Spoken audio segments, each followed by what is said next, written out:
What's up, dudes?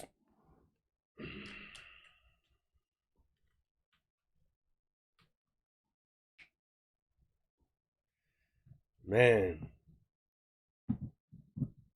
I'm sleepy. I ain't gonna lie. Not even like I went to bed. Did I go to bed late? I don't think went to bed late. I think I went to bed at a pretty decent hour. I don't even think it was that late. Man, I'm sleepy.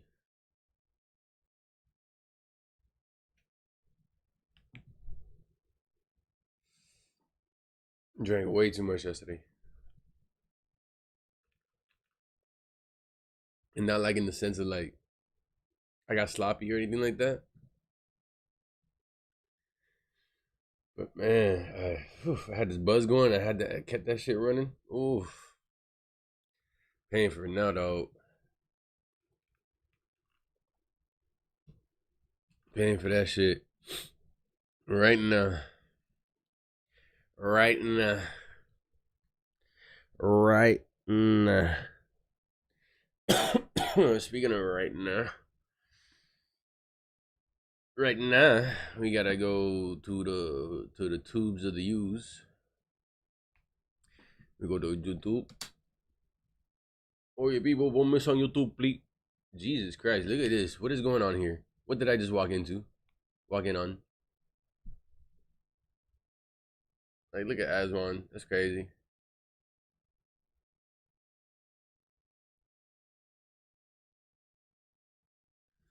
All right, let's see. Oh yeah. I said I was gonna react to the homie's video. Um, yeah, I'll check that out in a bit. Let me add this. Save to my Reacts playlist.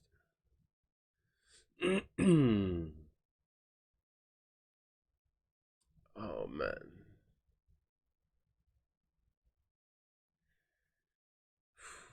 My soul hurts.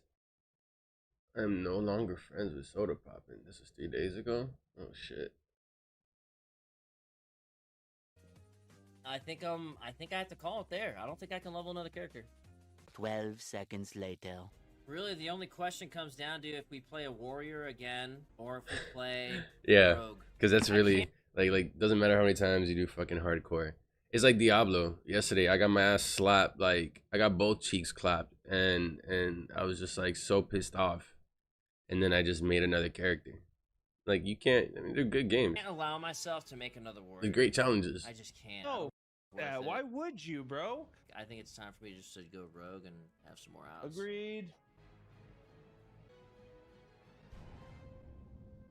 Why did you die? That sucks.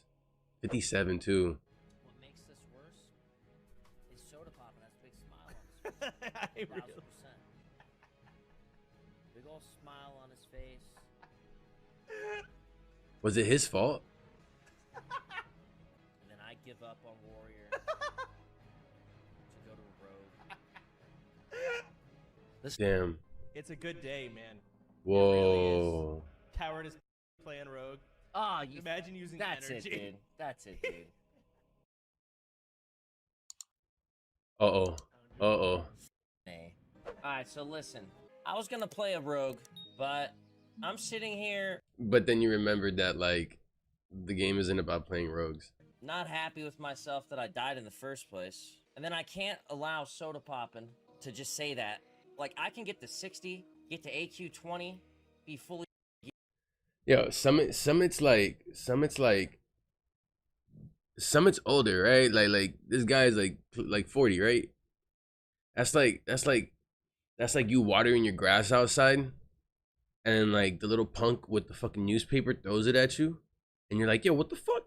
And he just starts pedaling away really fast. That's gear to my rogue and would still hear Soda Poppin's voice. Ooh. Coward is playing rogue. So listen, we might be late to the party, but we can make it. You know what I mean? Let's get it, man. All right, dude. I want it to Seriously. be known that I hate Soda Poppin'. Okay? He used to be one of my favorite streamers, and now I hate him. Whoa. I've changed. Hate is a strong Alright, word. dude, I want it to be known that I hate soda popping. Okay. Okay? He used to be one of my favorite streamers, and now I hate him. What's my title right now? Rip 57 Warrior. Hello 14 Rogue. Oh man, Rip 57 Warrior. I hate soda poppin' is my new title. Ooh. There's more information there. We just have to Check Summit stream title. Oh my god, they're going back and forth. This is Rip beautiful. 57 Warrior. I hate soda pop. Bro's level 1 still. Grats on level 2. Only 55 more to go and it's like you didn't die. And vendor Someone resubbed to you and left a message, you should read it. It's Soda's resub message. Wait, Soda resubbed? Okay, hold on. Congrats on level 2. Only 55 more to go. And it's like you didn't die. Damn. You know, I think this is just something that like we as guys love to do to one another. I think that like every guy loves to fuck around with other people. Like deep down inside, like you probably don't fuck around like that with your significant other because you don't want to get into arguments. But as far as one another goes, as far as you and your bros, as far as all that shit, man, shit talking can get so toxic. Oh man, I'd be so. Level is he? I'm gonna. Oh, I'd be feeling some type of way sitting there, bro. Home screen. Every time I open my phone, it's gonna default to Soda's channel. I'm gonna watch this dude like a hawk. As soon as the poker tournament's over, bro, I'm all over your warrior. I'm picturing dying in WoW and just seeing Summit celebrate. Just so happy. That's probably what would happen. I deserve it. I'll admit. It wouldn't even just be Summit. It'd be like everyone would just be celebrating. Everyone would be so happy. The whole section, it'd be a national WoW holiday. Only 55 more to go, and it's like you didn't die. What level is he? I'm gonna put this man on my home screen every time. This is great. It's gonna default to Soda's channel. You know what? There. Poker tournament's over, bro. I'm all over your. Like Summit's really good. Like he's handling this shit so well. He's a hate watcher now. Now I went from the highest level warrior out of the streamers to the lowest level warrior. I was feeling like so confident, right? And that's what got me, bro. Why am I gonna feel confident for? I wasted all my time. How recent was this? That it died recent, like yesterday? I started on level like 12 or something today. Complete jack. For a human, you would be level 5 already with gigantic racial bonus for swords, but hey, maybe if you shadow meld, bats can't see you. Listen, oh. I pick my character based off of what I can handle for 60 levels of looking at it, alright? I like the way he's got a good point. He's got a good point. Like, the amount of times I contemplated just making a female Diablo character because it's just like, I gotta stare at this thing. Like, do I really want to make it look like myself? And just stare at myself, go through the journey? Yeah, maybe. But when you die 2, 3, 4 times in hardcore and you have to restart, at a certain point you stop giving a fuck what your guy looks like because you're anticipating that at a certain point you're just gonna have to make him over. So why not make a chick character? I'd much rather stare at a girl than a dude. I like the way night elves look.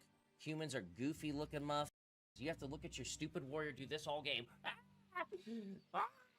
Oh, it's the stupidest, dumbest animation. I'm chilling on that, bro. I can't look at that all game. You know what I'm saying? I bet he's gonna pull Melina and die in the Night Elf zone, by the way. Oh, maybe he's already done that? Oh, okay. I forgot he's like leveled up 8 characters at this point. And died on all of them. But I mean, is he playing more? I don't think anyone's played more hardcore WoW in the streamer section than Summit. Yeah, there you go. And he's the lowest level. That's not a fair criticism, and he knows it. He knows it. That's not nice. That's not nice. He ain't gotta say all that. He knows it. And plus, if you die, of course you're gonna be the lowest level. Yeah, Soda, keep watching bird videos, bro. You keep watching your bird videos, alright? I wonder how far. Close this gap. I wonder how far he got. Shut up, chat, man. Have my back a little bit. And then Soda's gonna find out I'm playing Night Elf Warrior, and he's gonna clown on me for it. Hundreds. He already did.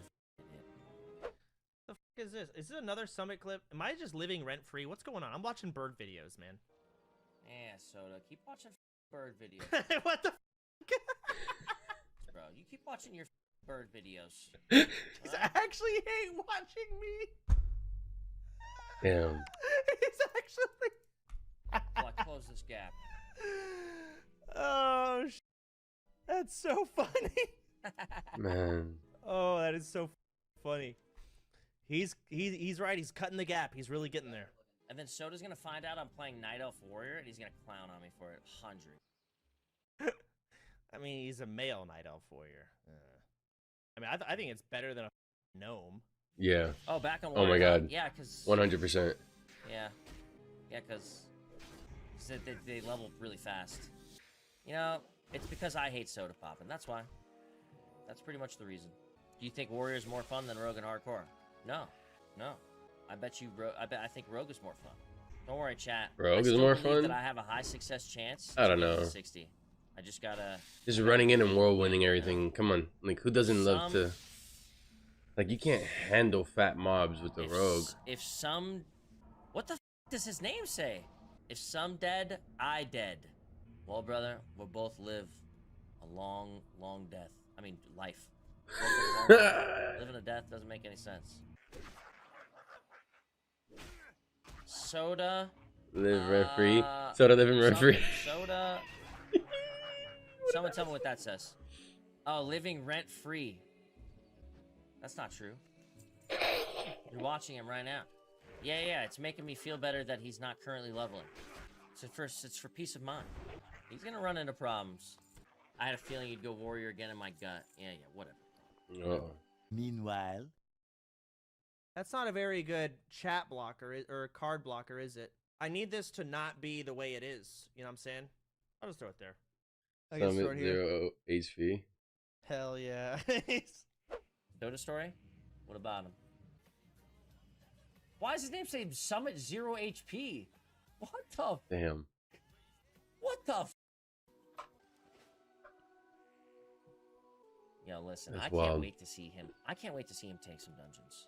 I haven't seen him do dungeons yet. You know, if Soda dies in hardcore, it's gonna make for a hell of a video. Yeah, we're gonna watch live when it happens. I'll wake up at the butt crack of the morning.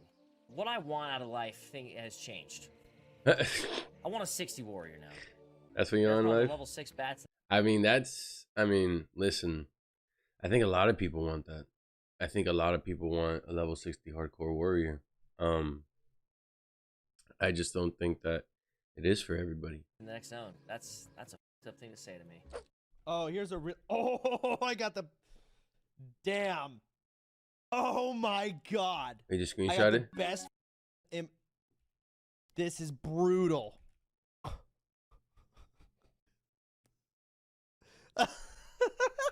Yo. That is so brutal. That's crazy. Oh my God. That's great. That's great. Holy shit. Look at this poor guy. God, Damn. 57 warriors playing poker, dude. I hate all you guys. I hate everybody. Fuck. So much. Another clip for me? Oh my God, my 57 warriors playing poker, dude. Okay. Oh, he died and went to heaven. What do you mean? Oh, my monitor turned off. I hate all you guys. I hate everybody. My 57 warriors playing poker. That's so funny. I love Poor this. guy. That was great. That was great. That was a great video from Summit. All right, let me start looking for the first video on the list. We're gonna jump into some AI stuff. Wait, let me see. So, those of you who aren't familiar with AI, this should be pretty cool little intro, as well as kind of like what people were doing with it and shit. Give me 1 second. I get some water. I'm dying of thirst. Dying of thirst.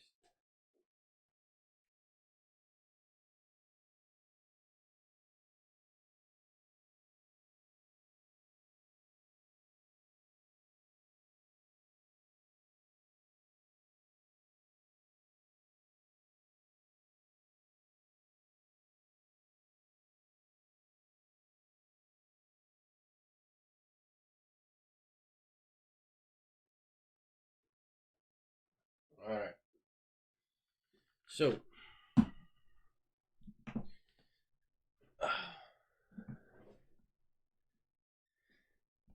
AI, is it gonna replace you? Do, do we even need you anymore? Huh? Do we need you to flip our burgers when we can just program a robot to do it? And every single time the robot does it, it comes out exactly the same. Do we need you to pick up the trash when the entire system can just be automated and the car just has to move, use some Python coding, and before you know it, with AI, you have a self-driving, self-running trash system, a whole system. You could build a system like that, where it takes it to the place and the place compacts it, this and that. Before you know it, you just need a couple engineers, a couple programmers, and some guys to maintain the whole damn thing, and that's about it. So the real question is, are we gonna be around? Are we gonna be useful anymore?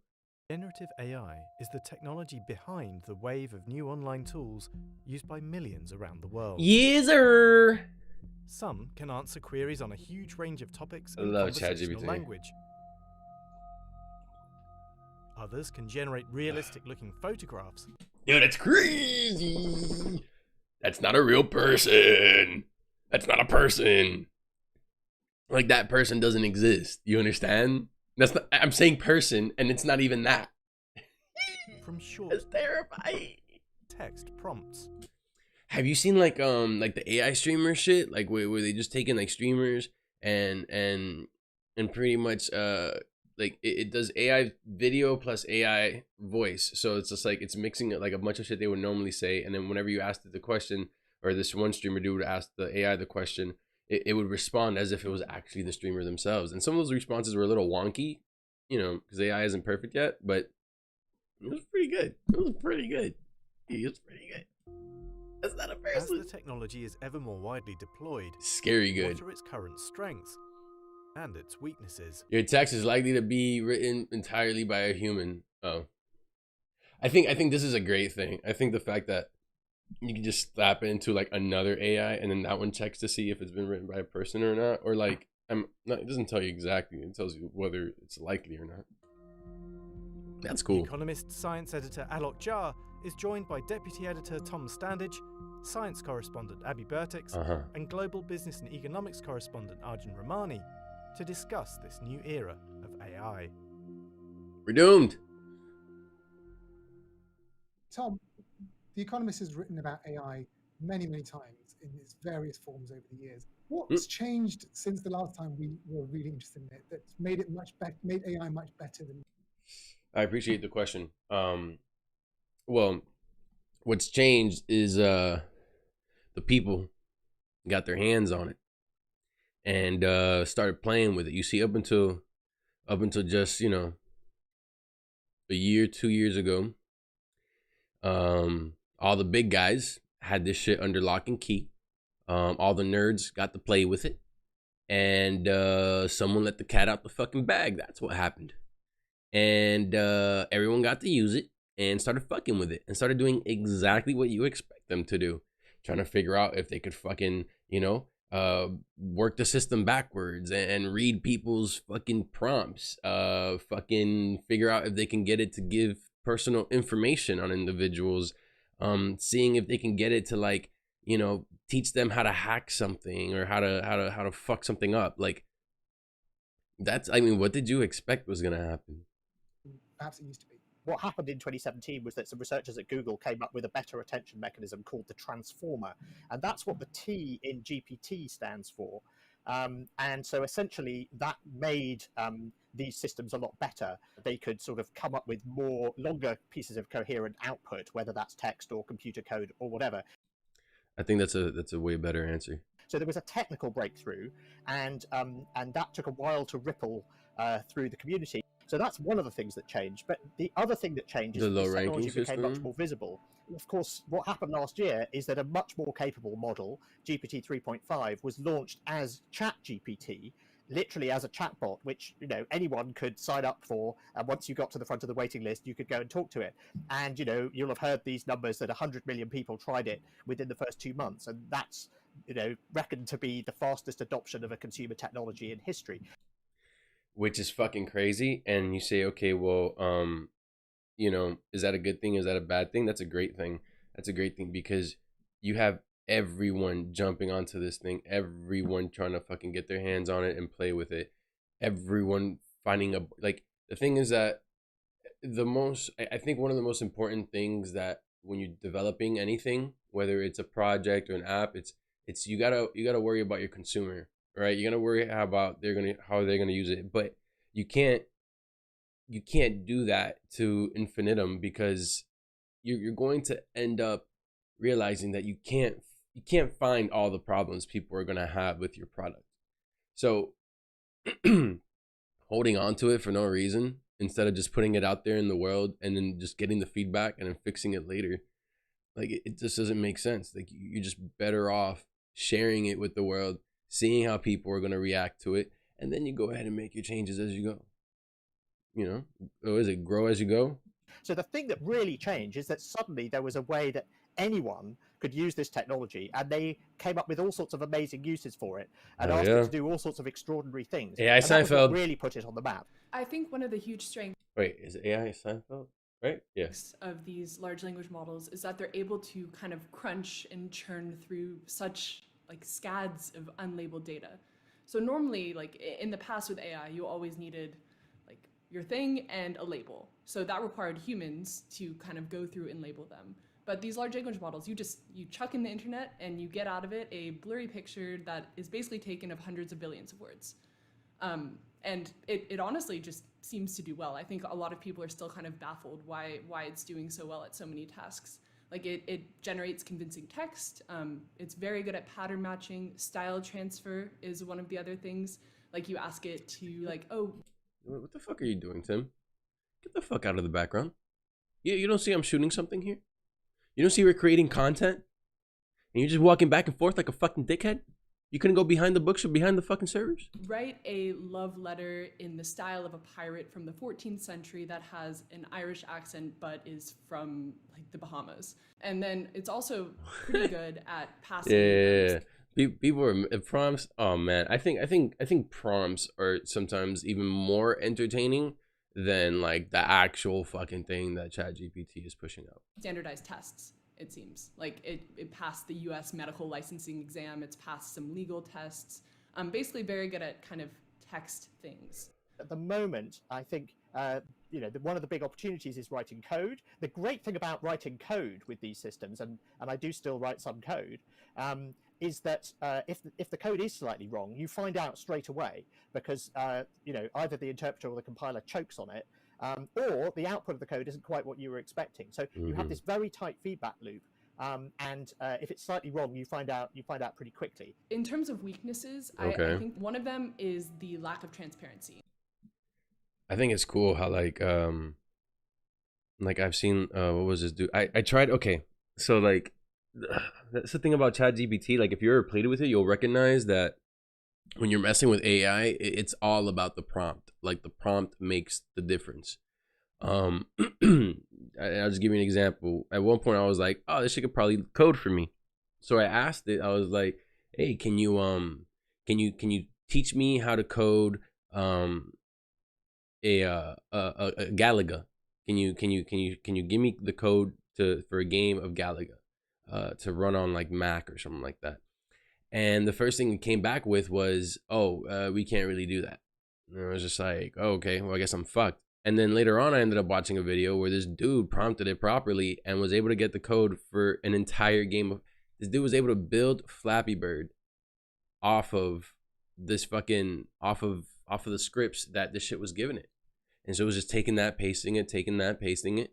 And then of course he would edit some values here and there, but anyone with a fundamental understanding of coding can read the code and see that okay, if I don't like this going on in the game, I gotta adjust this value over here and I gotta mess with that. And even if you don't know what it is you gotta mess with, you can just ask it and it'll tell you, oh, okay, well, if you want the bird to jump, have more gravity as it's going, then this is the value that you should be changing.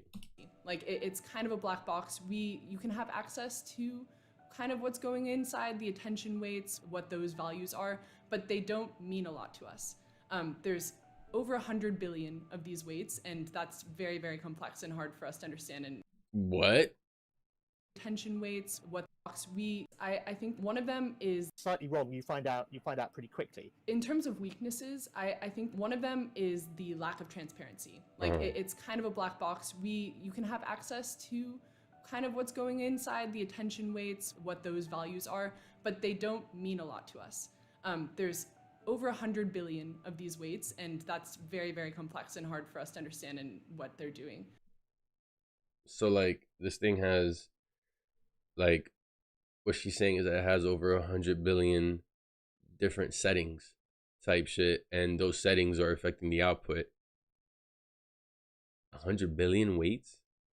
Or I guess what she means is like 100 billion, like over 100 billion, like different inputs, like sources of information, like sources that it's been trained on, and because of that, that's changing the values of things, and then when that changes the value, okay, that's probably what she meant. And so, yeah, I think the main weakness is that it's such a complex system, and we don't really understand it fully. If your job is to find out new facts, that's actually not something that these systems are really in a good position to do. And I was talking to people within the Foreign Office, the British government, the other day, and also they were saying, what's the impact of this? And I was saying, look, our job, whether we work in government or the intelligence services or journalism, is to find new facts. And they've got to be right. You've got to, you really don't want to just take any old stuff coming out of one of these systems. So if the accuracy matters, then these systems are, maybe not so great. The reliability of the model. They I think ultimately there needs to be a few versions of this, right? But I feel like there should be a version that, like, is just gonna say whatever the fuck, and you just drill it, and you could just use that one, like free GPT, like call it that, free GPT, and you're set. Hey, that's not even a bad idea. And it's just like how do I put this? It's like it'll be the Twitter. It'll be the Twitter. What Twitter is to social media, free GPT will be to AI, generative work. Need to be improved, I think, before they start automating huge amounts of processes and businesses. But I mean, there's a huge amount of economic activity, I think, that'll get affected by this. I mean, the paper put out by some economists at OpenAI that said that around 20% of the U.S. workforce could have around 50% of their tasks affected by generative AI.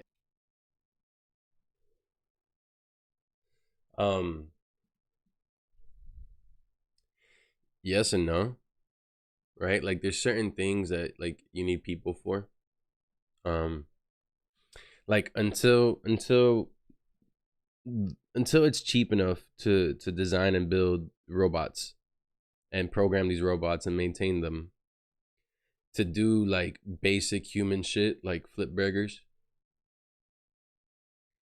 you need to make because the investment's so huge, it's going to take really long for those types of workers on a large scale to be replaced by technology, be replaced by machinery. That being said, like, the cool thing about the way this generates text and so on and so forth is that, if you just understand that, if you just understand the fact that this thing generates text, and then you ask yourself, okay, well, how many times a day in my job do I deal with text? Do I deal with reading something? Do I deal with writing something? Like, this thing could essentially, okay, you ever start typing in a Microsoft Office email and or Outlook email rather, and it just starts kind of like guessing what you're gonna say next? Like, you say good morning, and then like, or like I hope, and it'll be like, you have a great day, and you'll be like, yeah, that's exactly what I wanted to type. I wanted to say, I hope you have a great day. No, my bad. Actually, what I wanted to type was, I hope you go fuck yourself, because stop guessing for me. Now, that being said, it's a lot of different things that we do, whether you're planning like if you work in marketing, if you work in PR, if your job post anything on social media, you can use this to write captions. Fuck, to a certain extent, like, you can use DALL-E to generate images for your post. It's just when you when you start to think about how many things we do that involves text, that involves you know, even programming, this is a tool that's going to be used for that. It's not going to be a tool that replaces you, bro. All right. All right. And also, you shouldn't even be aiming to, for, you know, for that burger flip job, bro. You should probably be aiming just a little bit higher in the next few years, right? So a lot of tasks that we do on a day-to-day basis could be helped by these models over the long term. But there's some interesting, you know, research in the economics of innovation that talks about how if you want to get what we called an intelligence explosion, or if you want to get, you know, exponentially increasing rates of economic growth in any given domain, you need to automate the entire process. If you've only automated, you know, 90% of it or 99% of it, that doesn't get you nearly the same effect, because the slowest part of the process, which is maybe probably the human, acts as what's called a rate determining step. So we'll end up slowing things down. So I think that's probably you know, what is likely to happen in my mind, where, you know, we use AIs to help us with research, which frankly we are already doing, but it still is not able to get 100% of the way there. So ultimately, the pace of progress continues as it has been. It's one of those things that with time we're going to slowly replace these jobs, right? These tasks, and it's, you know, some people get scared, and I mean, I'll put it to you like this.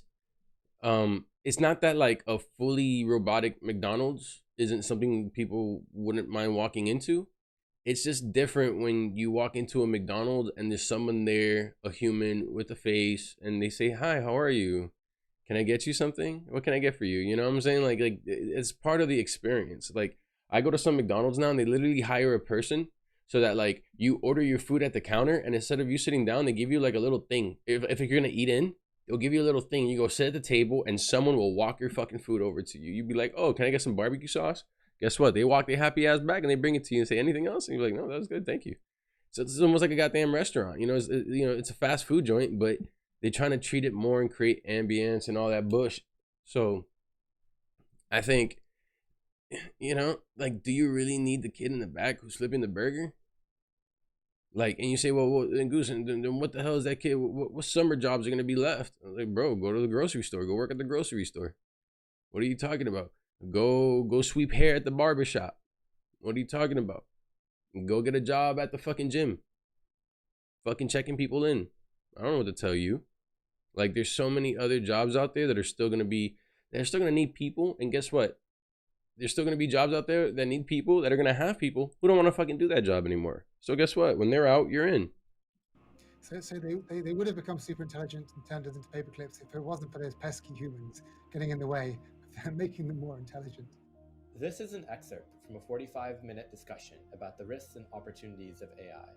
Economist subscribers can watch the exclusive event in full by clicking on the link. I'm not scared. I'm not scared about AI. I think we need to use it more. I think people need to keep playing with it, seeing what it's capable of. I think they need to continue making updates to this shit. But one thing I don't think is that you know, the world is ending because of this shit. That's definitely not the case. I know I could tell you that, like, for example, like as a content creator, right? When I was working for this one company, what I would do is they wanted videos, and then they wanted music underlying the videos. And I mean, there's plenty of ways to go look for like royalty free music and try to find that online. But the idea is that you have to kind of find the right track to fit the, you know, kind of fit the flow, fit the vibe. You know, you're trying to create a cohesive piece of content. You're gonna need something in the background that matches what you got going on. So I at a certain point got tired of trying to find this fucking music, and one day I came across like a website called Soundful, and that shit's pretty dope. I'm not even gonna lie. And it's one of those things where it's like you could generate music, and it's perfect for background music, it's perfect for all this other shit too. And I just started using that. So like, it's a tool. Like, and once I've seen that, Soundful also has an option that you could download like individual loops. With tools like that, bro, like who needs to buy a beat? You know? I also found this other app that's it's pretty much like a voice to MIDI. All it's doing is recognizing how, you know, how you're talking to it, this and that. You're training it up a bit, and then from there you just, it turns your voice into a fucking instrument, like any instrument rather. It's cool tools like that that like push us forward. And we need more of that, and we need more people to keep fucking with it to figure out what else they could do with it. I think that text to video is going to be one of the craziest things. That's definitely what they're working on, and I can't wait to see what it looks like. So I'm gonna leave that one there. That was a fun video. I like that one. That was good. All right, we're gonna jump into some more AI stuff. We're gonna keep the flow of things going with the AI shit. Now this next creator,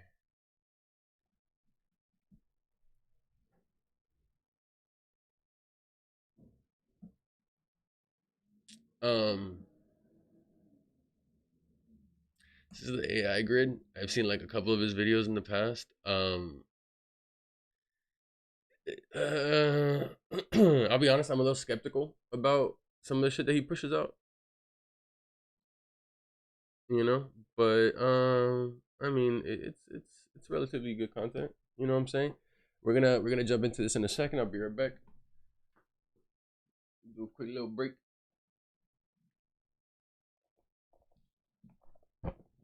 Where's my sign? Where's my sign? There you go. Smoke break, boys. It's time for a smoke break. Ah!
And we're back, folks.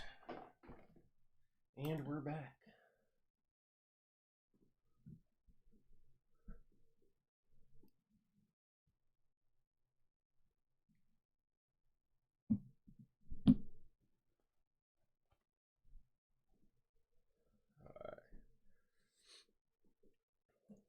Let's go. So NVIDIA. All right. So preface this. Everybody is now doing their own fucking AI fucking apps. You know, Google been working on one for years, and they just recently finally released it. Bard. You know, you have ChatGPT. Also same people who OpenAI who are also making DALL-E. But you have a bunch of different tools like this oh man, what's it called? This Just once again wait. Yeah, I can't remember what it's called.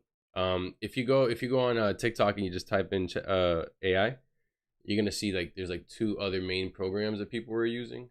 Diffusion, that's one of them. There you go. Diffusion's one of them. And then there's another one that it's not gonna come to me right now. Also Adobe has this new system you can buy into. You pay with credits to generate kind of AI images, so on and so forth. The good thing about Adobe is that they run with stock images. They have like their own, you know, library of that shit, and they tend to be really high quality photos, so you know that this is going to be printing out some halfway decent. And it has a cool kind of user interface as far as like it's kind of like DALL-E, where it kind of lets you pick between these different options, but it's also a way for it to train itself, and it's a way to give you more options at the same time. Once again, now this NVIDIA, I didn't know NVIDIA had one. I didn't know NVIDIA had a fucking AI. Everybody's got one. So NVIDIA just once again changed the game completely with their new AI tool. This is NVIDIA's Neural Angelo. So what this tool does is it essentially turns 2D videos into 3D sculptures, and this is what we have. Ladies and gentlemen, this is rapidly advancing AI, and this actually allows high quality 3D models to be made simply from a video. Now, if you don't understand why this is about to change the game in many different industries, this is the video for you. Simple video captures from a phone. All right, listen, I'll tell you why this is crazy. Because this is literally a service that I'm offering. Like, this is literally like a thing that I'm doing for people. And I didn't know that they were coming out with this. Like, this is great. You know how bro, like, you know, you have to use like a good quality camera, this and that, and you know the iPhone has a pretty good camera on it. I'm not gonna sit here in front, but you know you need certain files and formats, this and that and the third. You can get ProRes pictures out of your iPhone, but I mean, like, you have all your other shit on there, so it's gonna bog it down, bro. I don't even know if it's worth it. So now that being said, with that, you just take a simple video. Of course, you're gonna make it probably 4K, 4K to make sure you get as much detail as possible. And now this shit is gonna model the whole thing. Why is that such a big deal? Well, I'll tell you why. You can model yourself. So as an artist, because I make music, right? So as an artist, you can model yourself. You can model places. And then instead of having to go shoot your music video in those places, you just have to strap on a suit, stand in front of a green screen with a little, strap on a suit with little ping pong balls on it, right? And you just got to start dancing around and doing your thing and acting it out. And then all you got to do from there is take it back in. Hey, model, do this, do it there, do that, jump off of this. You know what I'm saying? Like, that part might be a little more complicated, right? I don't do that part. But that's it. Like, think about it. You don't have to worry about fucking paying for like permits. You don't have to worry. You know what I'm saying? Like, don't get me wrong. Like, chances are you're gonna want to get a place when it's empty. And like, what's the likelihood that you're gonna be able to get like a place where nothing is moving and you're taking a video of the whole thing and you're the only one in there? Like, it could work. It could work. You know what I'm saying? Like for example, like with the statue, if you're in a museum somewhere, there's gonna be people around you. Well, if you're aiming the camera upwards and you're going around it, it's going to be able to figure out how to, redo that. Where we're going to dive into the several different points as to how this is absolutely incredible. So let's jump right into why this is possibly one of this year's biggest AI announcements. On the surface, it does just seem like this is a normal AI announcement, which is among the many different AI announcements that we've had this year. But the reason I want to take part in explaining why this is such a crucial detail in the evolution of AI is because this actually allows us to have crucial detail in the evolution of AI is because this actually allows us to have a very high level of immersive detail. What you're seeing on screen right now is what we call maps. Now, if you don't know what maps are, essentially when you are having a 3D models, what you want to do if you want to have more detail without increasing the amount of RAM or essentially the amount of compute that your computer has to do is, of course, you want these normals. And this software is able to generate normals, able to generate high quality 3D models simply from a 2D video. Now, many of you might not be thinking That's that awesome. doesn't sound crazy, but you have to understand that. Okay. If you're sitting there and you're thinking to yourself that that's not that crazy, all right, I'll put it to you like this. Why don't you go ahead and do this? Right? Why don't you go ahead and try? I would like to see you rebuild this fucking restaurant as a 3D model, okay? And have it look the way it's looking here. You see, look at these mesh. You see how clean it is? Don't get me wrong. There's certain parts of the wood that are probably like, they look a little weird, but that just might be like regular little details that are out there, things that you could patch up later in post. But how long would it take you to build this? Look at the way the fucking draping on the, you know, come on. It would take forever. It would take a lot of time. And now don't get me wrong, like creating this model, you're not done with the work. You then gotta like go back in, clean it up. And if you're gonna be using it for something like a music video, then for example, like this shit over here where all these chairs kind of just like melded together with the table and like with the floor behind them. Yeah, you gotta fix that up. You gotta make these chairs individual assets, so on and so forth. But dude, if you're really doing your due diligence, you model the chair, you model the table, you model the tree, you model this, you model that. I mean, maybe not even, because I'm guessing just from this shit right here, you know, you get what I'm saying? Like with this tree, for example, you're gonna be able to section that off, cut it off completely and make it its own little thing. The only problem like with these chairs, like I said, they're kind of melting together with the table. That's gonna take a lot more work. You're probably better off just moving one chair out, getting a video of that, and then introducing that model into the mix. But that being said, bro, like with just a little bit of fucking forward thinking, you can nail this in a lot less time than it would take you to build this on like fucking Blender or something. There's a lot of data that we simply don't have from a 2D video that is simply being extracted by these neural networks. Now, this has tons and tons of different applications, and I'm going to show you more of the stuff that they didn't include on the main video, which everybody saw on the research paper, which they dive into more examples and exactly why this is truly incredible. When you see the strange purple stuff on your screen that you're about to see now that kind of looks like the 3D model, that is something that the AI is actually generating to make the 3D model look a lot more realistic, and it's something that helps with the increased realism. And this is why this is truly incredible, because there's a lot of things that went into like making shading sure and shit. that this is very effective. You can see right here that this is the input video, and then of course we do get the final 3D surface reconstruction. Now, what makes this really important is because in a moment after this video does end, I will show you some of the key details as to how this compares to many of the other models. And many of the other models that can actually get 2D video to 3D construction don't actually allow for this level of detail. Now, you might understand. That's just so cool, bro.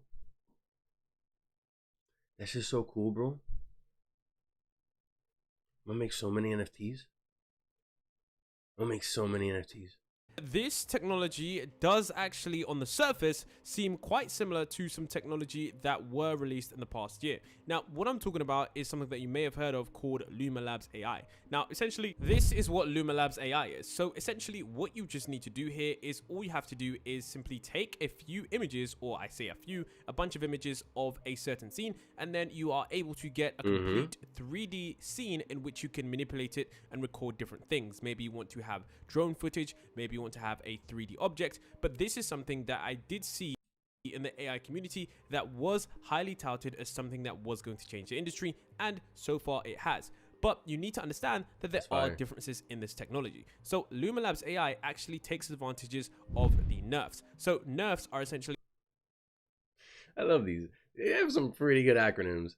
neural radiance fields, which are techniques that generate 3D representations of an object or a scene from 2D images using advanced machine learning. Now, the thing is, what NVIDIA has done is they've done something completely different. So essentially, the PDF that NVIDIA have released does mention references to NeRF neural radiance fields in the introduction sections, but the authors state that NeRF is a recent technique. Although showing impressive results, it requires a large amount of training data and computational resources. And they mentioned that their proposed Neuralangelo technique is very different from NeRF, as it focuses on surface reconstruction rather than the view synthesis. And it can handle a wide range of scenes with less training data and computational resources.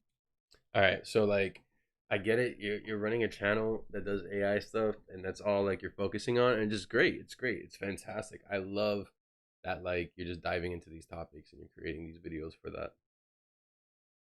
But like when you're gonna use AI to do your subtitles, I need you to go back in and double check them shits, because there's already been like 2 or 3 mistakes, and I'm just like after I caught the third one, I'm like, all right, you know what, this is obviously he used AI to generate the shit.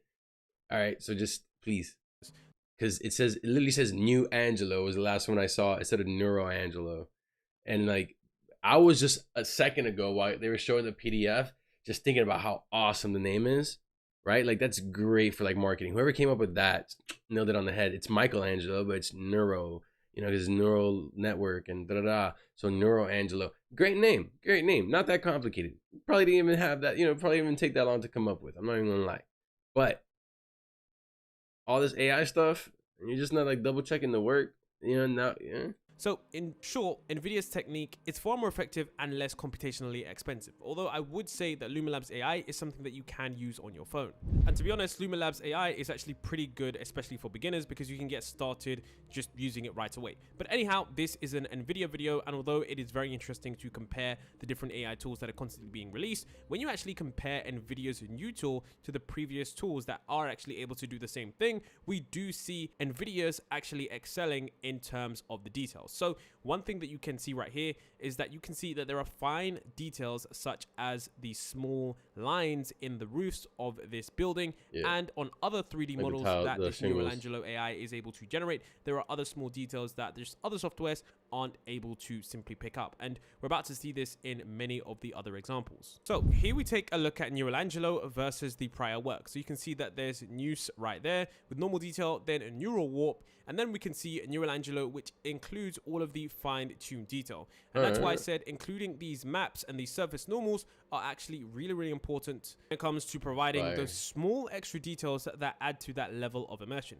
And this is something that you don't honestly realize when you are playing video games or maybe just interacting with a 3D environment. But as someone who has worked in the 3D, yeah, because you know, like you look at it.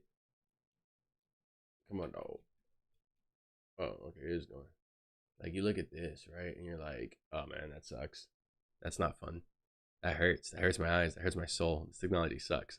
And then it does this. Has worked. And you're like, oh shit, hold on. That's actually pretty fucking crazy. In the 3D space before, I do know exactly how important the majority of these details and how effective Neuralangelo is. So right here, you can see that Neuralangelo's technique is obviously far more effective and far more detailed. When is this coming out? Techniques outlined. Does he say? So I wanted to quickly just take this time to show you some of the key details that you might have missed earlier on in the video, because although it was explained, it still is quite hard to see, despite there being no side-by-side comparison. So you can see right here that this is the old technique, which is New S, then Neuralangelo, then you can see Neural Warp. Now, what I want you to do is pay attention to the windows, because this is where the vast level of detail is separating these AI softwares from one another. So we can see that New S on the windows, you can see that there's not much detail, but then on Neuralangelo, you can see that we can actually see all of the bricks on this roof, and then of course we can see the individual pieces of wood or whatever material it may be that separates these windows. And then of course we can see Neural Warp as well, and you can see that this material right here, if you didn't know, simply looks like a smooth material, and of course that's not very good if we're trying to extract 3D data from a scene. So right here you can see that Neuralangelo is the only 3D model software. What's the scan shit? Click the scan shit. Click 63. Actually has those small other details. Now, what's also good about this is it actually does get every single piece of the 3D Yeah, you see, like what's cool is that like you can you can get something like this. Now all you have to do afterwards is like make an object out of this, make an object out of that, make an object like that, or you could just fucking film them individually and then you can fucking slap it together. 3D model. So not just those small surface normal maps which add to the effective detail. You can see right here that Neural Warp doesn't actually manage to gauge that this is an object which has those spirals on it, whereas NeoS also doesn't have that, and you can see there's some overlapping of these objects, whereas Neuroangelo, which you can see right here from NVIDIA, actually does have all of that precise detail. And when you really do this side-by-side analysis, you can truly see the different levels of detail. You can also see another example here with the brick as to how holy shit, that's not bad, bro. That's pretty good. Like as far as like having to do textures and shit, like you could kill it. Even on details, it makes it a lot easier. Aren't really needed. There's still a very high level of detail on these bricks, and that's why it's important to show you. For example, right down here, you can see that there's a bit of overlapping once again, and down here there's a bit of overlapping once again. And of course, you can see that Neuroangelo does it well. It's important to see that even on these blocky assets, where you might think that there's not really going to be much different, on the small scale, when you're looking at these close up, you're going to notice these crazy differences. And then of course, lastly here, we can see that this fruit, you can see that Neuroangelo does perform this very, very well. Now, if it wasn't already obvious, an educated guess as to why they called this NVIDIA Neuroangelo was because there was a famous sculptor called Michelangelo. And of course, if you merge the names, you do get NVIDIA Neuroangelo. It's great. It's a good name. NVIDIA's I like Neuroangelo essentially works by resculpting what they've seen in that video. So I guess essentially it's a callback to that specific name. I do want to add, I just like as he was an artist. I didn't think it was that deep. A snippet from another video that we made, essentially where we talked about how NVIDIA actually did include a 3D generated model from a live 2D image. So take a look at this clip, because this was released in one of NVIDIA's earlier papers, which not that many people saw. So I just wanted to include this also because it is very, very relevant. I wonder what they used to capture this video today. This is very interesting. This once again is showing where NVIDIA leads the way. Like what camera they used. Live 3D portraits from real-time radiance fields for single image portrait view synthesis, or in simpler terms, they present a one-shot method to infer and render photorealistic 3D representations from a single image in real time. Give a single RGB input. Our image encoder directly predicts a canonical triplane representation of neural radiance field for 3D word novel view synthesis via volume rendering. Our method is fast, 24 frames per second on consumer hardware. Okay. That's a bunch of shit I don't understand. So they can just pretty much just get an image of something. I mean, it's not that hard to get, right? Like things that are canon are related to a common thing, right? Triplane means that it's working on 3 axes. 3 axes? It's definitely not axes. 3 axes. So this image encoder is pretty much predicting what would come next using 3 fucking axes. Now neural radiance field, now you fucking lost me there. I mean, radiance obviously has to do with light, so I'm guessing it has to do with just taking in the light information and from there using that to create depth as volume rendering. And then essentially get a 3D realistic, photorealistic representation of that image. Now, right here, you can see the inputs versus the outputs, and yeah, it's just like assuming what's gonna be next. Like, well, you know, she has ears, she has a head. Her head doesn't go forever, you know, in that direction. It's probably gonna end at some point, you know. And then same thing with this dude. Like, you know, you're seeing sides of his neck that weren't photographed here. For those of you who haven't seen the competition's level of detail, you won't understand why this is truly groundbreaking, because it's very hard to infer. Dude. No. Here. I'll put it to you like this, bro. I'll put it to you like this. Imagine. Okay, so like, let's just say like you're like a wedding videographer, or wedding photographer, or something like that, right? And you do all these pictures in your video, like those moments where like everyone's like cheers and like this big celebration and everything's up in the air and you capture that perfect picture type shit. But yeah, when people are doing that shit and you get that picture, when you go make that video later and you go include that picture in there, well, you know what's gonna happen? You're gonna have like moments like that. You're gonna be able to make 3D and do cool effects and add glitter in the background with the depth and da. That's what you're gonna be able to do, though. It's gonna look cool as fuck. 3D data from an image because there are many different complex. You see how I cut off at the end there? Her hair right here, little doll's hair. So like, you know what I'm saying? It's good, but it's not perfect. You get what I'm saying? But this is from one picture. One picture, bro. You gave this thing 2 or 3, forget about it. It's gonna know everything. Complex things at stake when you're trying to depict what goes where, and it's something that you can easily get wrong. But are these drawings? Yeah. And it just turned them into 3D shit. That's crazy. This is something that NVIDIA has mastered, and this research paper / video that they talk about, it goes over in detail how they've managed to do this and all the different techniques that they've used. I mean, it's honestly quite interesting as to how they managed to do this, because this wasn't something a couple of years ago that you thought you'd be able to get with this level. Okay, that's a little weird. Like, look at the white cat. Like the body's warping as it's going. With this level of accuracy, and like I said before, as AI continues to develop at this rapid pace, but yeah, like this is just now. This is what they've been working on, and that's what they've been able to put together. Yeah, there might be some parts that don't work too well, but fuck me, dude. This is crazy. To start seeing innovations which we weren't thought possible develop at a ridiculous level. Now, this was something that I found really, really interesting, and where you can see in real time, you're able to get these different effects. You can see that with the input compared to the output novel view, you're able to get a completely different angle on what this speaker is saying. And you can see right here that we have a driving video, then we have an input single image, and then of course we have the 2D talking head and the 3D lifting with their method. Now, this can be comparable to the 2D talking head, the eyes image, and then of course we have the 2D talking head and the 3D driving video, then we have an input single. Bro, it looks like a little girl talking, bro. Like image, and then of course. But like, okay. So like, you know, kids can't really talk. You know, I mean, no duh, right?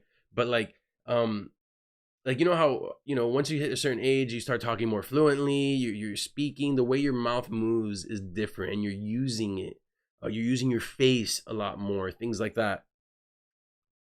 You're not used to seeing that level of expression in like a child's face with like mouthing so fast, and like it's normally like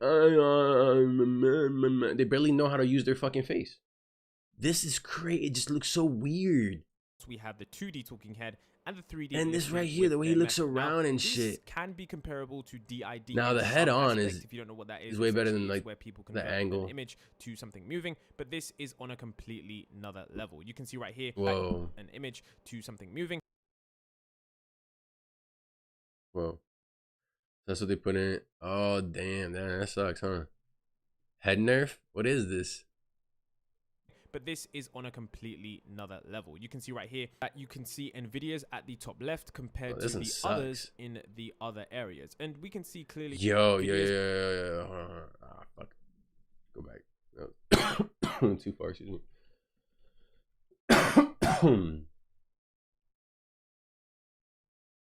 Dang, oh, you thinking that hard? I'm literally just asking you to go back a few frames. Thank you.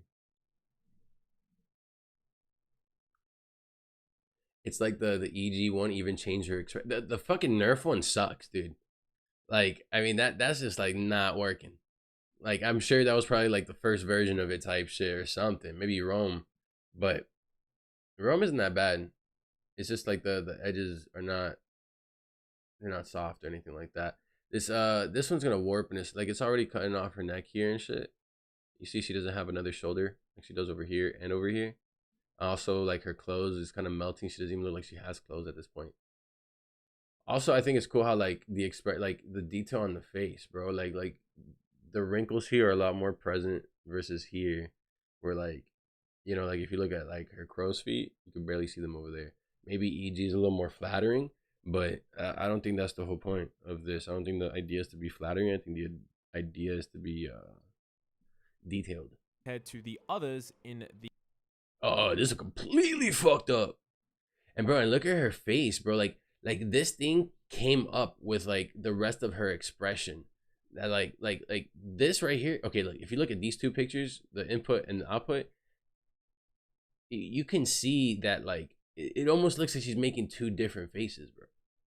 I don't know. I think it's kind of cool, but like it's just the way that it captures like it took this expression and modeled this out of it. Like the way it reads and assumes what's happening on the other side based on what it knows. I think that's probably like the coolest part, I guess, is how trained this thing is.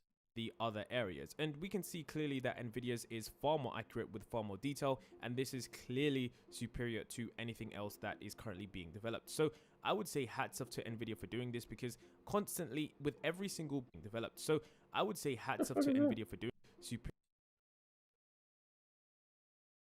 Oh, that was them.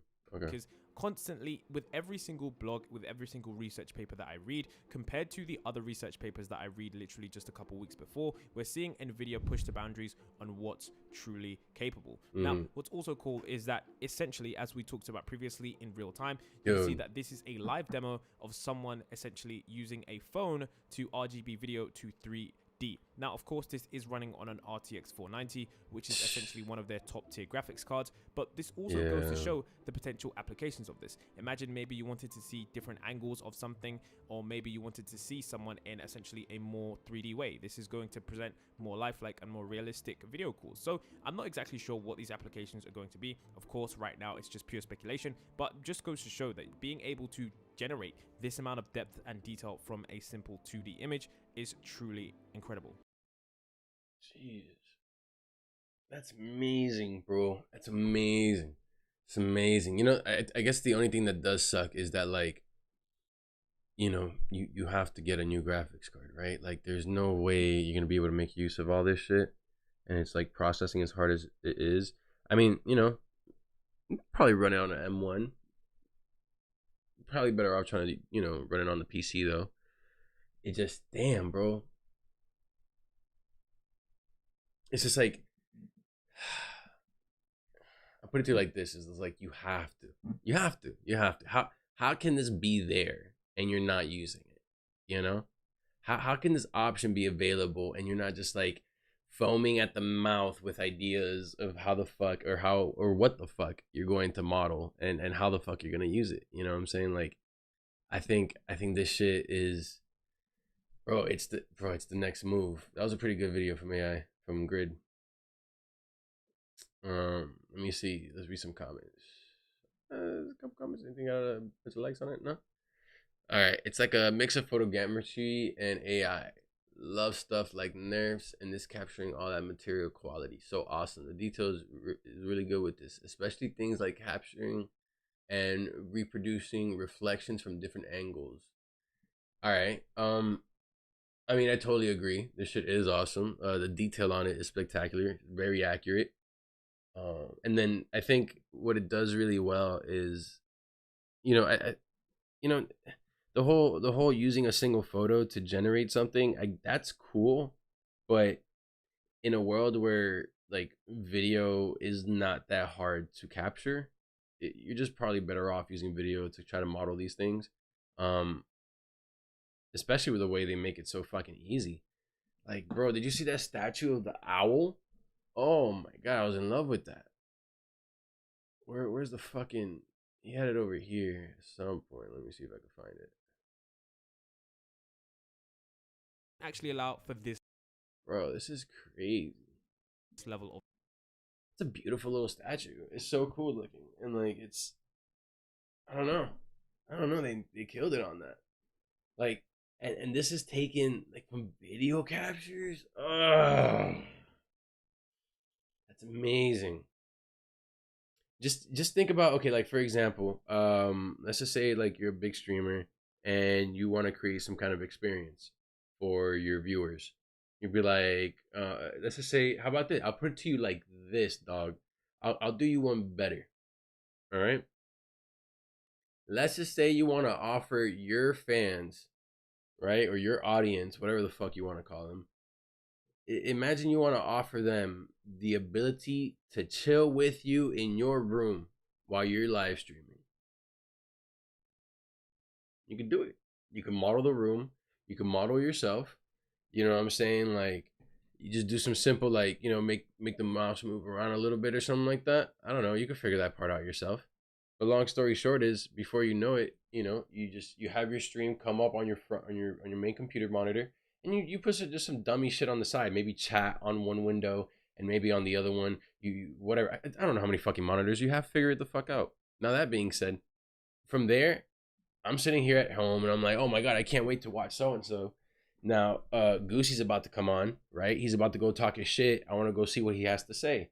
I grab my fucking VR, I put that bitch on, and before you know it, I'm chilling with Goosey in his room, right? In his stream room, right? And I'm watching him do his thing live in person. Not only am I watching him do his thing live, but I'm there with him, you know? I don't know if that's too weird for some people, but I think that's a fucking amazing idea. Yo, I'm good at this, dog. I'm good with ideas, bro. Like, it's like, you know, sometimes I think to myself that, like, I can't wait to, like, make some people rich, because these ideas are gold, bro. Like, that right there, that's a whole different experience, dog. Why wouldn't you want to provide that to your audience? You feel me? Bro, I love this, though. Fuck, man. Is it already, like, you could already use it, right? Let me see. Neurangelo.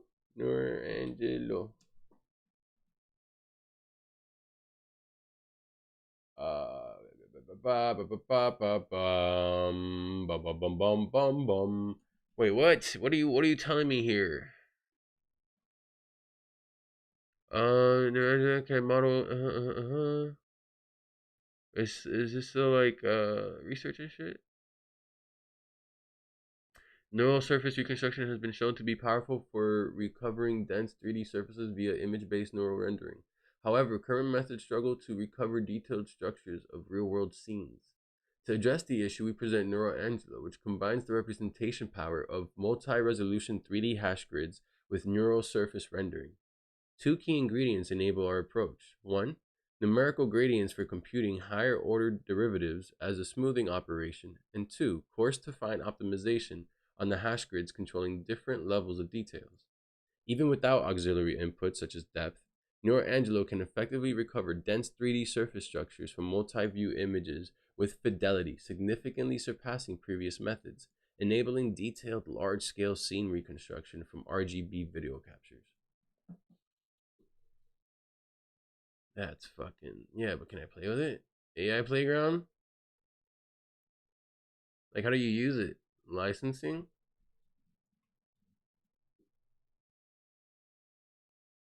NVIDIA researchers are known for developing blah, blah, blah, blah, blah. Oh, right. No. They ain't gonna give me no license, dog. I ain't one of these guys, you know? You know? I'm just Gxxsei, you know? I'm just a little Gxxsei. Alright. We got more videos to watch, fam. Alright. We got this long ass list. Look at all these fucking videos. Really? You gonna watch all this news? Oh yeah. Alright. There's 3 I gotta get to for sure. Let me remove this one from, we already saw that. Yo, my stomach is dying. Alright. We're gonna switch the topic up a little bit. We're gonna switch up the topic a little bit.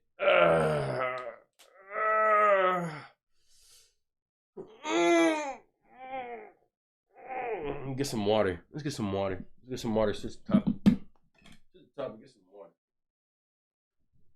I ain't really here.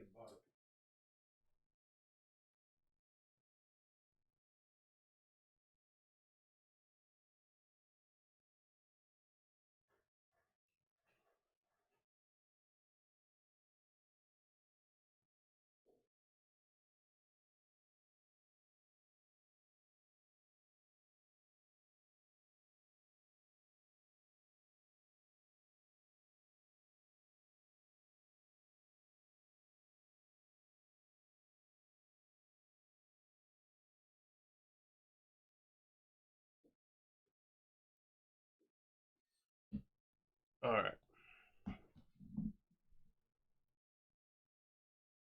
We got a little video from Asmongold coming up right now.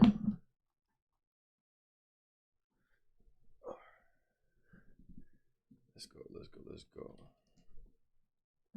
Asmon. All right. Y'all ready for this? Twitch? Wait, hold on, because I know he's gonna be in the bottom left. I'm gonna put myself top. Yep. And then we come over here. Grab Joe's. From like right up there. Come back over here. And let's see how that shit looks.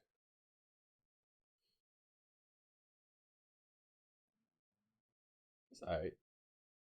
Alright, it could be a little skinnier. Something like that. Get down a little bit. Alright, we good. Let's do this. Gxxsei Reacts to Asmongold Reacts. Twitch fixed everything. Everything? You know when you have a bump on your forehead and you're not exactly sure if it's going to become a pimple tomorrow that's gross and ugly, or if it'll get absorbed back into your skin and Holy shit. Was he talking about him? you're safe. That's kind of like Twitch's decision making. Sometimes they make decisions that might be the catastrophic end of Twitch as we know it. That's a fat ass pimple, dog. How you get a pimple right up there? Or it'll be back to business as usual. And after the huge shitstorm that Twitch went through yesterday, we're here to talk about whether it is going to become a pimple or it is all going back to normal. Oh. And the answer, surprise, surprise, somewhere in the middle. But first, let's look once again at the branded content guidelines article that... Yeah, for those of you who don't stay up on this shit, Twitch is just essentially trying to make it so that you work for them and they don't pay you. And I mean, at the end of the day, I think that's every employer's wet dream, is to just have employees who do their job, who make them millions of dollars, billions even, and at the same time they don't have to pay them anything. I think they're doing a great job. Caused the entire shitstorm with all of their infographics of the things you're not allowed to do. Which, by the way, I want to say that Twitch walked all of this back and they apologized for it. Like, all of the branded content guidelines, the entire thing is gone. Yeah? And they're That was fucking fast, because it was only like 3 days ago that they put that shit out, and then all of a sudden take that shit down. 3% screen size rule that everybody made fun of. If I refresh, it's all gone. They got rid of the entire thing. It's done. You can no longer see those fun graphics. To the people who made those graphics at Twitch, I know it's not your fault. I think you did a very good job. It's very clear. It's actually very true. It was very clear. Yeah, those are clean graphics. It's very obvious what Twitch was doing. So clear, in fact, that everybody was collectively upset about it and yelled at Twitch enough to delete it off of the website. Yeah. Somebody says if the disclosure tool is still required. Yo, you mean to tell me that I can't be on Twitch vaping? That's crazy. That's wild. Political content, medical facilities and products. Oh, wow. Okay. The disclosure tool is not required. However, you must disclose if you're doing a partnered, you're doing a paid advertisement. So a lot of people don't know this. Still, they don't know this. If you are taking a sponsorship or a partnership, or you're being paid money by a company to promote something, you are legally required to disclose that to your audience. So, for example, Razer. I am sponsored by Razer. There it is. It is a law. It is required. And it's a good law. That's a W law. That's the way it should be. Okay, you say why? Well, the reason why is because if you don't have to disclose that information, you don't know who's taking money from where. It's kind of like, you know how we have a problem with lobbying and shit with these mega corporations with their millions and billions just fucking like shoving money into the hands of politicians to make sure that certain laws go different ways.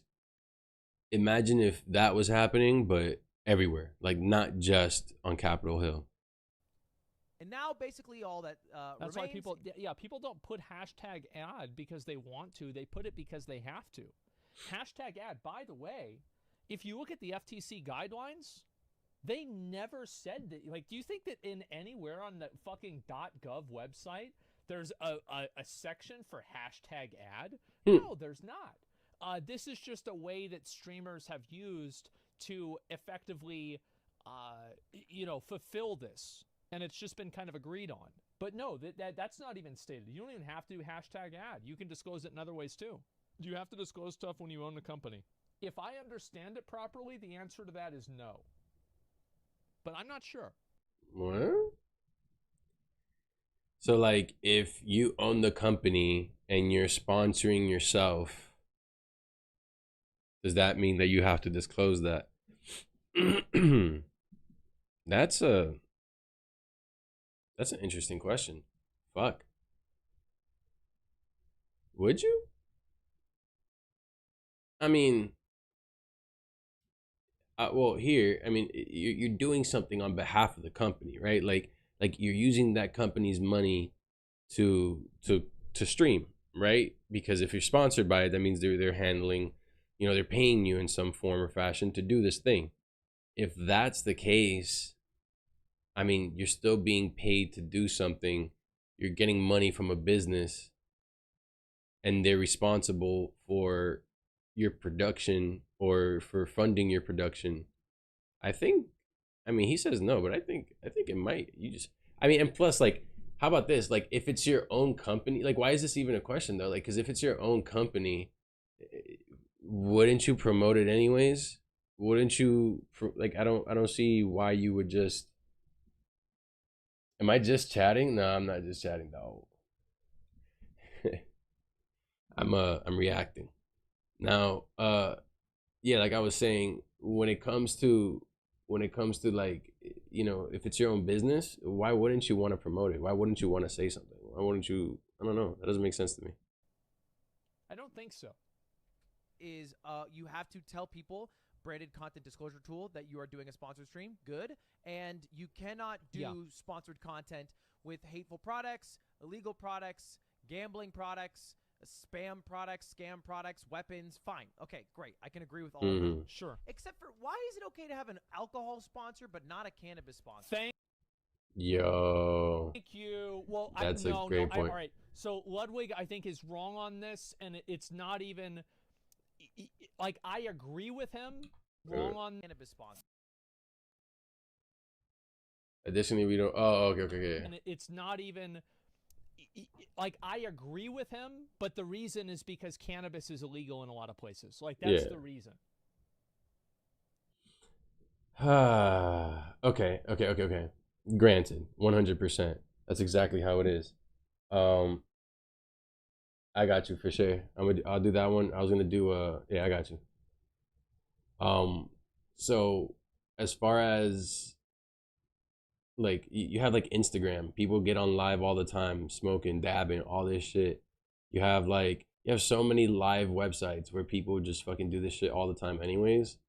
Like, I don't know, maybe so it's kind of like the way where these companies try to differentiate themselves from people, and maybe they're just trying to make this site. But it's stupid though, because like you're banning all this other stuff, right?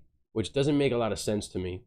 And yet, so it's almost like you're trying to make the website friendlier for kids, family friendly, whatever the case might be, and yet you have hot tub girls. You have hot tub girls. You have girls who are just chilling on Twitch in their bikinis all day. You know what I'm saying? Writing niggas' names on themselves. Like, what? I don't understand how that's okay. It's okay to objectify women like that. I mean, fine. I mean, if that's what you want to do, more power to you. But you're allowing that to go on your platform, and then you just won't allow someone to, I don't know, have a cannabis sponsor. Like, think about the good that weed does versus like the absolute fuck all that watching a hot tub chick does. That's it. Yeah, it's federally illegal. Because, like, I think we all agree, Ludwig knows, I know, you guys know, alcohol is like 10x worse than weed. And in like a tier list of like, what's best at killing you? And here's another thing. You can't say because my cam's in the way, but they said like you can't allow weapons, adult-oriented product or services, tobacco or tobacco-related products, certain financial products and services, medical facilities and products, political content. Like all that shit I'm looking at right there. I mean, he's blocking the rest right now, but all that shit looks like shit you don't want kids to watch. That's what it all sounds like to me. So you don't want kids to watch all that, but you're okay with them watching like these spooties online, fucking shaking ass and tits. All right, cool. I would say tobacco is S tier. Alcohol is also S tier. Cannabis is probably at the D or the E tier. Seems. And like vape products, who gives a fuck? I mean, like, you know, at the end of the day, whose responsibility is it to make sure that kids don't vape? Whose responsibility is it to make sure that, you know, they fucking look at all sides of a political issue? And you know, whose fucking responsibility is that? Because last time I checked, I didn't have the fucking kid. So why is that my responsibility to hold back what I want to do or who I want to allow to fund me and what I'm doing just because what you think it isn't kid friendly? Seems weird. Anyway, let's focus on the thing that actually matters, which is the update to all Yes. this, which was clarified by Twitch just a few moments ago when they said yesterday we released new branded content guidelines that impacted your ability to work with sponsors to increase your income from streaming. These guidelines are bad for you and bad for Twitch, and we're removing them completely. Sponsors are critical to streamers' growth and ability to earn income. We will not prevent your ability to enter into direct relationships with sponsors. You will continue to own and control your sponsorship business. There it is. We want to work with our community to create the best experience on Twitch, and to do that, we need to be clear about what we're doing and why we're doing it. Great. This is all good and true, and they're getting a lot of W's from creators who basically spent the better part of yesterday threatening to leave the website. There he was. Also spent the better part of yesterday talking to Dan Clancy. Talked to him for 2 hours. Really? About this topic and kind of like how it affects people, etc. And I think that helped. I think it's absolute like just big dick how this motherfucker just like chats up these fucking company people, like, you know what I'm saying? Like that's pretty fucking crazy. You know, just being like you imagine that conversation. Hey man, this new thing you're doing fucking sucks. And the guy's like, yeah, I get that, but this and that. And he's like, yep, that fucking sucks. And then like it was just that for 2 hours, and he was like, all right, talk to you later. But is it all as it seems? Well, let's take a gander over at the actual terms of service. This is very available to anybody who wants to see it, the Twitch terms of service. Gotcha. They have a section called advertisements where it says Twitch has the exclusive right to monetize the Twitch services, including, without limitation, the exclusive right to sell, serve, and display ads on the Twitch services. This means you may not, or you may, nor may you allow a third party to insert, embed pre-recorded advertising units into your live stream, including without limitation video ads, pre-roll, mid-roll, post-roll, or banner advertisements or audio advertisements. Wow. Basically, yeah, just complete opposite. It's just the complete opposite. Everything that was in the article yesterday still stands. I don't know if this was there before then or not. I don't know. Can somebody tell me that? If this section was there already? It wasn't? That was there before then already? It was not? It was? No idea. They may not have updated it. It's getting changed. Yeah, I mean, like, how could we know that? Chat doesn't know. Yeah, that's the thing, is I don't know either. Because I'd be curious to see what YouTube's rules on this are, if any. Use the Wayback Machine? All right, let's do it right now. Oh, that's fucking awesome. Twitch.tv/p/en/legal/terms of service. We're going to try and do this one because the simulcasting might not have been there because that simulcasting part was updated. So we're going to go ahead and just let that go. Okay, so let's go ahead and look at March Yo, 30th. this How is about fucking that? crazy. It says third-party content. This is great. Is there any advertisement information here at all? No, nothing. So it was before trademarks. Control F. Oh, okay. That's true. Endorsement, testimonials. No. Okay, it looks like this is... It's new then, right? It's not there. So it was... Okay, so it was added in. So it is new. Okay, it is new then. So it looks like That's this has crazy. been changed, and the advertising section was updated as of yesterday. What a bunch of fucking assholes!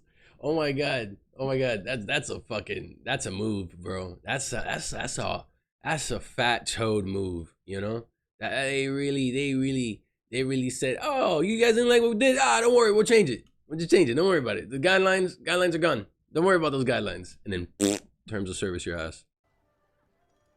Okay, so now we know that, and we're on Fucking the same page. I think that if Twitch actually enforces this, people will not do their content there, and this seems very confusing. Now, obviously, like based off of the conversations I had with Dan Clancy and also what they said on Twitter publicly, it seems like they're not looking to interfere with this kind of stuff. But it's one thing to say that, and it's another thing for it to be right there in the TOS. You see what I'm saying? It's literally right there. That's so scummy. Don't freak out yet. It's not a big deal. Hold for a moment. Why did they include this in their terms of service and then run everything back on Twitter? Well, the reason is because they had a goal. No one knows what the goal is. There's some theories out there. I talked to Hassan. His theory is that they're going for stream elements.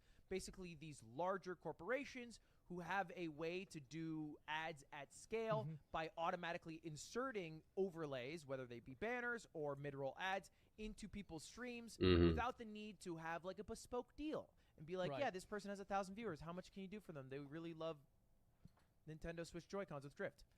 And I think the argument is that they're trying to put this language, at least legally, into the terms of service so that companies like maybe that can no longer operate. There's a... Yeah, I think that's... I agree with Ludwig. From what I understand, that is the case.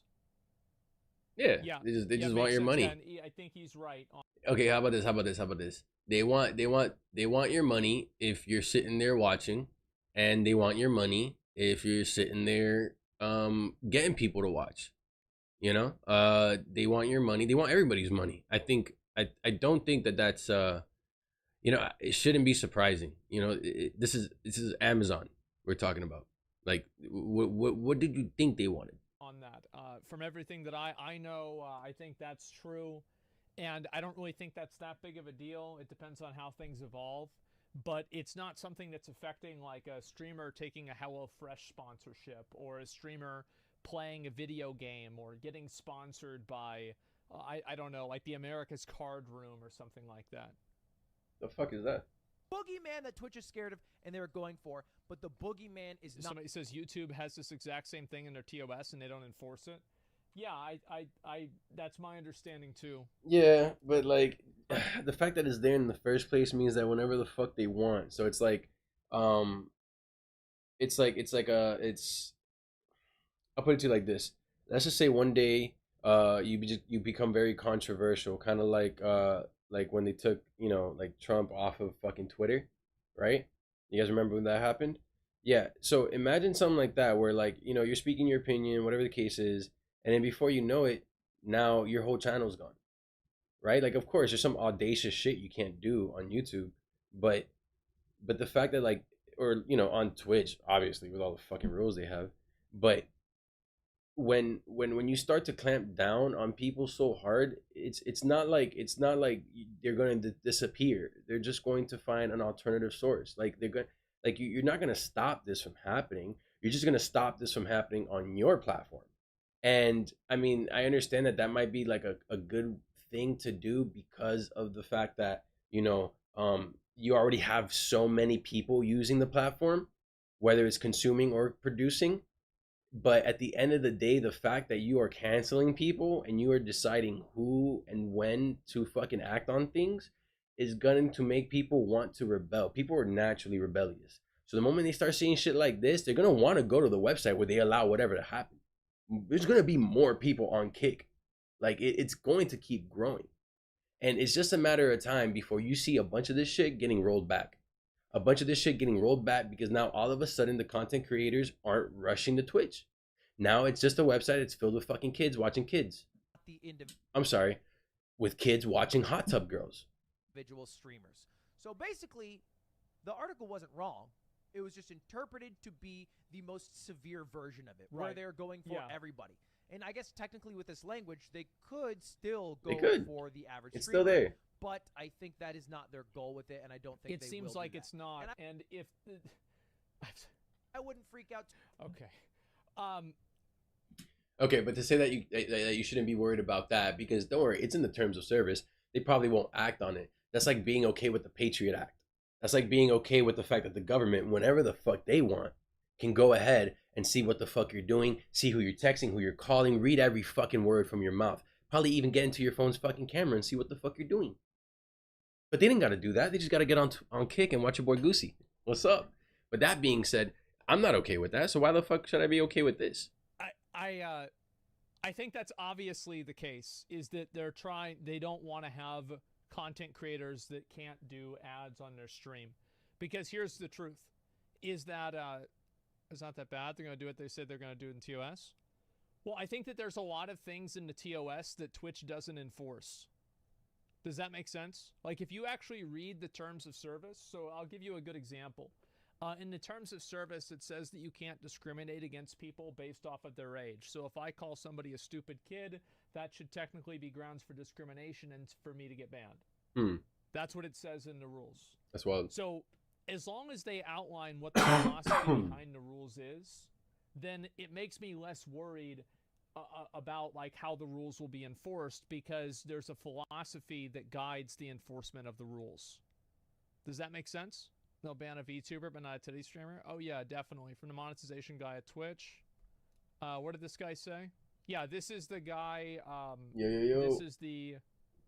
He is monetization So at Twitch. And you can tell. Think about how stressful of a job that is. This guy's lost all of his hair. So obviously he's probably trying to do his job here. Is Asmon stressed as well? Is that what's going on? He says, yes, we will clarify the terms of service. Terms of service changes take more time. The TOS is focused on third-party ad networks.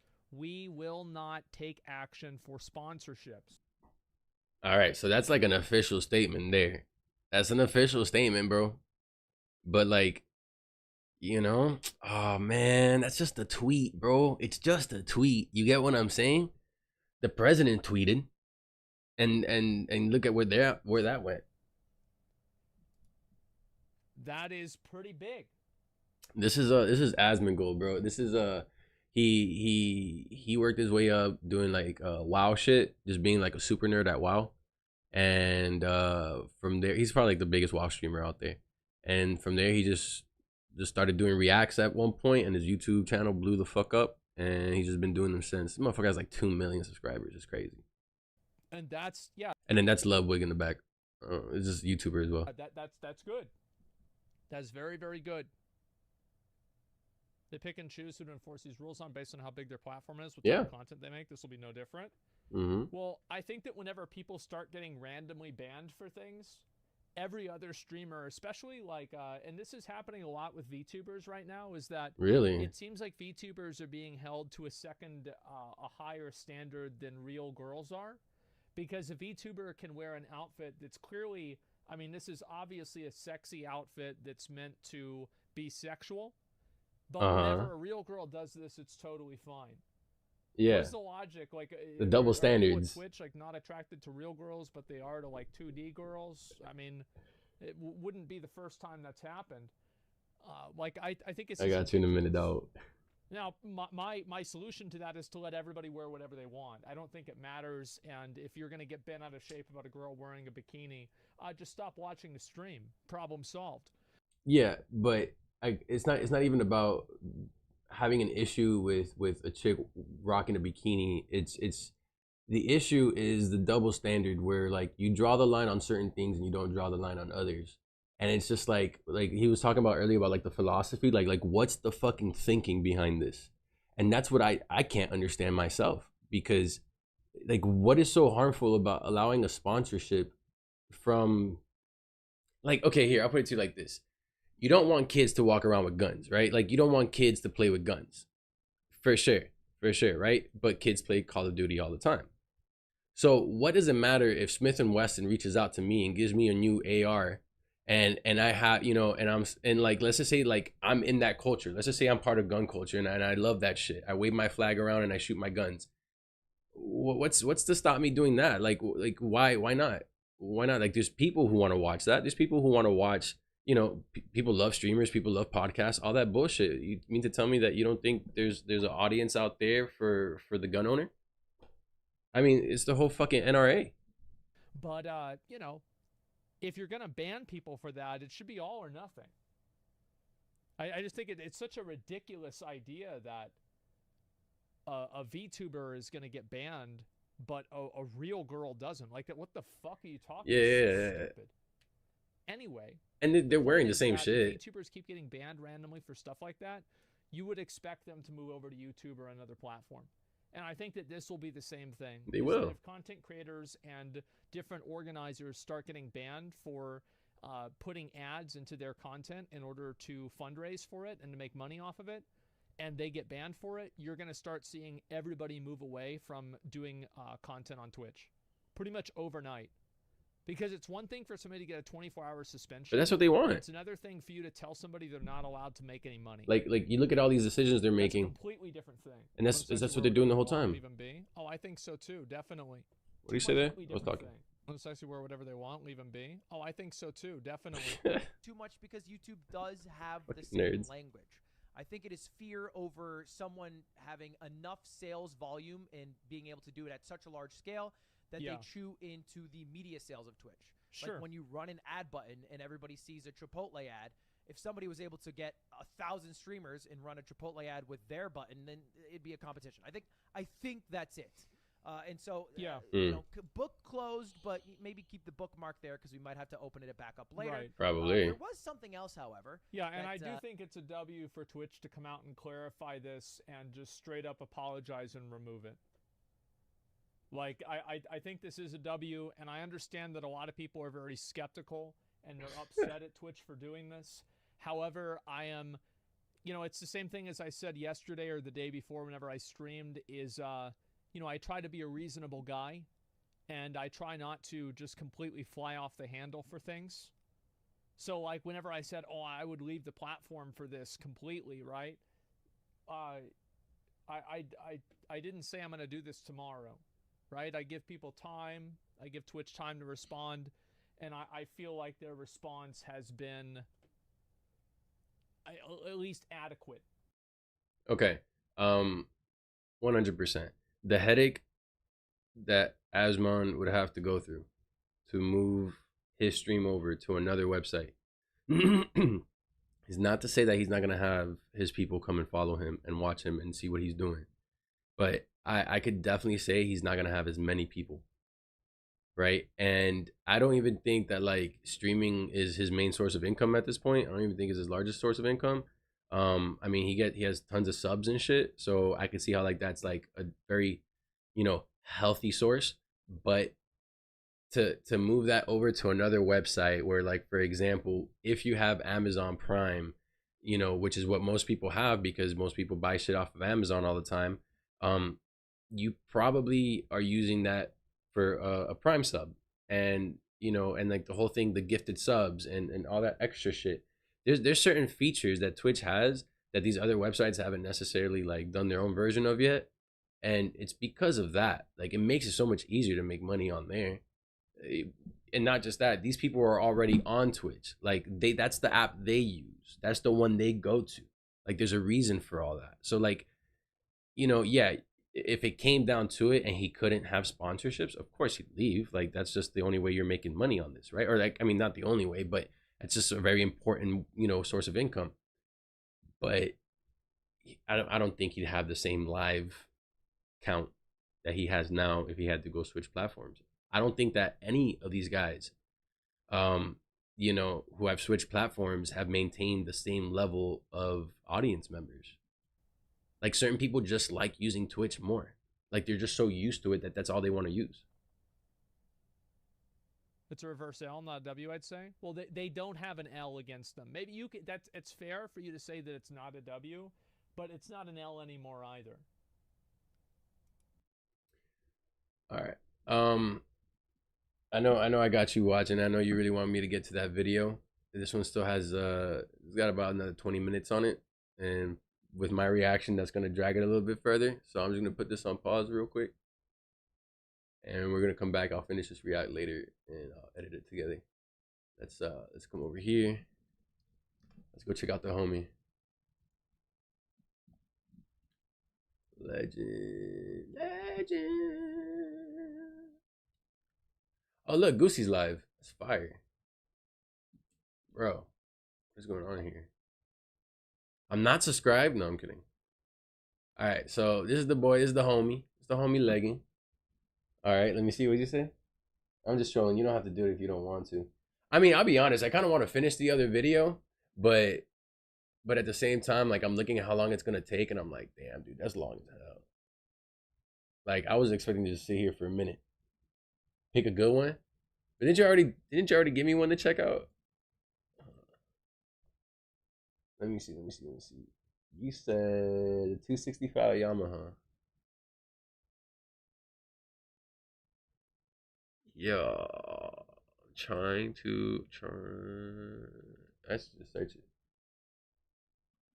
Actually, you know what? I'll just look for one that has like a bunch of views. That's how. Let's see which one of yours popped off type shit. 1 year ago, that's too long ago. Nah, that's not too long ago. I remember you making the fucking oh my gosh, the thumbnail. Thank you. Jesus. All right, we're gonna go with this one. Riding best sounding single cylinders. That seems like a lot ass video. Earning money to buy project bikes. Oh, perfect. Yes. I think that one. Motorcycle across. Oh, let me see. Motorcycling across Belgium. Wait, I didn't see that one. Where? Let's type in Belgium.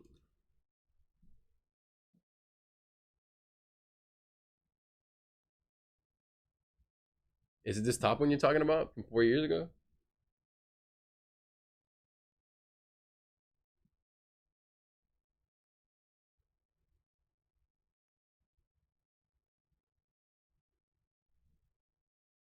With the vintage bike.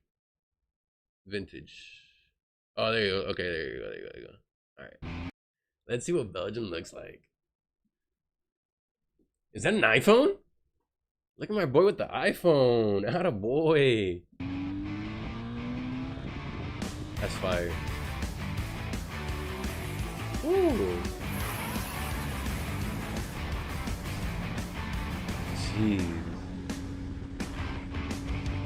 That's fucking crazy. I couldn't do this, bro. I'm so terrified of riding bikes. Fuck that. I could do a road trip in a car. Easy. Easy. 2020 was shit. Uh-oh. But you already knew that. A lot of plans got cancelled. It wasn't that bad. Like, it was, you know, it was a little crazy, but it wasn't that bad. And for me, that came in the form of my motorcycle license. With all the motorcycle riding schools closed, I was just stuck at home. And it wasn't until months later, I finally got my license. With my summer break coming to an end, I impulsively decided to go on a last-minute road trip through Belgium with my good friend Maro. Alright.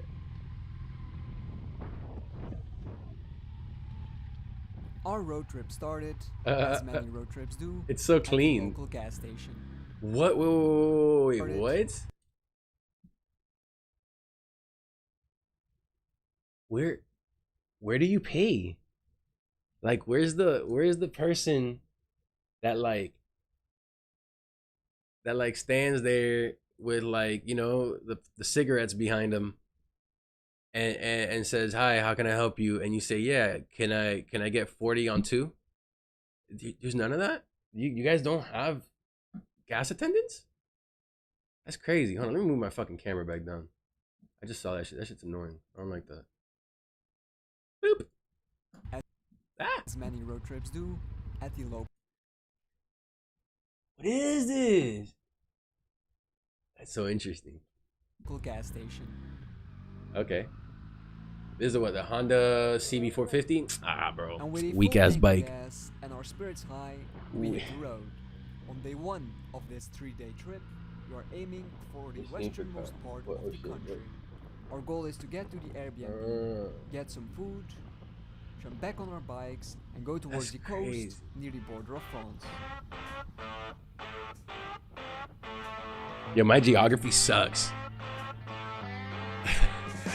Because back in my head, I was like, the border of France? You're right next to France? It's crazy. Bro, you don't... Damn. You're right next to France? Oh, like... Oh. Like, you could just take a bitch away for a weekend, huh?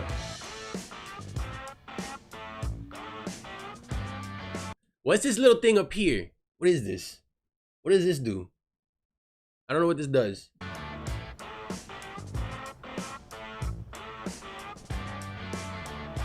Hi.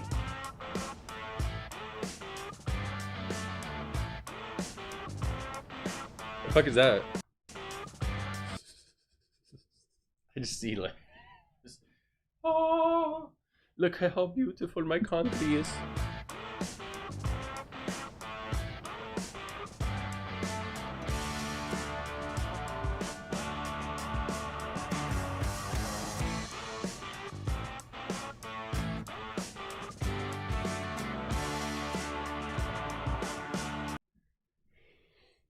You look so buff.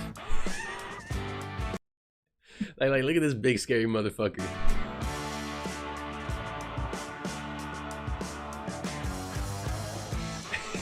The guy in the moped is like, oh, beep beep, get the fuck out the way. Now, that's a big dude. Fuck that. Fuck that. Fuck that, dude. Fuck that. Fuck that. Fuck that. No. No. No. Oh, look at the GoPros. Look at the pros of gold.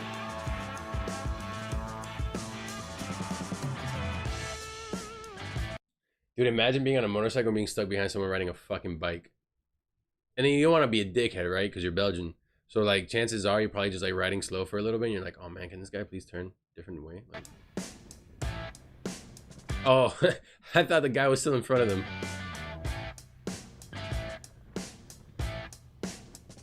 All right. These are nice places.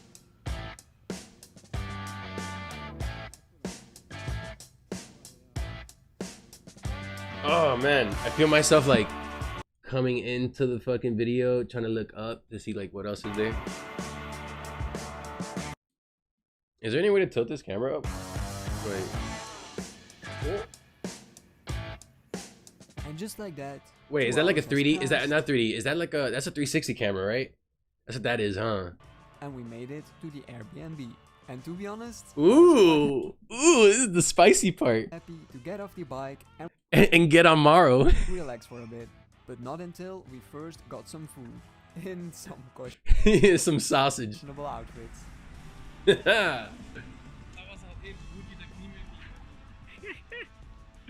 What are those? The hell is Airbnb hosts were very kind. Damn. The Airbnb itself was very cozy. You see, how many beds do you guys see there, huh? How many beds do you guys count? Because I count one.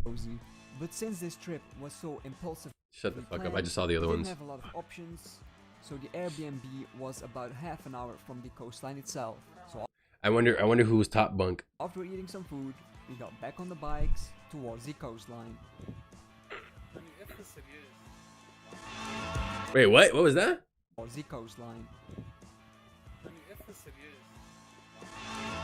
He's like, the fuck are you doing? Like, the fuck are you doing, man? Chill.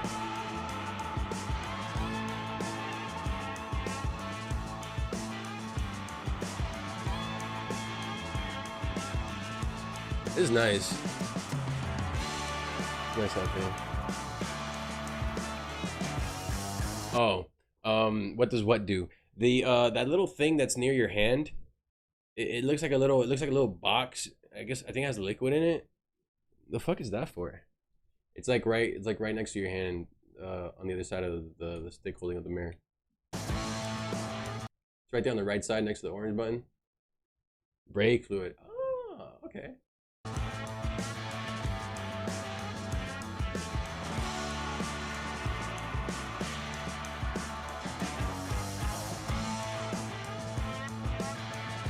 What are they lined up for? What are they lined up for?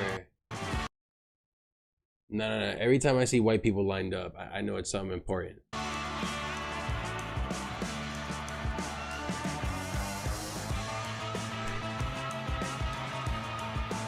Dude, that is just fucking lovely, man.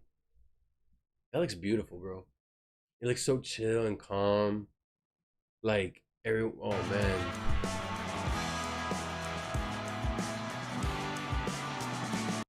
You guys have a beach. I didn't even think of that. Yo, how cold is that fucking water? You guys ever actually, like, you ever jump in that shit?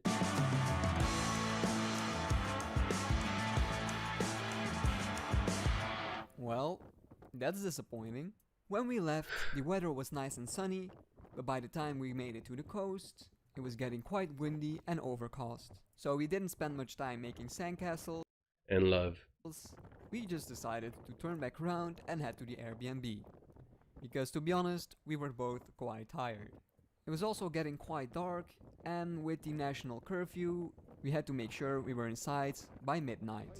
And after Man, I don't know. Maybe I'm. Okay. It's not that I don't like traveling. It's not that like I wouldn't want to go somewhere to see something.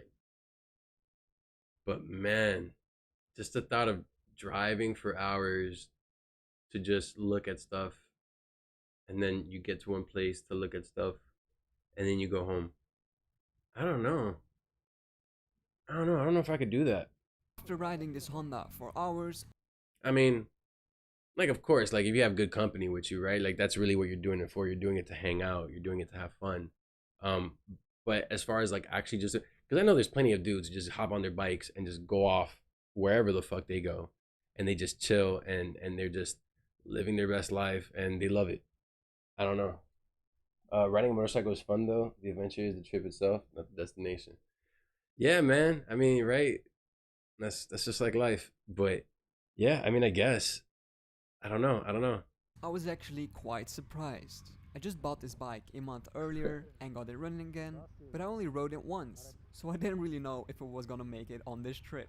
Maro wasn't very happy that I picked this 36-year-old Honda over my brand new Suzuki, but hey, this just makes it way more exciting. But that being said, the Honda certainly is not perfect. No way. Yo, what the fuck? That's...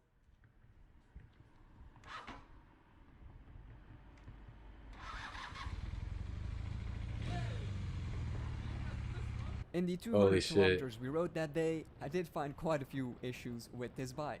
For starters, the tires. For starters, it's a bike. I'm pretty sure these are the original tires. They're so dry-rotted and hard, but as long as they hold air for 3 days, I'm not complaining. The front disc brake does absolutely nothing. I'm pretty sure the pads are absolutely worn out. We did try to bleed the brakes before we left, but that did absolutely nothing. So I'm just riding it without a front brake. The rear brake is a drum brake, which works great. And let's be honest, who really needs a front brake anyway? My biggest I mean, unless you want to fly off your bike. Concern when leaving were the front forks, because the right fork was leaking so hard that I'm pretty sure it's completely empty by now. But at higher speeds, the front starts wobbling quite noticeably. Good thing we decided to skip the highway. You see, that's why I say fuck that, bro. Fuck that. Like, you gotta test the bike out to see when it starts wobbling. As much as possible. I'm very surprised, however, of how comfortable this bike is, as well as the engine. The engine has... Yeah, I was gonna say, bro, like, bro, is something gonna pop out and hit you? 50,000 kilometers on it with an unknown service history, and I'm not gonna lie, I also did not change the oil before I left. Wait. You're the motorcycle guy, bro. It looks like you didn't check a lot of things before you left. Because because, as I said, the trip was planned so impulsively that I did not have time for it. So with oil you didn't have time for it? knows how old and an unknown service history, this bike Too busy picking your outfits for motto, huh? is running very good. Are they back at the hotel? Yeah, dog. Yeah, dog. What's next?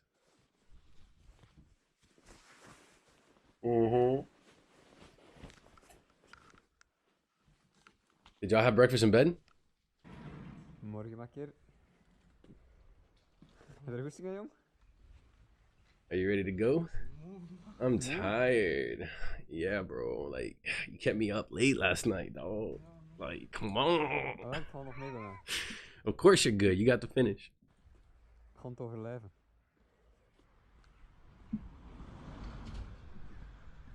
Wisselen vandaag. Oh. And just like that, Yeah? it's day 2 of our trip. Mauro is still pretty tired, but I'm sure that will go over soon once we hit the road. I put on my tank bag, we sync our GPS, and we're ready to hit the road again. Today we are riding south towards the circuit of Jules Tacheny. It's a pretty well-known circuit in Belgium, where they hold both car and motorcycle races. Today we are just going to visit, but if everything goes right, you guys will see me ride on that track later in... What the fuck? From there to there. But if everything goes right, you guys will see me ride on that track later in 2021. But that's only half the trip. After stopping at the track, we will continue our ride east, because our Airbnb is pretty close to the border with Germany, which is actually only about 5 minutes away from another well-known track called Spa-Francorchamps, which we will be visiting tomorrow. So you gotta get Let's see if the Honda makes it without any problems. So you're gonna go from the left, from that left point. You're gonna go all the way down to Jules Circuit, and then from there you gotta go to the Airbnb. Fuck that.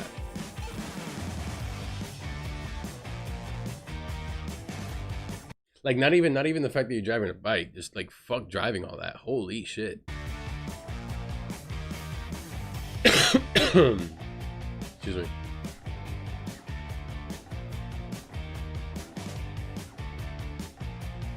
It is nice out there.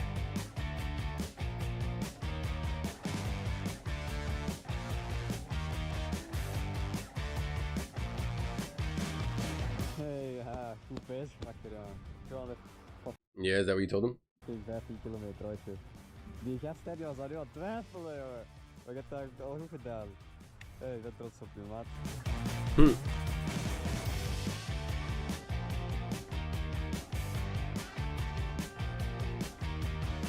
Wow.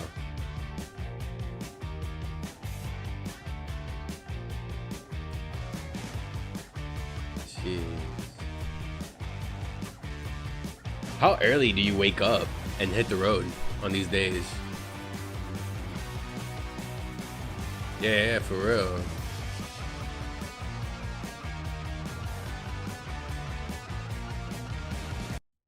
$7 a.m. That's when you're on the road, or that's when you wake up? Also, you gonna do this shit with Aiden?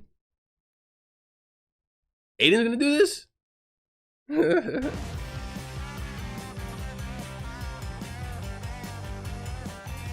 Gotcha. Wake up at 7 is not that bad.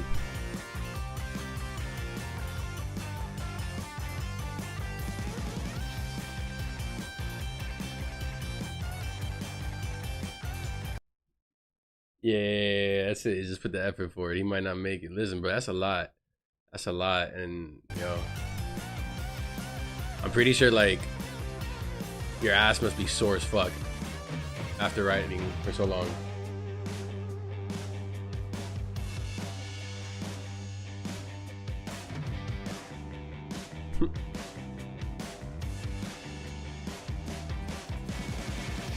Come mierda, oh my god.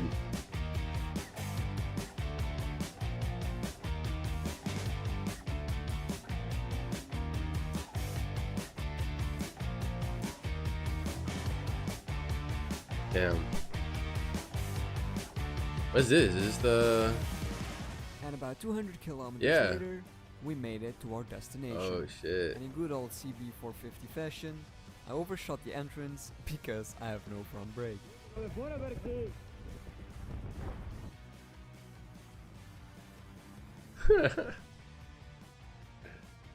Oh my god. The front brake didn't work, so you had to. Everyone's ready to race. Oh. We made it to the track, and of course, as we get there, somebody gets stuck in the gravel. We sat down there for a second, taking a break from riding and watching the people on track have some fun, before having to leave again because we have to make it to our Airbnb in time so we can empty our backpacks to go get some food, and since all the stores close at 8 p.m, we better start going again. So you're up at 7. You're probably out and on your way by like, I don't know, 7:45, something like that, almost 8. And then did you? So you drove those 200 kilometers. Like you guys had breakfast, I'm guessing, right, before you hit the road, and then what? And then you didn't eat till what time? That's, man. Maybe I'm just hungry right now. I think that's what it is. I think I'm so hungry that I'm like, yo, you weren't hungry? And now we enter what I would call the most beautiful piece of Belgium. Beautiful twisty roads. Maro's backside. Going through the forests, ending up in small and cozy towns. It's really amazing how many different types of places we have in such a small country as Belgium. Gotcha, stop for lunch. Alright, cool.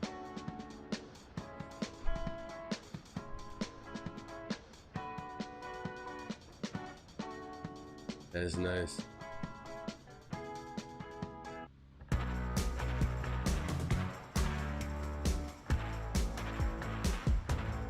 Yeah.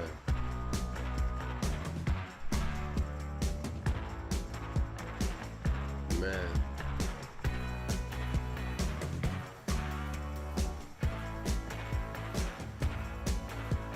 That's really nice.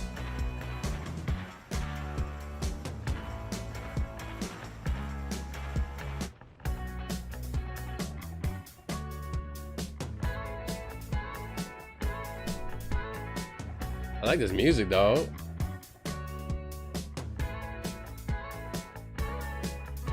Sounds really good.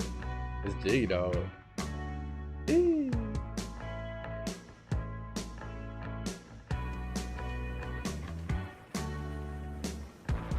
Who made this beat, dog?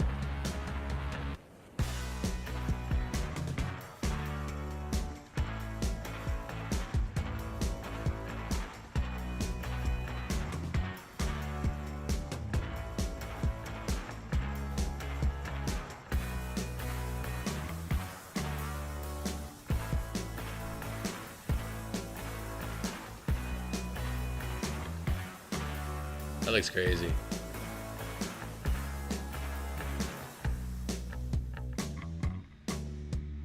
That 360 camera's the shit, dog. Oh, I need to get a 360 camera, bro. What?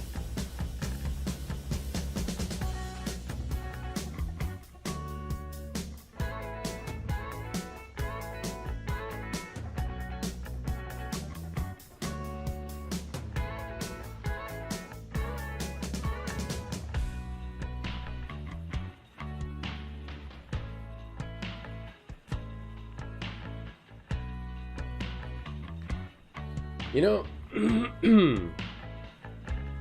like, it's not that I don't understand the allure. Oh, I got you. I completely 100% understand why someone would want to do this.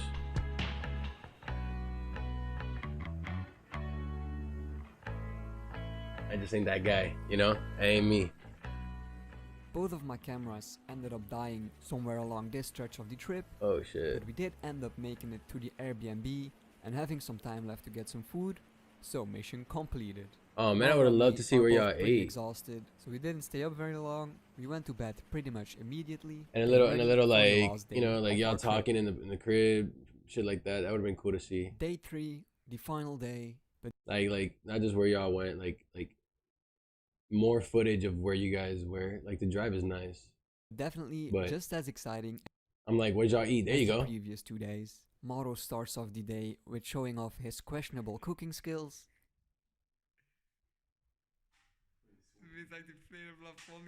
And it was quite dark when we got to the Airbnb, so I couldn't really show you guys. But the Airbnb I booked was in this little cozy town called Malmedy, and the view from our apartment was absolutely stunning.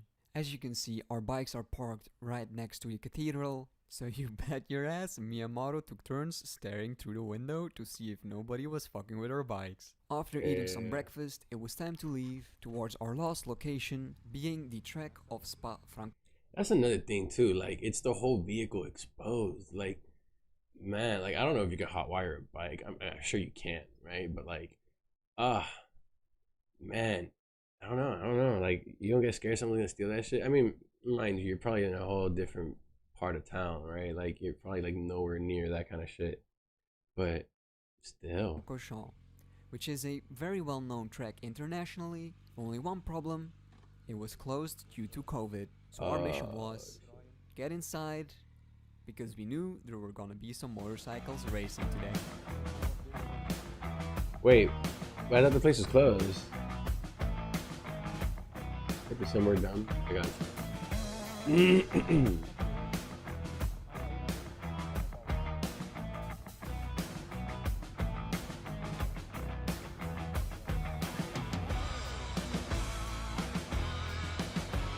Nah, bro.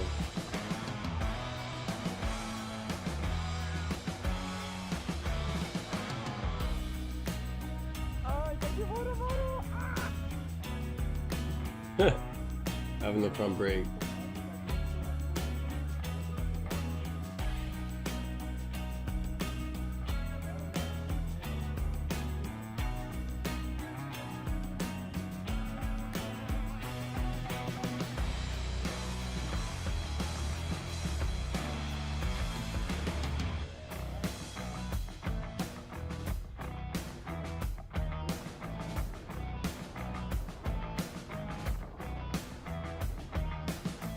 Yeah, that's crazy.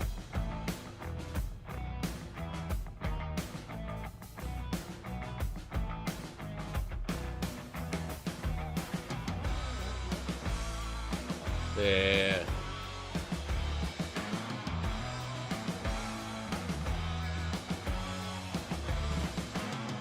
Oh shit, they're out there.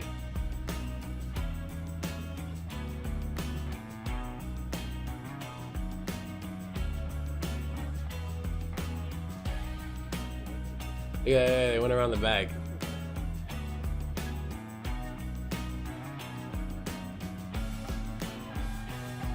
Is that part of the track?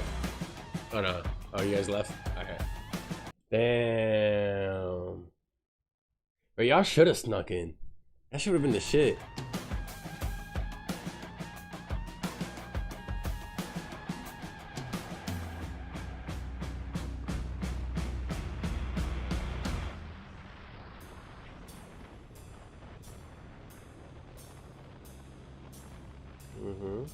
That sounds like a weird change.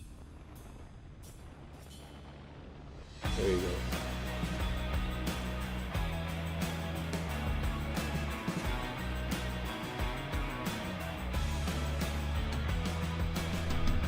What is this?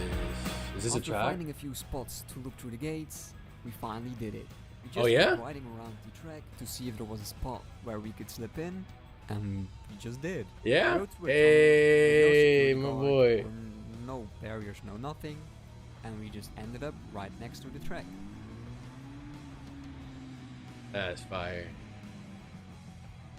Now there were some other people there, but from what we could see, they all had a special press bracelet, meaning they were allowed to be there, and we did not. Oh, that's where you got the clip. Okay. That's fire.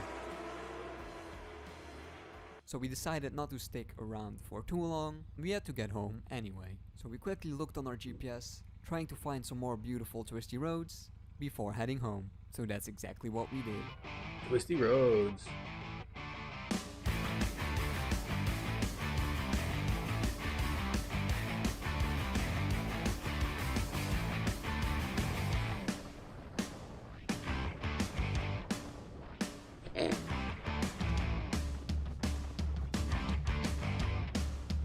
Like, do you get in trouble if you don't wave?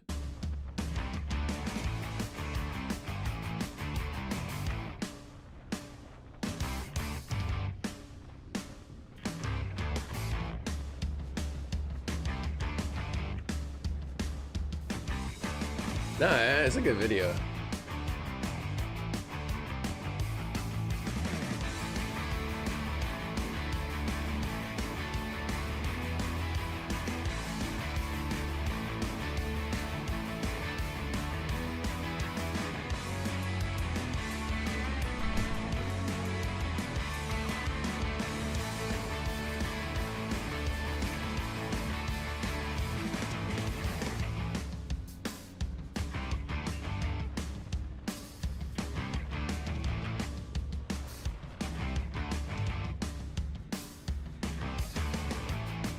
I have a few comments, but I'm gonna wait till the end.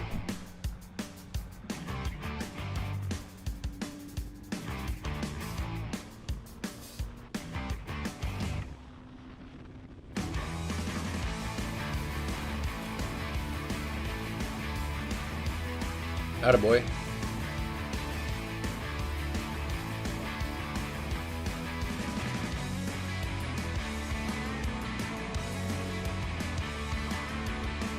It sounds like the intro for like a sitcom.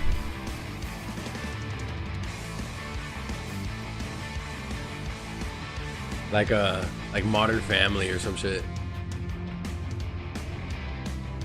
Look, he's gassing it. He's gassing it.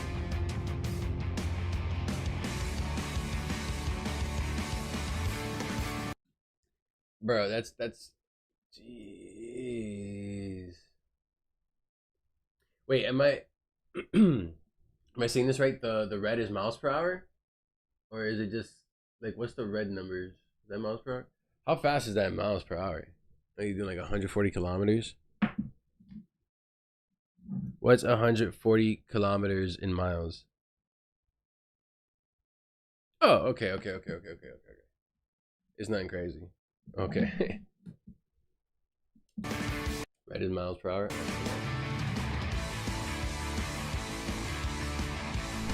Because I see that fucking gauge go all the way to the right, and I'm like, bro, this dude's doing 120. He's doing 120 miles an hour. Like, he's going for it. Wow. See, that's not... I want to see what that looks like over there.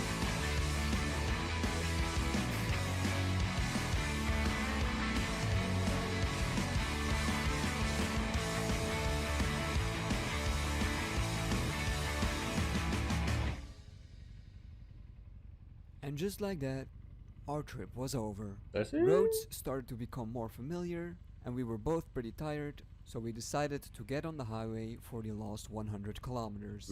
That way we would be home before dark and get some much needed sleep. I want to thank Mauro for coming along on this trip. I know he was hesitant at first because of COVID, so thanks for coming along and making this trip as fun as it was.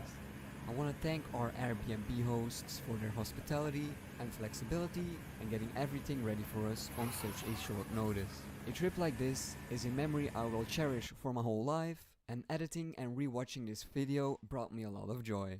I want to thank you all for watching, and I will see you next time. That was nice. I like that. I like the way you ended that. What was I gonna say? Okay, yeah, so... Well, first of all, I'm very interested into what camera you're using here. Like, is this just the 360 cam again? Or is this like a drone thing you had going on? Because I know I saw that you had a drone in one of the shots. I think it looked like you had a drone. I don't know. This was actually, it was pretty dope. It was pretty dope. As far as like I'm gonna just say a few things as far as like criticisms. There's certain parts I feel like it's a little dragged out.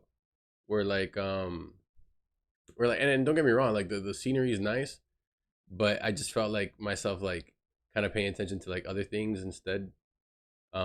Like the music and whatever the case was. I mean, it's nothing bad. It was just a little bit a little long-winded, but I like the trip. I like all the scenes. I wanted to see more stuff. I wanted to see like where you guys ate and stuff like that, like more content on like honestly, I think you do really good doing travel shit. I think like if you did like travel videos and shit like that, where like part of part of the video is you riding the bike, but then like where you go and what you do when you're there, you include some of that. I think you probably kill it with like travel videos, bro. Because this is entertaining. I like this. Give it a thumbs up. All right, let me see. Well, since we got that one out the way. Oh yeah, that's the one that you were talking about before. Let me see. Let me go watch that one. Actually, hold on. Before I jump to that, I want to go look at somebody else we know. Here's the man them, world's #1 highest CS player. That's pretty much it. What, this man did a 14-minute video, a 15-minute video from Delit? That's crazy. Wow. He never does that long form content. Uh-oh. He must have taken his time with this one. Oh shit, you know what would be great for me to do before this?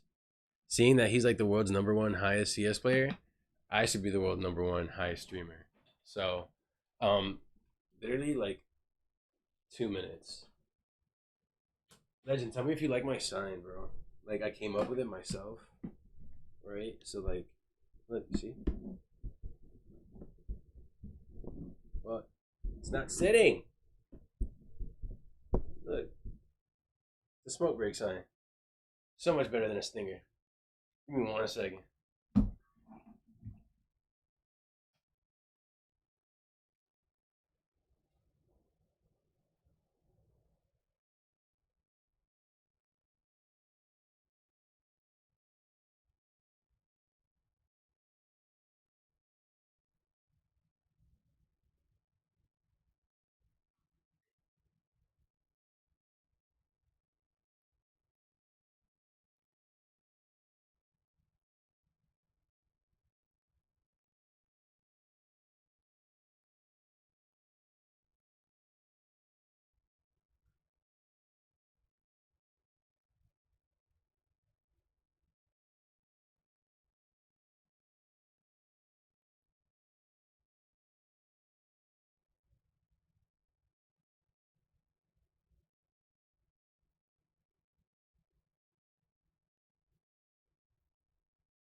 Ladies and gentlemen, without further ado, the world's #1 highest streamer is about to react to the world's #1 highest CSGO player. Fuck it. We play non-prime cam. Okay. Non-prime wingman. Oh, Yeah, no. No, Ricardo. HVH question mark? Oh, it's gonna be so painful. Who in their right mind is gonna deactivate Prime not cheat and play wingman? Like no one, right? Like the only people who's playing this is actually cheaters. I Uh-oh. don't think I've ever played overpass with wingman. I didn't even know it was a thing. Is it only B then, or? Yeah. Is it gonna be like But instant it's death, or realistic, is this actually gonna be a game? Yeah. I mean, like most of the. Yeah, but this one. Maps. Yeah, this is crazy. Yeah. Yeah. If you get like 3 rounds, you're Gucci on T. Yeah.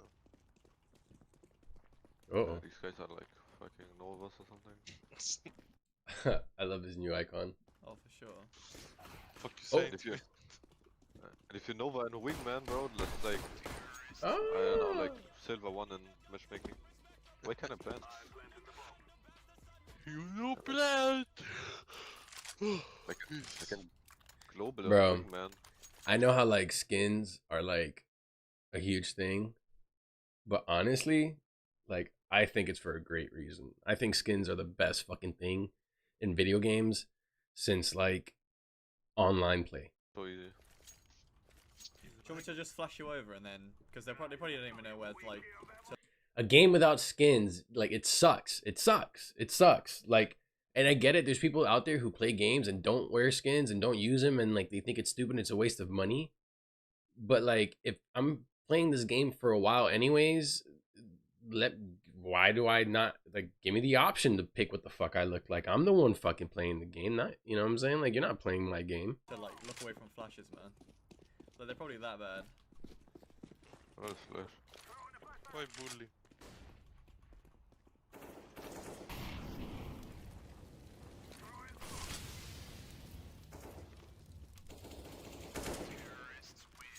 You know what we should do? We'll do the boost when we're CT, and I guarantee they don't expect it. They go, what? Where we get shot from? They're gonna be the only ones who are surprised by a boost, bro. I'm telling you, it's just so bad. Let's see what this guy said. What rank you? Cause I'm global. Oh, you're unranked, isn't it? That's why. Yeah. Cause I'm global elite. There's no way. He said you are a black man. Uh-oh. Let's see. Holy shit. He said dick, dick, dick, dick, dick, dick, dick. Oh. Just typing dick, dick, dick, dick. They're probably children, bro. Dick, dick, dick, dick, dick, dick, dick. Gooi, gooi, gooi, gooi, gooi. One shot.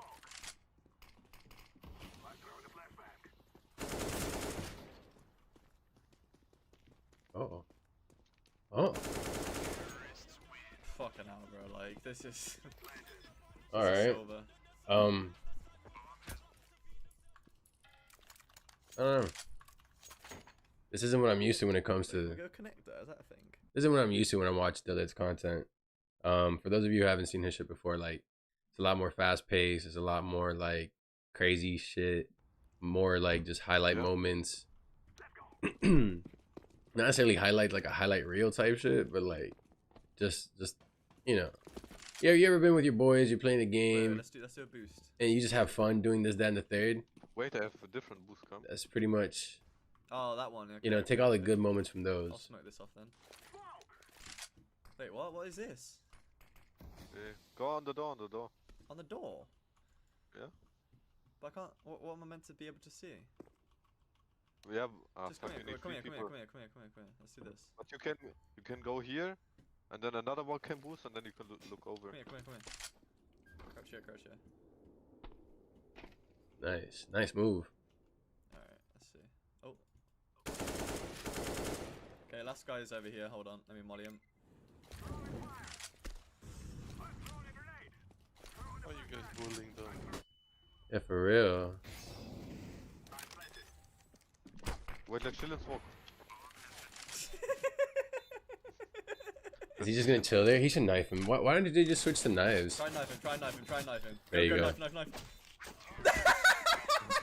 Bro, there's no way. There's no way they're this bad. It's not possible to be this shit of CS. Surely to God. Why is this wingman, bro? Why is this? The way his mask is just like slowly melting to the other side of his face. Cheating? I don't know. There's no editing in this video? Oh my Are you gosh. bad or something? Wait, so he just thought that was okay? He just thought he was just fuck it, it's good enough. Let me just throw it up there. I know. And he wants us to watch it? Yeah, a wee bat. Is that what's going on here? Between them. Fuck you, YouTube. Fuck you. Yeah. Fuck you too. Crazy. I wish we could hear what they're saying in voice chat, bro. Yeah. I wish you could too.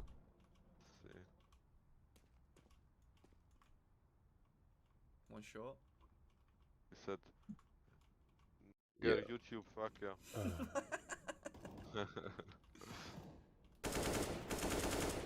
Where is he looking? Oh!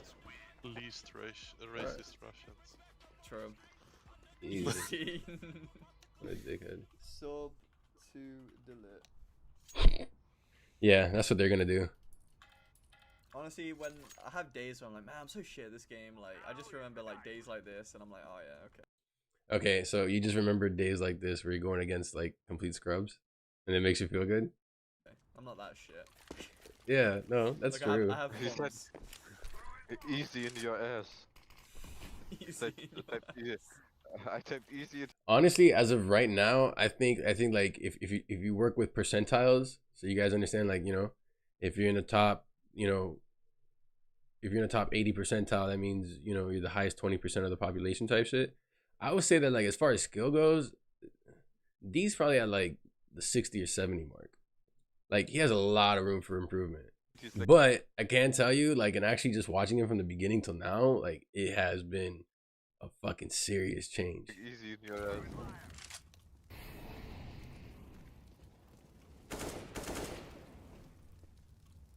Bro, there's no way they're not. I don't know why he was looking that way. Oh, ABC. You know, it'd be crazy, like, playing this on acid. Bro, let me tell you, bro. Like, when we did Lucid City, that was crazy. LGBT. You are gay. So toxic, so toxic. Uh-oh. There's some editing there. Clocked him. Get the head a little bit. Bro. I like how we're expecting cheaters and we get this. That's very true. That's how you premise this whole fucking thing. Bro, do we 9-0 him? Dude, that oh man. No, wait, let them get comeback and then, you know, we fuck him. I don't even know how, like, I didn't record that on my own. I don't even know why I didn't, like, get that footage myself. Fucking whore creature. Your whore creature. That's what he, oh. Yeah, we fucking do ultimate VM. Oh my god, that's crazy. Wow, one click. Another one click. One tap. Yeah. Wait, have you got a deagle? Oh. Nice. Dog. Jeez. Nice cheat. Good heart. Nice cheat. Nice cheat, but he spelled nice with an S. Nice. Nice knob. Okay, let's win them. Let's go like 8-6 and then we win last. Alright. Wait, what do you mean match point? This is just gonna keep going? Wait, boost me though. I wanna There's a whole nother round to this shit? Like, I just wanna see like what they do. Like, I wanna see if they even look up. Like, I won't shoot. He's not shooting. Wait. He said. Bro, there's no way. There's no way he's not looking. There's no way. YouTube team bet. Wait. But there's no way they're this bad. You could like run at him with your knife. Oh my god, no way. But don't kill him. Oh, okay. I was about to say. And he fucking did like 20 body shots on me. I bet they think they're really good now. Like, wow. Team map. That's how they won so many rounds. Should we go for trick shots? Let's go SSG. I'm gonna trick shot off Heaven. Bro, if I actually trick shot these kids. Yeah, this video got better towards the end. Or towards the middle. Come on. Go 360. Let's go. I will. I'm just waiting for them to peek. Actually, wait, I'll wait for them to make some noise first. Oh, here we go. Oh, there's two. He shotgunned me. What? He shotgunned what? What the fuck? Whoa, no. Oh, this guy's good. Uh-oh. Wait, is the rest of the game them just fucking with these guys? And then like them and then like ending up losing? Because these kids get their practice shots in? Cheater. Nice, no. Oh, you're getting toxic now. Wait, see Like, me. oh, Just see, don't even shoot. Just see how long they take to realize you're there, bro. All right. I would have. Oh, you see me? What the fuck? He's trying to shotgun me. What? He just like a nah, fuck that, man. Come. He's close left here. Bro, what did he?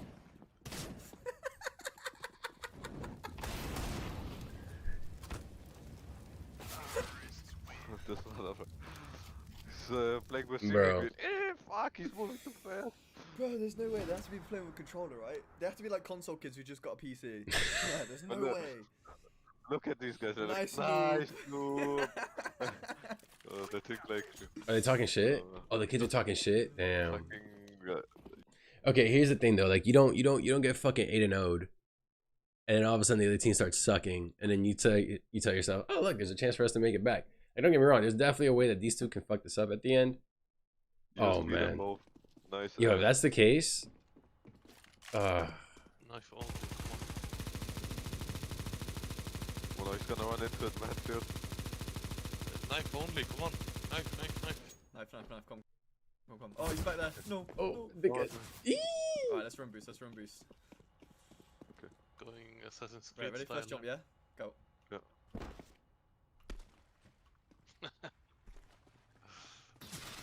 Oh, his nose, he knows. What? Maybe he won't check. you still. Maybe he won't check. What a dickhead. They gotta be hiding behind corners and shit. Go knife only. Like around edges and shit. Do like There's okay, so many just spots on this like map they can get the knife right. from. Yeah, we do like smokes and shit too. Smokes and No knives, smoke. yeah. That's smart. There we go. What do you want to push monster or short? Assassin's Creed in CSGO? Yeah, that's exactly what it is. Oh, one cave. Not cave. Connector. Oh, no, he knows I'm there. Wait, I'll flash him. No! Shotgun. Okay, going to disappear. Oh no.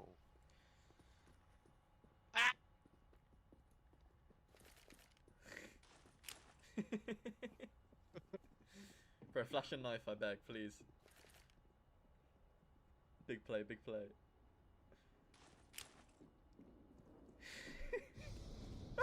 no way! No!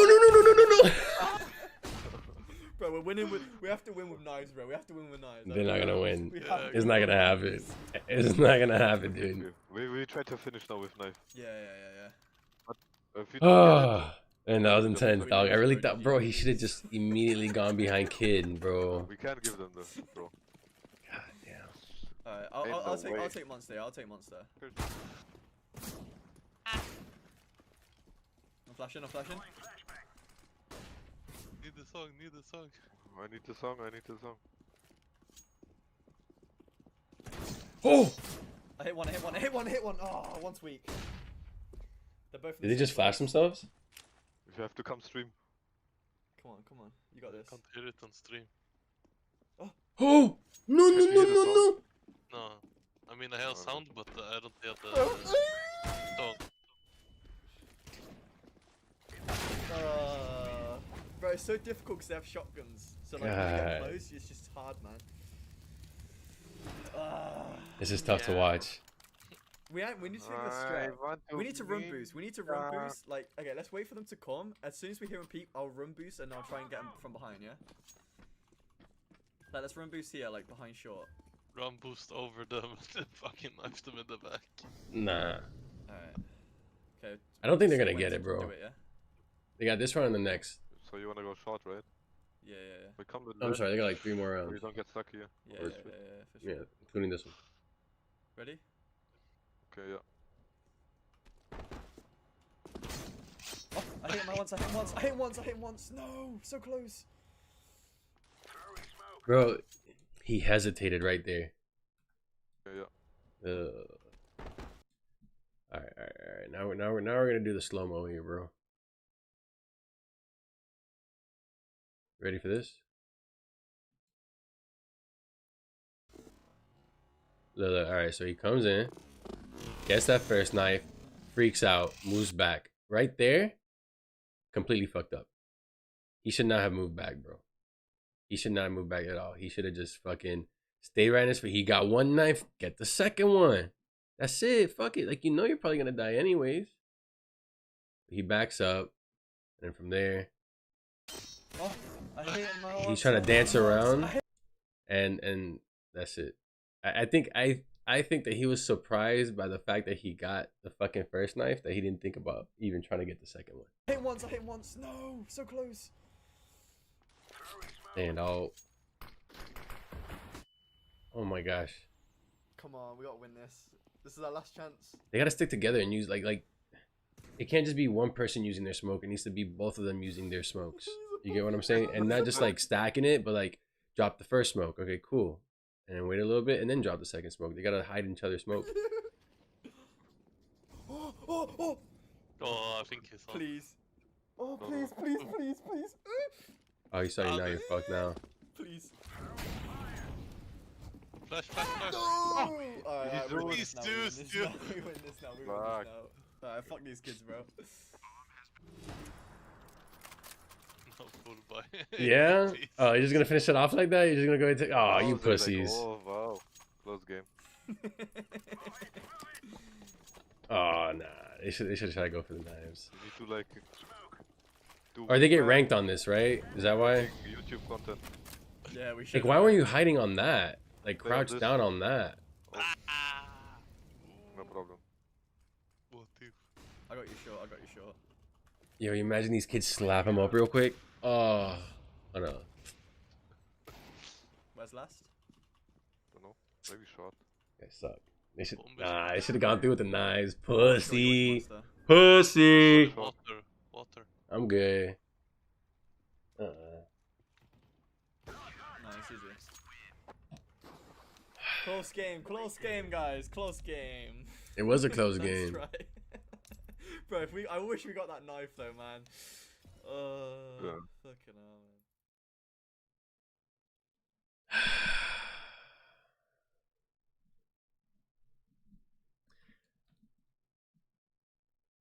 I am disappointed. Wait, what? Whoops. I do not know how to spell disappointed. I am disappointed in the fact that you two gentlemen are cowards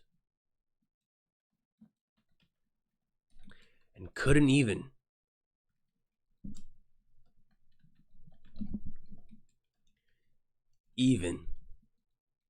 win using knives. Great video. Keep up the good work.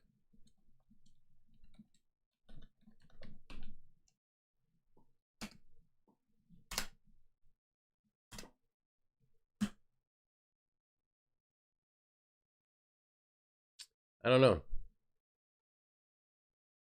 I liked it. It wasn't bad. There's some pretty good parts. It could have been cut down a little bit more, because like some of these parts were like really fucking slow, like the beginning was just dragging ass. I don't know, but it was a good video overall.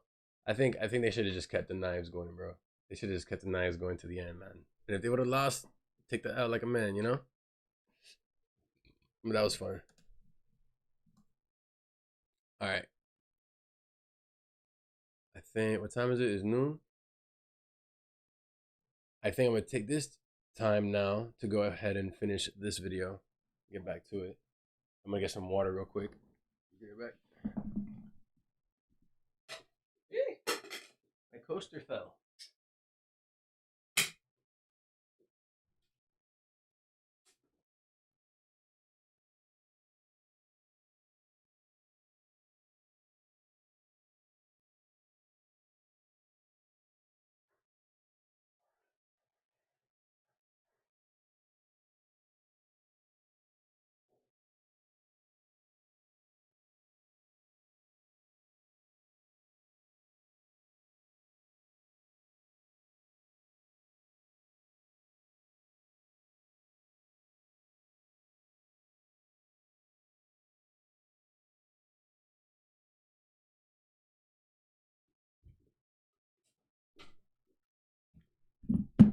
All right.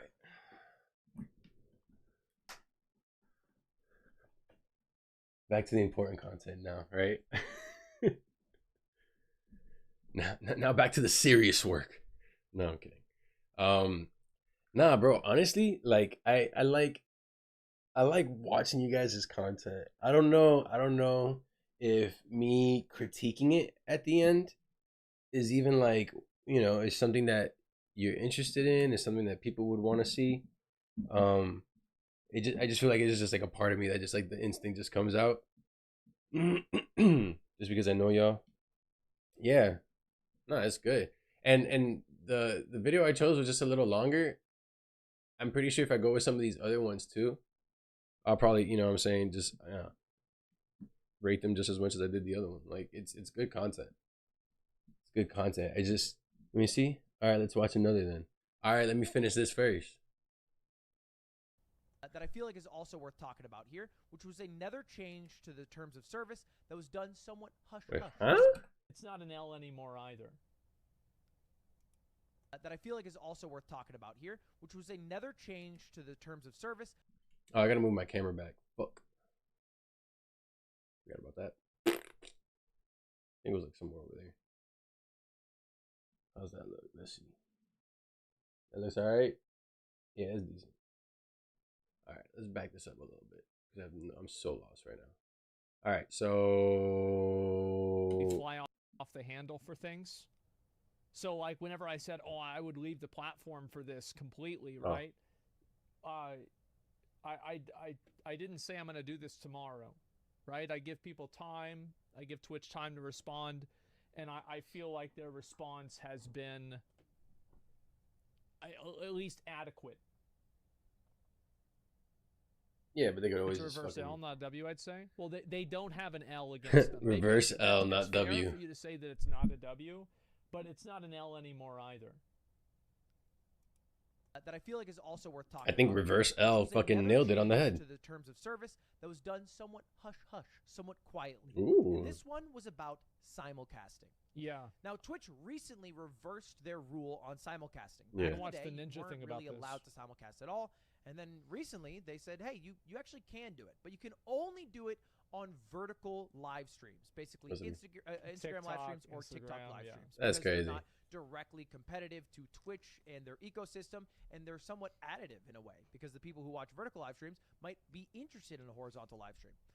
But they updated this, and they said when you are streaming live on the Twitch services, you may not simultaneously live stream or broadcast Vertical. on Jeez. any other Twitch-like service. Now, this has been a rule for a while now. Gonna be me to The hope. difference, though, is they changed it from you are not allowed to do it, what it is now, from what it was before. Partners are not allowed to do it, or And affiliates, yeah. affiliates are not allowed to do it. But that was always like yeah, that. basically before, you could simulcast if you weren't a partner or affiliate. Yeah. I think two examples of this was Nadeshot whenever he wanted to watch some Call of Duty event that 100 Thieves was involved in. And I think the more well-known example of this is Ninja, who got unpartnered on Twitch and is not affiliate, but he just streams on everything. Yeah. Why Like, would new streamers stream Why wouldn't you do that? just on Twitch if discoverability is trash garbage? I don't know. I really don't. Like, I've said before, like, if somebody is a new content creator and they're wondering what platform should I go to, Yeah. I would tell them don't go to Twitch. It's funny. It's like you're expecting the answer to be like where to go, and what he says is like where not to go. Straight up. And it's not like... Why would you? The reason why I say that is because... It's too restricted. It's because the platform just... It's corporate. Like, how do you go from 1 to 5 viewers? How do you go from 5 to 15 viewers on Twitch? It's really hard. Yeah. But it's actually very easy to get a video that gets 1,000 views. A video that gets 100 views. It is very easy to do that. Yeah. You pick a topic that people are interested in. You use keywords that people are going to use. And you put your videos out there. And you keep putting them out there. 100%. Right? You might not get a bite on the first one. It's like fishing. But you keep putting your fucking bait out there. And you're going to Eventually. get One day it'll hit. It's not a matter of if, but when. Even if you disagree with that, I think we can all agree that Maybe one day I'll be as famous as Legends Garage. you're gonna get hits more often than you would on Twitch. For a long time, there were people who were multi-streaming on YouTube, on Twitch, on Rumble. Yeah. They would do it. There's a time where the restreaming software was fucking free. Where like, or not even the restream website was fucking free. So you could just send it there and you can send it everywhere at the same time. You didn't have to work. And then they fucking put a paywall on it so you can only do 2 at a time. That's fucking bullshit. Thankfully, I got homies who show me how to fucking do that shit straight from fucking OBS. So go fuck yourself, restream. And it's crazy because so many people pay for like these stupid little things. Whatever. Without being Twitch partners or affiliates, to basically get the huge amount of people that are on Twitch to maybe check them out on the other sites where they're able to monetize.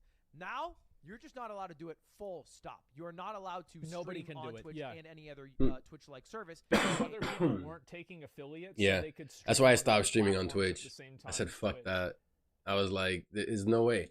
Like I know where I'm at in the game, and I understand 100% that if I can't get this content live out to as many people as possible at the same time, nothing is not gonna go anywhere. So Twitch is obviously like this. And is like Twitch a isn't gonna game help me that's do when a that. New patch comes out, you can't do. Doesn't that make anymore. sense. I think that it seems. I think this is an example of Twitch, like, and I understand where they're coming from, because like pushing out video and audio quality that's so high to like 3 viewers or 5 viewers is probably not profitable for them. So they want to be able Is to this make shit out of money off focus? people and that. Oh man, I hate that shit. Look, his microphone and his hands are perfectly in focus. That way. Sure, I get it. But at the same time, like, you don't exist in a vacuum. And you have Rumble, you have Kick, and you have YouTube. Yep. And all these other platforms don't have this. That's like having someone like being in a relationship where like you know you're just trying to be yourself, you're trying to do you, and the other person just keeps telling you like, no, I don't like this, I don't like that, no, I don't like this, I don't like bitch, I'm gone, bye. Like there's so many other options. Like why would I subject myself to a version of content distribution that isn't actually distributing my content? So why would somebody handicap themselves by exclusively streaming to the website that has the worst discoverability? Doesn't make sense. It doesn't make any sense. A YouTube, regardless of whether you make money on Twitch or not. And you can only do it if you have advanced written permission from Twitch. And of course, you are allowed to still do that. Who the fuck is gonna get that? Who the fuck is gonna sit there every time they're about to go live or you know what I'm saying, try to communicate, hey guys, I want to do this? Like, no. Live streaming, but no. And not just that, imagine like all these other rules and shit that can be applied and don't normally get applied, right? That we started talking about earlier. Well, guess what? Now that you're doing that thing, guess what? There's going to be more scrutiny on your streams. And all of a sudden, you're going to start seeing a lot of these other things get implemented on you versus other people because guess what? You decided to simulcast and you got permission. So now we're watching you. That's not really the big question here. And why does this matter? Well, it affects people. It affects a lot of streamers who have made a concrete decision to try to monetize on the websites like YouTube, but use the larger viewer base of Twitch to get people over to those sites and basically maximize their viewership. One of those people being Ninja, who had a pretty poignant conversation. Dude, he looks way different. He looks way different than when he started this shit. Like, about this on stream today that I'll play for you guys. They're basically forcing my hand. I'm not partnered on Twitch. He looks like is it Tobey Maguire? Is that his name? The dude, I think the dude who played Spider-Man. The dude who fucking That 70s Show. You know? For you guys? They're basically forcing my hand. I'm not partnered on Twitch. I don't make money there. He had to think for a second. He said, I do. But it's not it's not as much as I make over there, you know, at these other places. I make $0 on Twitch. Does he really? Does anyone have is there any way to know? Now, for context, Ninja, a while back, when he had his decision of where he was going to sign, decided he would sign nowhere. and ended up streaming live from basically everywhere that would let you stream at once. He was live on Instagram, Facebook, Snapchat, YouTube, Twitch, TikTok, all at this Shit, Instagram. Vine. And to do that, he had to revoke I'm gonna throw this bitch up on Instagram. I didn't even think of that one. partnership. And because of that, he doesn't even have the ability to make. Can I go from OBS straight to fucking Instagram? Listen, I'm not that bright. You know what I'm saying? Like I've studied some shit, but some of this is news to me. Money on Twitch. Yeah. So they then put a rule in that says I can't stream, I can't simulcast. What am I gonna choose? What am I gonna choose? Am I gonna choose streaming to YouTube, TikTok, Kick, other? Yeah. Do you want to choose everything else or just Twitch? Facebook all the same time? Am I gonna choose streaming all to there? Everything or Twitch? Or am I gonna just only stream on Twitch to Twitch and make no money? Like zero. What the? Who would like? That's no one would. No one would. No brainer. Yeah. Now this is a problem that affects Ninja. And you know what sucks too? This is Ninja saying this shit. Like, okay, I'll put it to you like this, right? When someone in an industry who's really high up there has something to say about that industry, people tend to fucking listen. And that does not look good on Twitch. The fact that you have Ninja, the guy who blew up, like when people talk about like what is streaming, the first thing you could say is, have you ever heard of Ninja? And you're like, oh, the guy who plays Fortnite. That, yeah, he's a streamer. Boom, right away, people get it. The reason why the whole fucking industry blew up was because people like him. I mean, there's been other people who streamed who have done amazing things for the industry, but when you really think about the main characters and shit like that, he's one of them. He's one, and for him to be saying that shit about your platform, yo, that's not good. Like, that just doesn't look good. Think about, and then here's the thing, this is what I was saying earlier, like when newcomers are looking where to go, you know, the idea isn't that, oh, there's a bunch of people here, so that's where I'm gonna go. Well, yeah, but if there's a bunch of people there and that's where you go, what are the odds that those bunch of people, for whatever reason, are gonna come try to find you? How many other people have done that? That's the difference.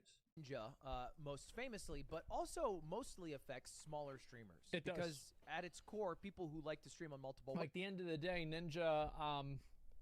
I'm not sure about Ninja's finances, but like from what I know, I think he'll be all right. I think he'll be good, pretty much.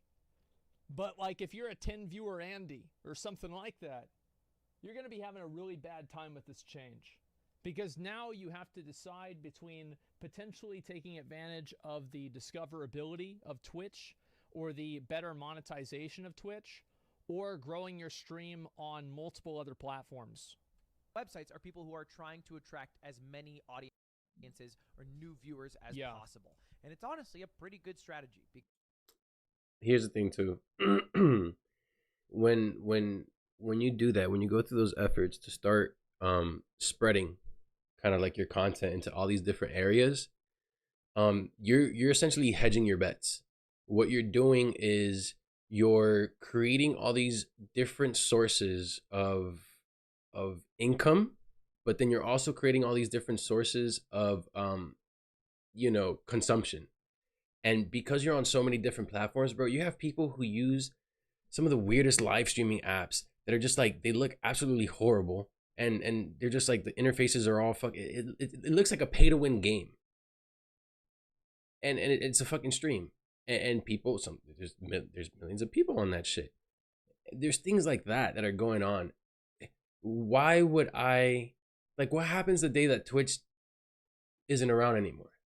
Or what happens the day that like they do something or something goes wrong with the company, or maybe like they start to lose people? Like, you can't put all your eggs in one basket. That's just not like that's not strategically sound. Because you're able to get people who are more native to Twitch and people who are more native to a YouTube or a Facebook. Or if everybody started doing that exclusive shit where you can't simulcast, if everyone started doing that shit, then yeah, maybe Twitch would have a chance. Maybe. And maybe that's why they have it in place, is because they think that everybody else is going to start doing it. But what happens when they don't?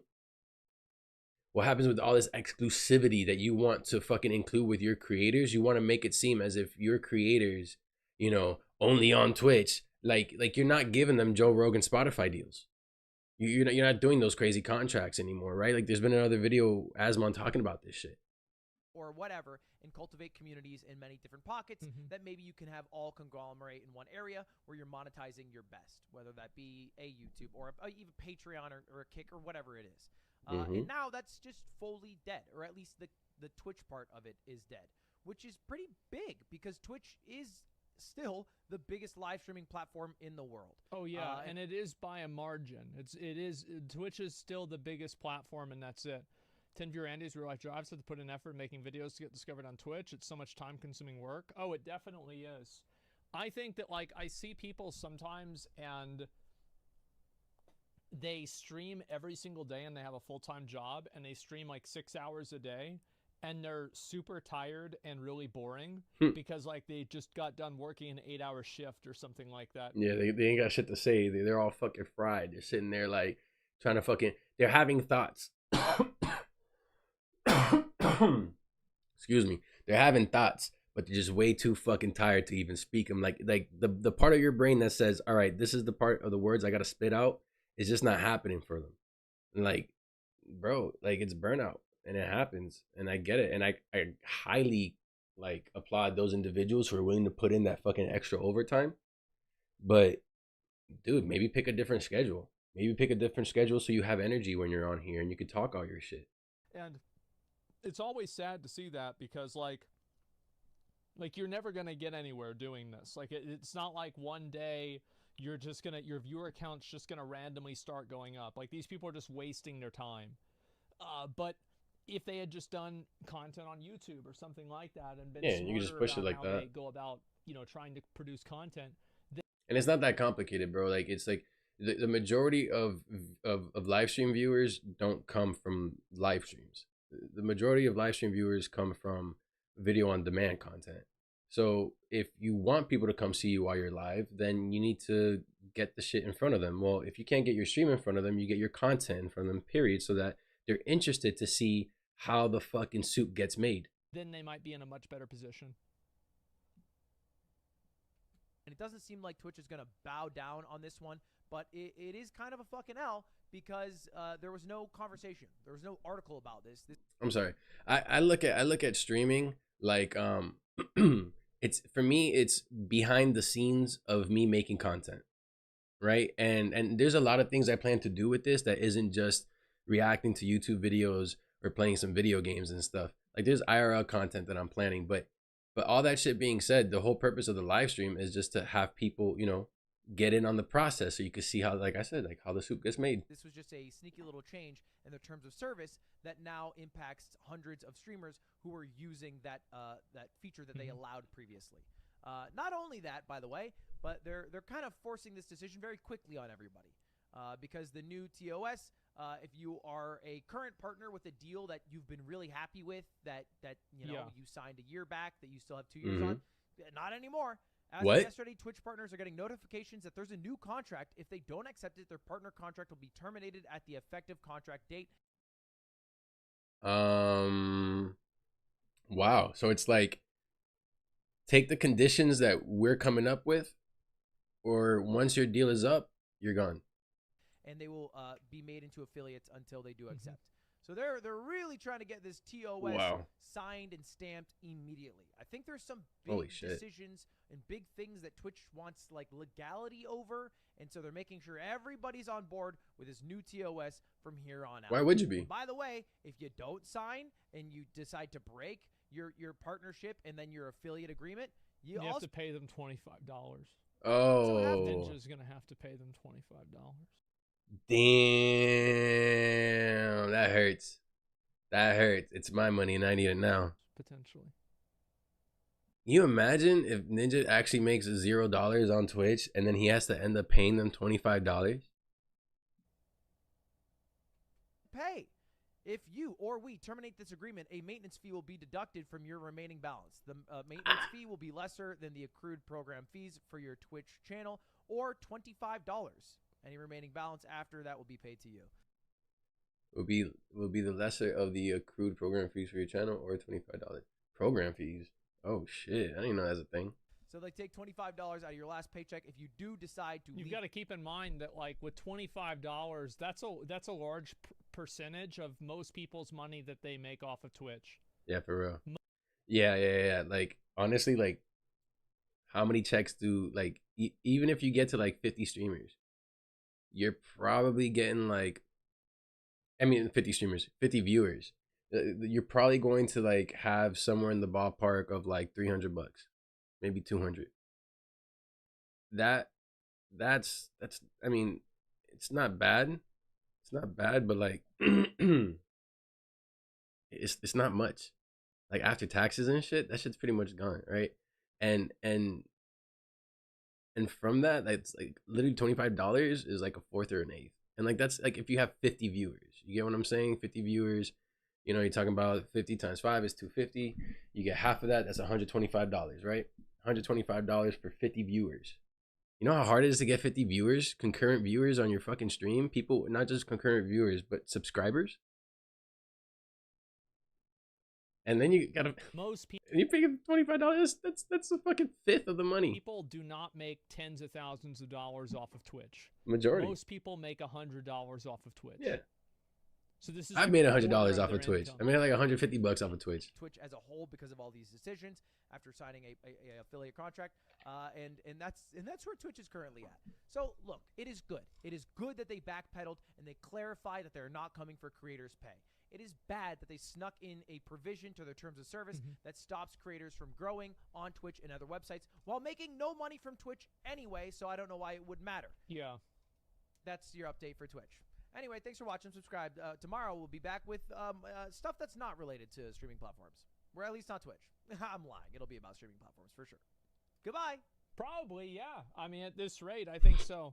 So basically, so we removed it, but not really. Well, I mean, I think that it's very clear the implication is that Twitch does not want to interfere with sponsorships that creators have, but they more want to stop a potential, like, they want to stop other people competing with them in the market for ad space on their own platform in the same way that Twitch delivers ads. And that makes a lot of sense, except you're competing with where the money's coming from for the sponsorships. Like, you're competing, like you're fighting to touch money that isn't yours to touch. And not only are you doing that, you seem to be also forgetting that you're competing against how many other platforms. So like it's very nuanced, and like I had to really think about this and figure it out myself. But in terms of like streams and everything like that, nothing's going to change. Nothing's going to change. Twitch reverted all of that, and they apologized. And I think also they kind of want to have the legal framework to take action on it if something does happen in the future. Then implementing an automated sponsored content system would take money from streamers that would have gotten the deals on their own. Well, yeah, no, that's the whole idea. Like, you're trying to funnel the money instead of having it go directly to the person doing it, right? Like, here I am trying to put on a show and I got a sponsorship, right? Instead of me getting that money, what you want is the person who's trying to get advertisements to give their money to you, and then you, through your system of filtering shit, decide where that advertisement gets placed, and then you get to keep a chunk of that change, and you get to give out the rest to whoever the fuck it runs on, right? Or however the fuck it works, that last part. Now, that being said, you don't need to be the middleman for that process. Like, you're trying to make yourself a middleman for no reason. Like, when has sponsorships or deals like that? Like, the only time I've ever heard of a middleman when it comes to sponsorships is an agent. And that's the guy who's out there hunting to get you the sponsorships and the deals, right? Like, it's a completely different story. Not the guy out there, and he gets his cut. That's fine. But what he's not trying to do is have everybody go through him and give him like majority of the money, and he gives you whatever the fuck he feels like. Actually, so this might be confusing for people because it's very nuanced, but try to stick with me here. I actually like the idea of Twitch going out and getting sponsorships for streamers the same way for like banner ads and for like different games, etc. The same way the bounty board does.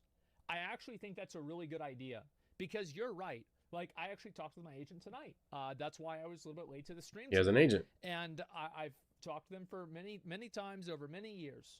And obviously, many people that are larger streamers do have an agency, or they have a person who they have representations. You need that. Like that. You have to have that. In the process at of that level, they are able to get deals themselves. However, and it's not even like you have to be at a crazy level. Like I'm sorry, but if you have 100 viewers, fuck it, bro. If you got 50 viewers, you have 50 people who are constantly showing up to your stream. If you're not doing fucking like affiliate marketing, if you're not fucking doing like, if you don't have someone who's at least trying to fucking give you ideas of where the fuck you can get these sponsorships from, bro. If you're not even doing it yourself, like at that level, like, cause 50 viewers, to hold 50 viewers, you know, it takes a bit of effort, and to grow from there, it takes a little more effort too. But it's not impossible. But that's a lot of people, and like. Yeah, maybe you don't give this guy like, you know, $10,000 for him to talk about the new fucking gaming mouse he has, but maybe instead you give him like, you know, $200 and you send him the mouse. Like, dude, that's fucking banged up, bro. And in the moment they have, you know, see, the thing is that like if Razer wants to sponsor somebody, right now, what would work with Twitch would be that like Twitch gets the money from Razer, and then they give some money to the streamer. Well, if Razer wants to sponsor somebody, normally what would happen would be like they would give them the money directly, first of all, or go through their agency. And then from there, they get probably the fucking thing. They'd get a mouse, they get a headset, maybe they get the whole fucking shebang. But by them doing this, they're gonna start like when do those kinds of things happen? When do you get those little extra perks? Like the whole thing where people send you shit to try it out because they want you to fucking advertise their shit. And if you got 50 people, if I'm a gamer, right, and my content is gaming, okay, and I got a fucking solid ass mouse and I show it off, the chances out of those 50 people, like I guarantee you at least 5 of them are gonna buy that mouse. a lot of small streamers, like I'm talking 70 viewer Andes, stuff like that. See, that's small. They are lucky to get a sponsorship, and usually whenever they get one, the deal isn't that great. So doesn't need to be that great. A bounty board for generalized sponsorships that Twitch could create, and this is something that I even consulted with them for because I believed in it. I thought would be extremely helpful and really good for smaller streamers, and it would help smaller streamers and people without large audiences.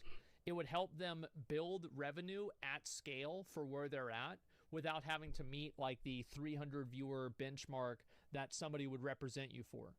Yeah, so that it's a great idea. I just see people like promoting products that they don't even fucking use. Like all you're gonna end up doing is min-maxing that shit and saying, all right, well, if I get $20 for running this ad or running this sponsorship, but I can get $50 from running this one, why the fuck would I do one versus the other? Like, yeah, I don't give a shit if my viewers don't shower. I'll advertise this shit out of Dove soap. Because this is the way that agencies work, right? Is that they take a percentage of the money. So like if you're doing a deal and like I get paid $100,000 and then somebody gets 10% of that, that's a lot of fucking money. It's $10,000. Mm-hmm. But if you're doing a deal and the deal gets you $270, you get $27. For comparatively, yo, that's, come on, bro. Money's money, dog. Not that much less work. So guess what? A lot of people that are very small, that don't make a lot of money off of partnerships, they have a really hard time being represented because it's just not worth it for the people that are representing them. That's just an unfortunate you gotta go reality. do that shit yourself. Why do people care about smaller streamers so much? The reasons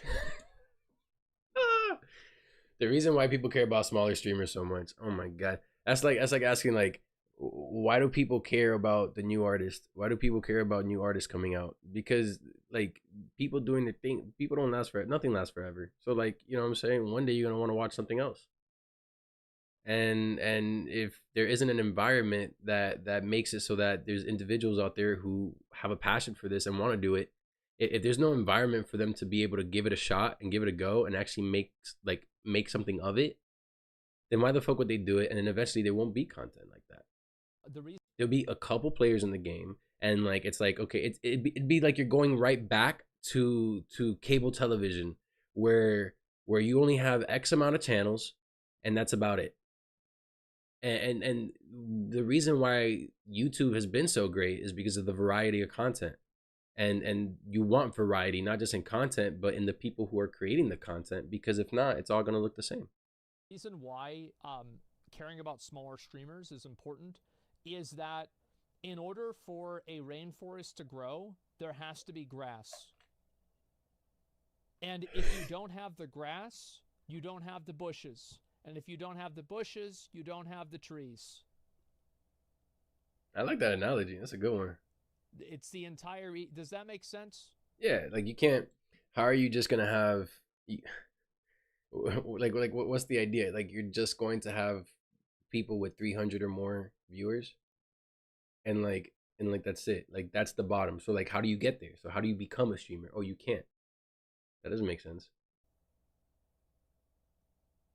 And also, what's the here? If you don't have the streamer with 0 viewers or with 1 viewer or with a couple, then it doesn't matter, and it doesn't make a difference about the people with 50. It doesn't make a difference about the people with 100, 1,000, a million. Okay, and like that's just the game. It's just the fact that like at the end of the day, there's levels to this shit, and there needs to be like if you're trying to get to the top, there needs to be a staircase that you can climb. It's about the ecosystem. And also, like, I can advocate for something that is not beneficial to me, but I still think it will be good for the platform. Does that make sense? So, like, I'm not a small streamer. I never was. Also, a good thing about small streamers is like when you tune into that shit, you get a chance to see and decide whether or not you want to consume this content, right? From that point on, then you go somewhere else, or you might not go somewhere else. That's very good, because small streamers compete against small streamers, and it's a very necessary competition that needs to take place, because at the end of the day, you're striving to get a couple of more people than the people around you. Why? That's going to push you up in the rankings, and then it's just a constant competition. Now you get to a certain level where the amount of people watching is so much that you're not really competing at that point, because you're in your own space, you're in your own zone, doing your own thing. At that point, the way you make more money is by figuring out extra sources of income. My first stream, I got 250 viewers. But if you can't find the bad viewers, you don't know what a good viewer looks. I'm sorry, if you can't find the bad streamers, you don't know what a good streamer looks like. But there are people out there that are. And those people, why would I not try to advocate for their best interest? If I think it's something that it's not going to hurt me, why wouldn't I want something to be out there to be easier for people to get to the position that I'm at? I mean, if you're greedy and you want to be on the top by yourself, I get that. There's some people like that, you know, that's the whole game with money. But it doesn't make sense in this environment to not want somebody who's smaller than you to succeed, because you have like you're solidified. Like there's a certain level, like so long as you keep doing your job and you keep doing it well and you keep trying to do more, you're gonna maintain.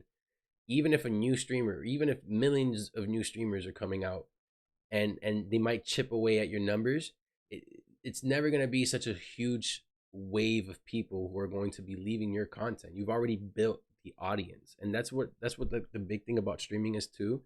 It's a different type of audience. Like the audience that you have in a streaming environment is not the same type of audience that you have in a video on demand environment. Like video on demand people really don't give a fuck. They'll come to you because they want to be entertained. Streaming viewers are coming to you because they're trying to support you. It's a whole different concept.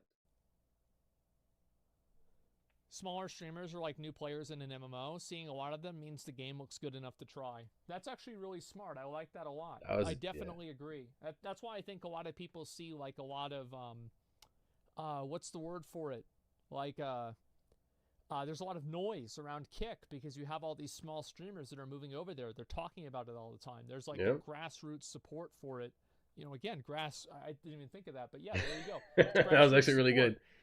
For Kick in that way, because they're able to monetize their content better on Kick at a smaller scale. And I think that does go a long way. Now it's overshadowed by Aiden. Yeah, that's definitely true. There's a video right there. I think Ludwig summarized it pretty well. There were a couple of other things that weren't changed, but I don't really think they're going to be that problematic. The simultaneous streaming thing does seem very toxic. That's just out of and I don't really see that being a benefit for the content creators or anything like that. However, I do really appreciate Twitch coming back and clarifying how they feel. Twitch did one thing right, which was get the game going. They fired the gun that started the race, right? But as far as I'm concerned, like they're falling behind, and they're falling behind at a rate, and they're doing it to themselves. And they don't need to be doing any of these things. And it's all motivated by greed. The same thing that is causing a lot of the issues that we have with like Blizzard and Activision and what they do with their video games. We're starting to see this happen with platforms as well, bro. And it doesn't make sense. And not just that, the fact that like they're so wishy-washy on some topics and like you want to restrict some certain things but not others, that makes no sense. You just want people's money, whether it's the viewers or the streamers. You just want their money. And I think that's definitely a good thing. And it seems like Twitch wants to stop other markets, period, in a way. Yeah, maybe. I'll link you guys. I actually, somebody sent me. This is actually what the CEO of Twitch actually said about it. Let me see if I can find it. He's apparently talked about it on his stream. Stay there, and maybe I'll ping you in a little while, but let me go through this. Anyway, as I was saying, we released a new branded content policy. Okay, here we go. And we got a lot of negative pushback. And the bottom line is we messed up. It's on us, and I apologize for that. We recently, what's that second mic for? Published a blog post acknowledging that. And I want to be very clear that sponsorships are a critical part. The architect, in fact, stay there. Let me go ahead and make sure that we watch the whole thing after this. Okay, here we go. And maybe I'll ping you in a little while, but let me go through this. Anyway, as I was saying, we released a new branded content policy, and we got a lot of negative pushback. And the bottom line is we messed up. It's on us, and I apologize. That's not a bad admittance. We recently, as you know, published a blog post acknowledging that. And I want to be very clear that sponsorships are a critical part of the creator ecosystem. And we fully support our creators getting sponsorships, an important part of the way they support themselves, and it's important to them and their communities, and it's very important to Twitch. So of course we've said that. We said that, and then we did the opposite. Natural question that some of you might have is, but then how did this happen? What were you trying to do? What happened here? Okay. Image Shear would never do this. Well, Image Shear wouldn't do anything, to be fair. Well, the last thing that he did is that he said that people shouldn't be banned for different reasons. And then after he said that, it was in like 2019 TwitchCon, he said this. Everybody kept tagging him whenever somebody would get banned for something stupid. And that was, I think, the last time he ever talked to the community. He's like, I'm not going to deal with that shit again. Of course not. Of course not. But like, here, you guys have accounts. You guys got pages. Like, you have people who are supposed to be handling this shit, who are supposed to be getting the feedback from the folks, and delivering it to you in such a form and shape that is consumable to you. You just don't want to deal with people, but you want to take their money. And in general, sponsorship, as I said a few times, is the foundation of the creator ecosystem. In terms of, if you look at TikTok and Instagram, sponsorship is the way most of their creators, that's the only way they make money. Yeah, ads on Instagram and TikTok don't pay for shit. and it's an extremely important part of how our Twitch creators make money. And it's not just about their Twitch audience; it's about their reach on other platforms, and their ability to engage with sponsors is important across the spectrum. And this is also similar to YouTube, where that's an important part of creators, and so it's a critical part of the creator ecosystem. For everybody. Now, ads, much like YouTube and other platforms, we've always had a prohibition against putting third-party ads into your stream. And that was in the contract, and especially thinking about third-party ad networks. And if I wanted to describe what we're pretty clear we don't think would be good for us in our community, would be to have people working with a third-party ad network burning in 3 minutes of ads into their stream. We don't think that's good for the experience. It's not good for us. But it's okay to like run 3 minutes of ads like as often as you have to, right? Like at least once an hour. And so I kind of agree with that. I definitely do. And sure. However, I do think for like events. Yeah, like what if I choose to have that? Like what if I choose to, in the bottom right hand corner of the fucking screen, have ads running all the time? Just have random little ads pop up and keep running, and it just makes me money. It makes me money, and it just keeps running and running, and it just it's printing money. Why can't I do that? Like it's not up to you if that's good for the user experience. It's up to the people who are watching to watch or not watch because of that. You have to allow people to be able to run ads for their stream. For like the event. Like let's say, for example, and I don't like remember whenever Cutie Cinderella got the had like the Fansly sponsorship where they played like an ad during the streamer awards. I think that's fine.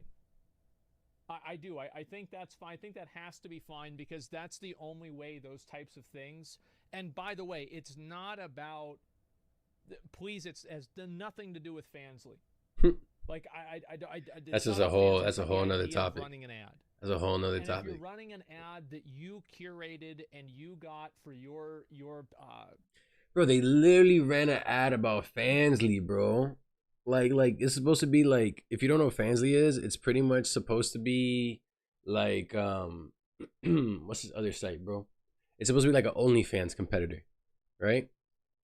And you run that, you got hot tub girls, all this shit, and then you're worried about where our money's coming from?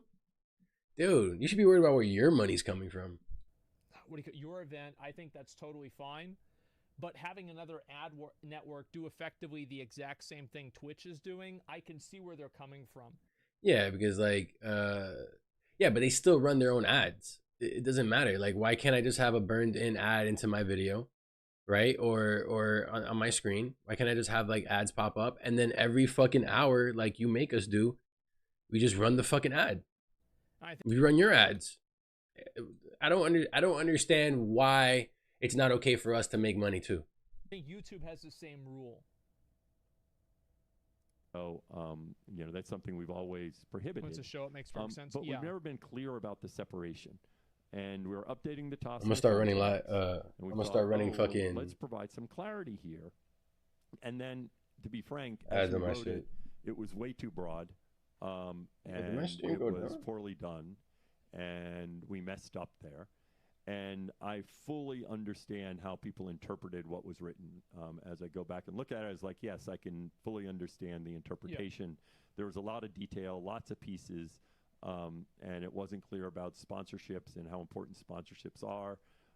And that created a great deal of angst in the community. And I really apologize for that because, again, I understand why there was a response like that. And it was easy to interpret that way.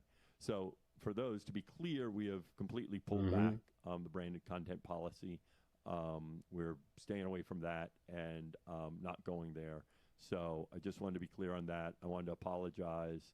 And like as I think Chaos Productions here is, how do you think this would impact LLCS, Super Smash tourneys, or the Streamer Awards? Exactly.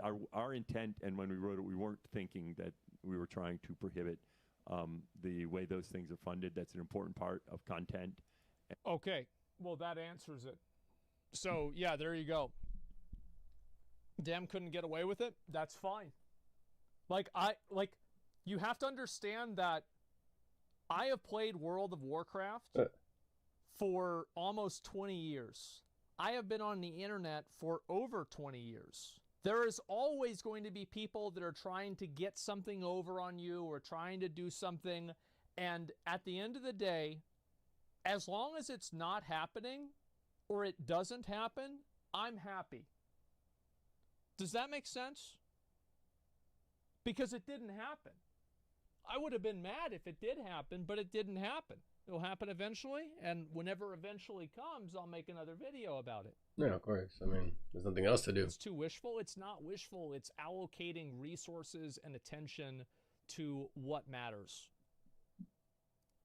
The TOS has wording staying away from that and not going there. So a response like that.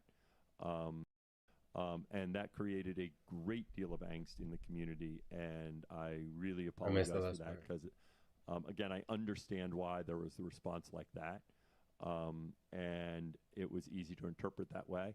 So for those, to be clear, we have completely pulled back the branded content policy. We're staying away from that and not going there. So I just wanted to be clear on that. I wanted to apologize.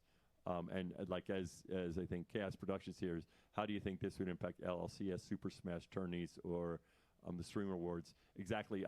Our intent, and when we wrote it, we weren't thinking that we were trying to prohibit the way those things are funded. That's an important part of content. Yeah. Okay. Well, that answers it. So yeah, there you go. Like it's one of the biggest parts of why people like people are showing up to these events, and to be able to host some of these things. Like you think with the fact that you're already taking the majority of the money that they're generating, that they're going to have anything left over to fund one of these events on their own? No, they need sponsors. They need people like companies like Fansly with tons of fucking money to throw at them. Like if you're just going to go ahead and like do that type of shit, it's never going to work, and you're not going to create the environment for even your best and biggest streamers to be able to make a living. Damn, couldn't get away with it. That's fine. Like you have to understand that I have played World of Warcraft for almost 20 years. Yeah, I have been on the internet for over 20 years. There is always going to be people that are trying to get something over on you or trying to do something. And at the end of the day, as long as it's not happening or it doesn't happen, I'm happy. All right. Well, I don't think that running your own ads on your own stream, when either way you got to run their ads as well. I don't see where the problem is. I don't see how either of those things are related. You just want more. You want whatever ads that are being played. So you're gonna say to yourself, okay, well, if they're gonna run ads on their stream, then the people who are doing the ads are gonna stop giving us money, and they're gonna give them the money instead. And that's why you did that, right? And then now you're doing this whole next part where it was like you're about to stop people from taking sponsorships. Like, yeah, I'm glad you pulled that one back, because bro, you're already fucking taking us for a fucking spin. Does that make sense? Because it didn't happen. I would have been mad if it did happen, but it didn't happen. It'll happen eventually, and whenever eventually comes, I'll make another video. You should be able to run your own ads. It's too wishful. It's not wishful. It's allocating resources and attention to what matters. The TOS has wording that, first of all, in terms of changing the TOS, we just can't change the TOS overnight. And the TOS wording is actually much less expansive than what had previously been in our contract. But I still think that some of that wording can be interpreted. And so we're going to go ahead and add some clarifying languages to make it clear that we're not talking about sponsorships or supportive of sponsorships. Please. But that's going to be important to get out. Can't do it overnight. But we'll add some words to be clear. And again, what's in there isn't different from what has been in the contract before. And we are not planning any changes in terms of what's happening on our platform today. So one way to think about this is a certain amount of stuff happening on our platform today. Not for now. No plans to change any of that. Not for now, at least. Okay, well then that pretty much settles it. There we go. And yeah, we'll see what happens. Yeah, we'll just wait till the next time they figure out another way to do this shit in a different form and fashion. But everything now at this point seems to be good. And I want to say also, guys, thank you very much. Yesterday, we had a tremendous amount of support from a lot of you guys that like watching these events. You like watching these tournaments, these esports, etc. And a lot of you guys came out and supported what I was saying, what other content creators were saying. Mm-hmm. And Twitch sees where we're coming from, and it's not happening. At least not right now. And when it does, great. That means I can make another YouTube video about it. Oh, man. You know, just so that everyone understands, I'm not even worked up about it. I really don't. I could give 3 fucks about what Twitch is doing. You know, when I first started streaming, this was a couple years back. I started on Twitch, and it was a good environment, and you know, I met some great people. I've made lifelong friends from that shit. Right, it was a great experience. But coming back into it, getting the ball rolling again, looking at all these other options. Back then, there wasn't really options like that. To try to figure all this other shit out is just too complicated. But now with like options like Kick, and you got YouTube Live, and like the fact that you could just simulcast to all these, I already told you guys, I'm gonna look into like Instagram Live and all these other things. I'm gonna be like fucking casting everywhere. But I say that to say that if you're gonna keep making decisions that's going to push back people and make people not want to create content on your platform, well, you're gonna get what you're asking for, especially if you're making it to the point where people are making less money every day, and like you're cutting back on how much they're making. In the U.S., where you probably have like the majority of your streamers are from, you know, we're damn near in a recession. Like you're making all these moves in the wrong times, and it's not. I don't think it helps. I think it hurts. At the end of the day, like I said, I'm not on there anyways, so this shit doesn't really affect me. But I'm not on there because I want to speak my fucking mind however the fuck I please. Completely different reason. This is just another reason to not be on there. Fuck. Let's move this guy back down here.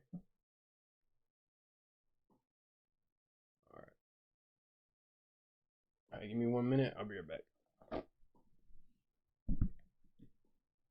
Trying to set up the smoke break sign.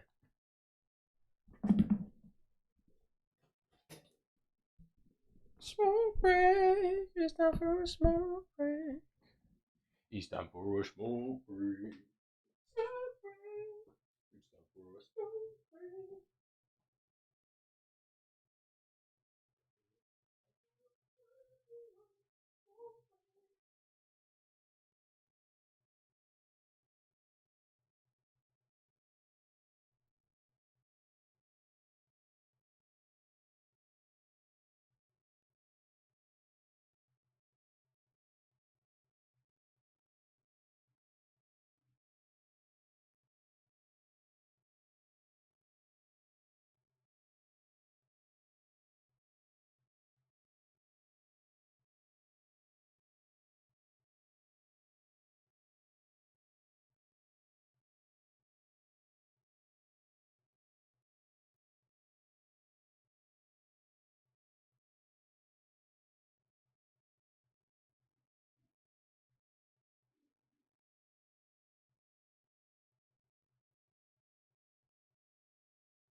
right.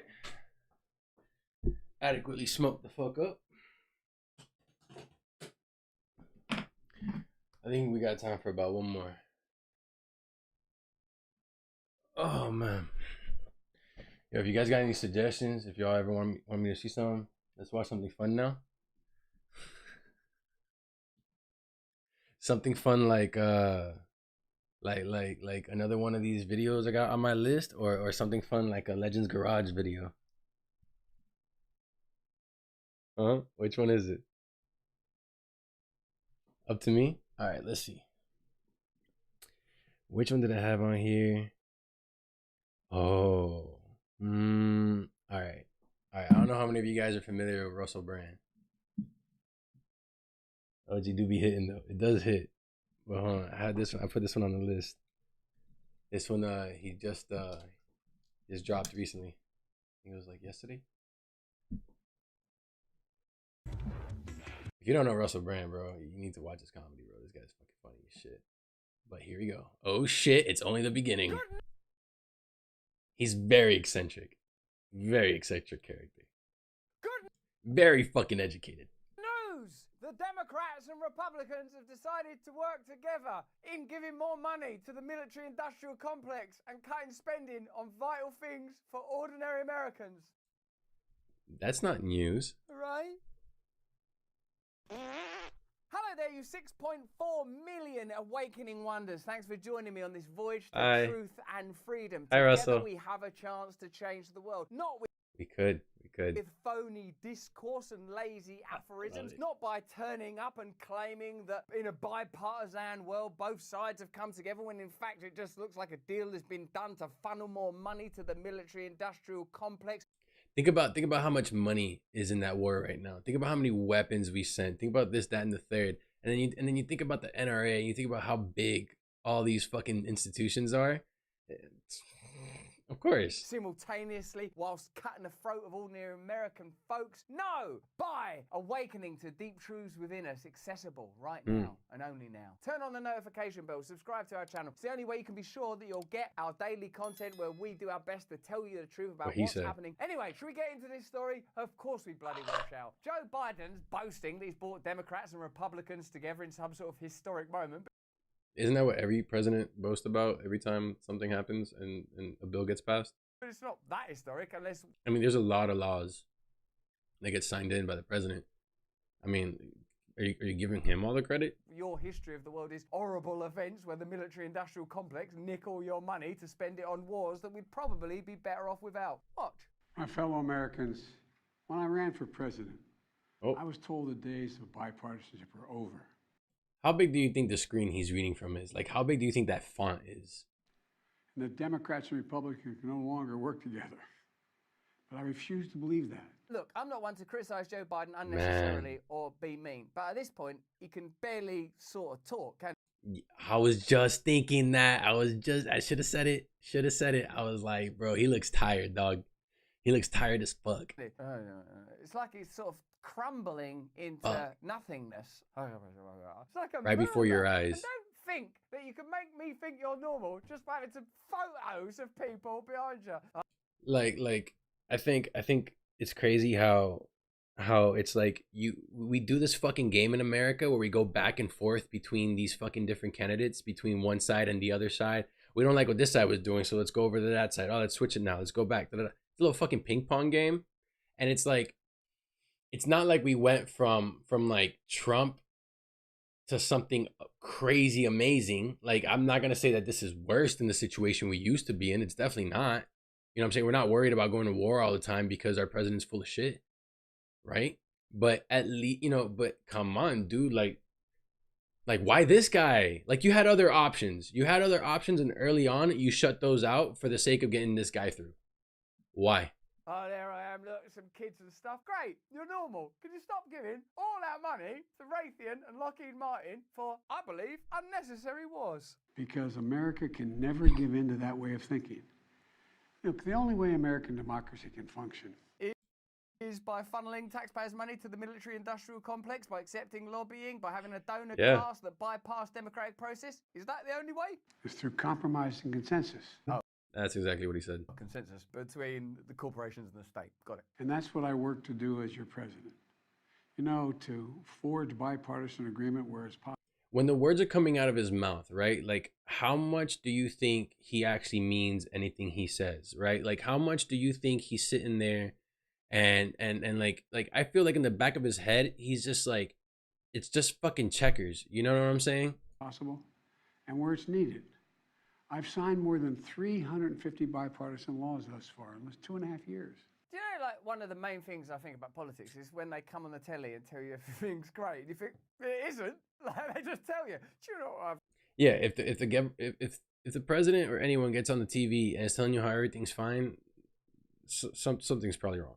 Done all these things. It's absolutely fantastic. Look, I'm alive in the world. It's going badly. Stop lying. Rebuilding our manufacturing base so that we'll lead the world once again in making semiconductor chips. So, as Joe Biden's explaining, you could either make semiconductors in America or you could just bomb Taiwan to stop China using those ones. Making it very clear to the Chinese that if you invade Taiwan, we're going to blow up TSMC. Or you could do both. Yeah. And now, a bipartisan budget agreement. This bipartisan budget agreement is not an example of more democracy. It's an example of less democracy. How about this? Every, what is it, like 4 years? No, 2 years. This shit gets done. No, is it every 2 years? I think it's every 2 years, every 4. I don't know. And every time it's a crisis, everything's gonna shut down. The fucking news cycle is always the same, bro. It's well, if they close this down, our schools are gonna be closed. What are we gonna do about these other institutions? And and the court systems won't be working and And there was one time where they let that shit run for a few days. But they always figure that shit out. They have to. They don't really have a choice. Robert F. Kennedy. If they don't have jobs. Cornel West, Marianne Williamson. All of them are running for president. Any one of them would be better, at least at public speaking, than Joe Biden. And all of them have more, I believe, that's most people, integrity than Joe Biden. I don't think any of them, if that's most people, you were to investigate and go, oh, did you do a bunch of deals with Ukrainian and Chinese energy companies? Like, that won't happen if you investigate Cornel West or Marianne Williamson or Robert F. Kennedy. These are all people that I believe... Dude, Robert Kennedy, really? He's running? I'm seriously interested in improving the experience of ordinary Americans. You imagine another Kennedy as president? Americans dealing with the complexity of all of the different types of lives that Americans lead, the complexity of the global issues we're currently confronted with. These people are interested. I don't know which one of them would be best, but I know that any one of them would be better than Joe Biden. Let me know in the comments and chat if you agree. And passing a budget that continues to grow our economy and reflects our values as a nation. That's why I'm speaking to you tonight. To report on the crisis averted and what we're doing to protect America's future. Let's have a look at this story a little more closely and with a little more clarity. The debt ceiling agreement reached between the White House and House Republicans places no constraints on spending on the war in Ukraine, a White House official told Bloomberg. No constraints. None. No. How do you feel about the Ukraine-Russia conflict? Do you believe it's a humanitarian crisis? It is. Do you believe that Russia's invasion was criminal? It was. Is. Do you believe that Ukrainian people should be protected and supported? Yes. Yeah. Do you believe and would you vote for no constraints on expenditure? No constraints. No. Do you think that there's room for a conversation? And do you think it's possible that some of the interests that are being served in prolonging this conflict are economic ones? Let me know in the chat. The 130... I mean, well, okay. Don't need to let you know in the chat. I'll let you know right now. No. I mean, obviously, it's a system in which they continue to perpetuate problems for the purpose of being able to fix it themselves. This is nothing new. This is why insurance exists. This is why most government funding, when it goes to medical shit, like there's not an adequate investment in preventative care for people. So you're dealing with situations where you have no ability to adequately take care of yourself, but you're paying taxes, and then the government, instead of trying to help you better shit like that and better the livelihood of its citizens, they're instead taking those tax dollars and investing most of it into then starting fights, ending fights, and starting other fights. Like, it's no it's no, how do I put this? It shouldn't be a surprise that the moment we pulled out of Afghanistan and the moment that all that shit happened, all of a sudden, the moment that 20-something year war was over, all of a sudden, there's another war starting with Russia and Ukraine. They're perpetuating this shit. And like, imagine how much money like Lockheed is getting and these arms companies are getting for their products. And you know, it's crazy because it's not just going to them. You get what I'm saying? It's also going to these other places. It's our guns on both sides. And to a certain extent, like you start to question whether or not this is like is this just a problem or is this a game? Because they just keep doing it. And if they keep doing it over and over again, then like we're stupid for sitting here thinking that one day we'll have peace. Especially because they're the strongest ones and they run everything. They run the governments. Like they pay lobbyists and those are like in the countries that like have at least democracy and some sort of system where like, you know, there's transparency to some degree. Imagine these countries that there's none of that. It's just a dictatorship, an authoritarian government, and they don't have to share that shit. In fact, they feel better if they don't share that shit. $13 billion that's been authorized to spend on the war in Ukraine so far. That's a lot of, that's our money, dog. That's our money, bro. And it's going over was passed to supplemental emergency funds, which is exempt from the spending caps that are part of the debt ceiling deal.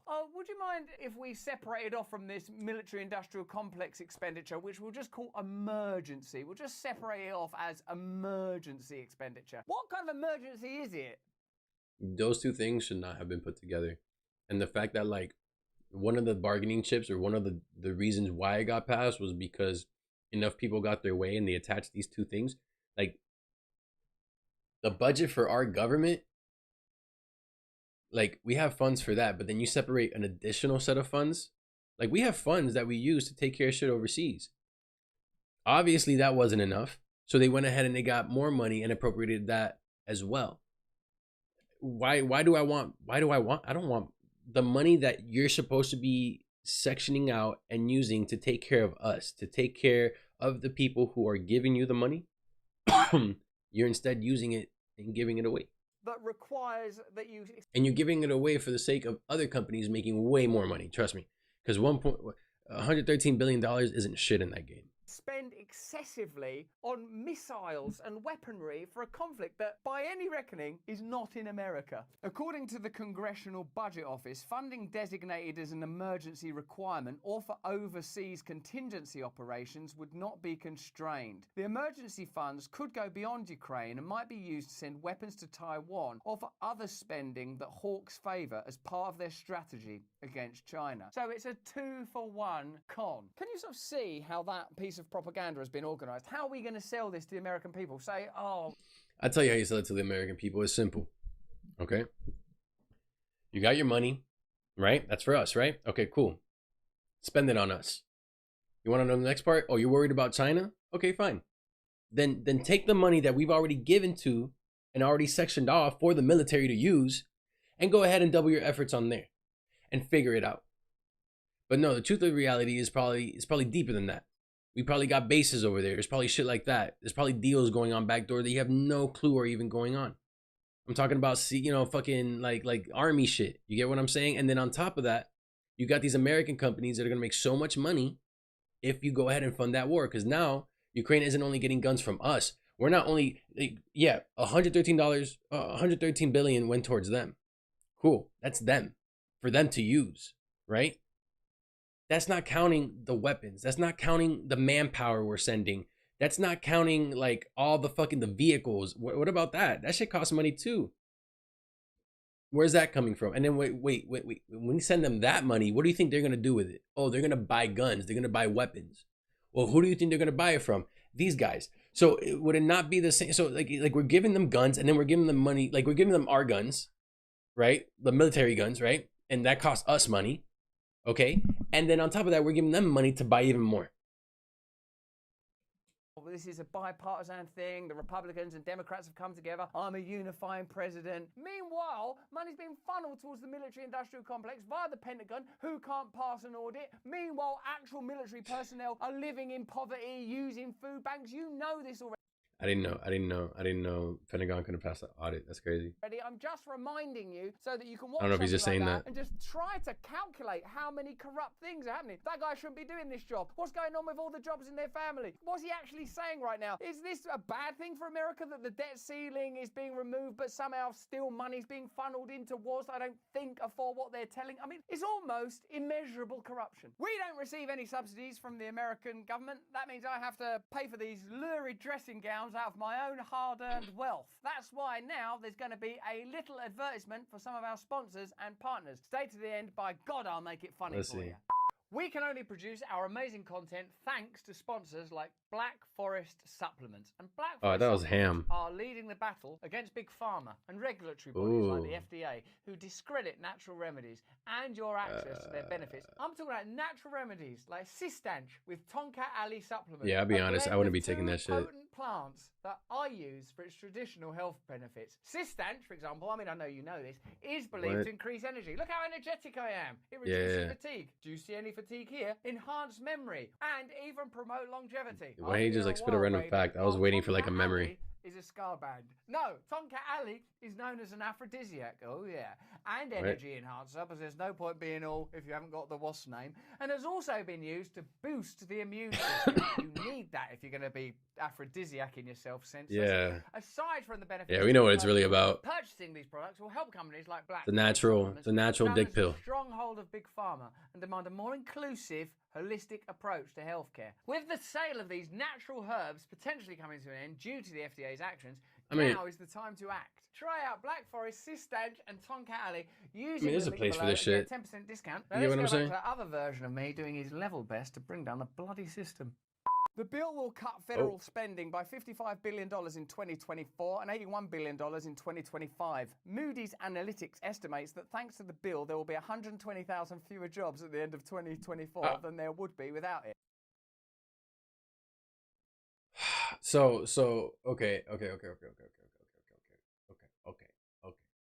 Like, you're the U.S. government, bro.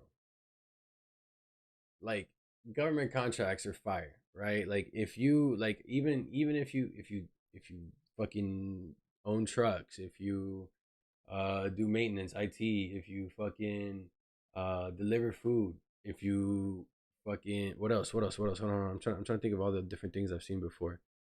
Man, there's one. Oh, like the maintenance, like cutting the grass and shit. Like, some of these places have people do it for them, like washing the buildings and painting the buildings, like those little like outsourced jobs, like school systems have those. And when you get a contract from the fucking government, when you get a contract from like a fucking system, like school system or like a fucking state or federal thing, bro, that's money. That's money. Like, now that being said, I don't see how you need to cut federal spending instead of, for example, you know, if you acquire certain products from certain places, like, why aren't you just renegotiating that? Or, you know what I'm saying? Like, how do I put this? It's not just about cutting how much you spend. It's also about replacing what's still owed. You get what I'm saying? And the only way that the debt ceiling or the national debt is ever going to go away is if you start to chip away at some of that debt. You start paying back some of these dues. I don't know, man. It depends on whether you think jobs are a good thing or not. We could have a big conversation about whether or not the economy and society more broadly needs to be reorganised, but I think in the short term, that's bad. Whereas the bill would raise defence spending to $886 billion in the fiscal year 2024, an increase of 3.3%, and raise it again to $895 billion in 2025. It looks... You see where it's going, right? It's the same shit. Like what's being built in is systemic corruption and ongoing funneling of your resources, if you're an American, towards a particular set of interests. That's what it looks like from the outset, while taking money from places that, I don't know, seem like they could be beneficial. Tell me in the chat. The multi-year cap on non-military discretionary spending will deprive millions of people of health coverage, food assistance, rent support, and other necessities. Like, you see what I'm saying? It's just you're making the situation worse for the people who are contributing to your ability to spend these things. Like, how do you expect to have taxpayers meet their duties when the money that they're giving you isn't going towards making their lives better. So you're literally like they're giving you money for that purpose, and instead of that, you're taking their money, you're making their lives worse by taking away certain, you know, fucking I don't know what to call it, not privileges, but assistances, right, that are necessary. And then you're putting that money into guns and weapons so that you can go support wars. Like, where does that leave us? Like, what's the point? No one in the media cares to mention the origins of the massive levels of debt accumulated by the American government, which have been built up primarily as a result of trillions of dollars in military expenditures, combined with the bailout of the banks and tax cuts for the rich. These are important ideas. That's what Joe Biden should be sat there quivering, trembling, barely able to articulate, should be telling you that money that was found to bail out the banks, money that's been found for a war between Russia and Ukraine, cannot be found for ordinary American people. Now, I know many of you will have rhetoric in your mind rattling around about. And then he sits there and talks about how I've done so many things for this country. I've made Congress come together. I made them do a thing that they were gonna do anyways, right? And you know, I stopped a disaster from happening. Look at me, I'm the shit. And then in the same fucking breath, it's like, yo, you're slapping us in the face. About, oh, the welfare state, it makes people poorer, it makes people worse. These are complicated What's happening ideas here? that perhaps can be discussed at length. What's happening here is that America has a system in place that, and it's, you know, I'm not gonna say it's an evil system. You know, I think it's the best one we got so far. But within that system, you're able to create such wealth, and with that wealth, you're able to convince the right parties, and before you know it, you're able to print money because you can create the problems and you can also solve them. So it's kind of the same shit with like the, you know, how the AIDS epidemic and the coke and the crack epidemic, all these different problems, right? That what happened? They were pushed by the government and they were put into place to go ahead and make shit worse so that they could try to come in later and try to make things better. And I mean, I get it. There's money on both ends, right? There's money in getting sick and there's money in getting better. There's money in fighting wars and there's money in ending them. One thing I think we can agree on is it's not good to continually funnel resources towards the wealthiest, most powerful interests in the world. That's not benefiting you. Have I gone crazy? I mean, I'm wearing an odd dressing gown. In 2022 alone, Congress approved $113 billion in aid to Ukraine, part of more than $1 trillion in overall military spending. That's a lot, bro. Only a few months ago, the Biden 1 trillion. What's the US debt? US, I think it's like a debt clock. Yeah, right there. I love this website. Boom. All right, US national debt, $31 trillion. So if that $1 trillion that went to the military, and I get it, you need to spend a decent amount of money on defense, right? Because you need to protect us, and then it also goes for, like, you know, it's not just, you know, guns and missiles, but it's also building up like defense systems and like hacks and cyber crimes. I get that for sure, 100%. But at that rate, it'd take us 31 years to pay this shit off. You see how fast this fucking thing is going up? It would take us 31 years of not spending money on fucking just defense to pay this shit off. You don't think we could do a little more to stop this thing ticking so fucking fast? Administration, with the support of both parties, organised the rapid bailout of a whole series of banks, guaranteeing the deposits of the wealthy. Again, the bipartisan assault on workers' social rights follows the precedent set by the Obama administration, which responded to the 2008 subprime mortgage financial collapse by organising a multi-trillion-dollar bailout of Wall Street. The most like craziest thing to have ever happened, bro. The phrase was too big to fail. That if these banks went under for all the bullshit that they were doing and the way they were playing with fucking people's lives and money, that all of a sudden everybody's lives and money would be fucked. And because of that, we had to give them money Dog, that is the craziest thing. And you know what was even worse about that situation? Some of those fucking CEOs got paid a percentage of that bailout money. You know how insane that is? I'm talking about millions of dollars went to some of these fucking dickheads because they owned the fucking company and it's written in their thing that, well, any money that comes in, we got to get a piece. You know how ridiculous that is? You literally paid a motherfucker's bonus.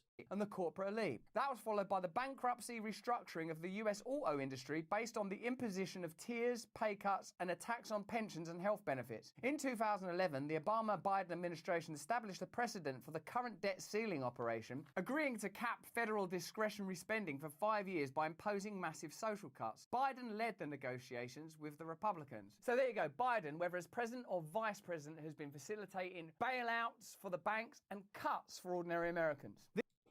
Like, and what, and you thought that wasn't gonna happen again? That's exactly why they picked him in the first place. They picked him because they already knew the kind of shit he was working on.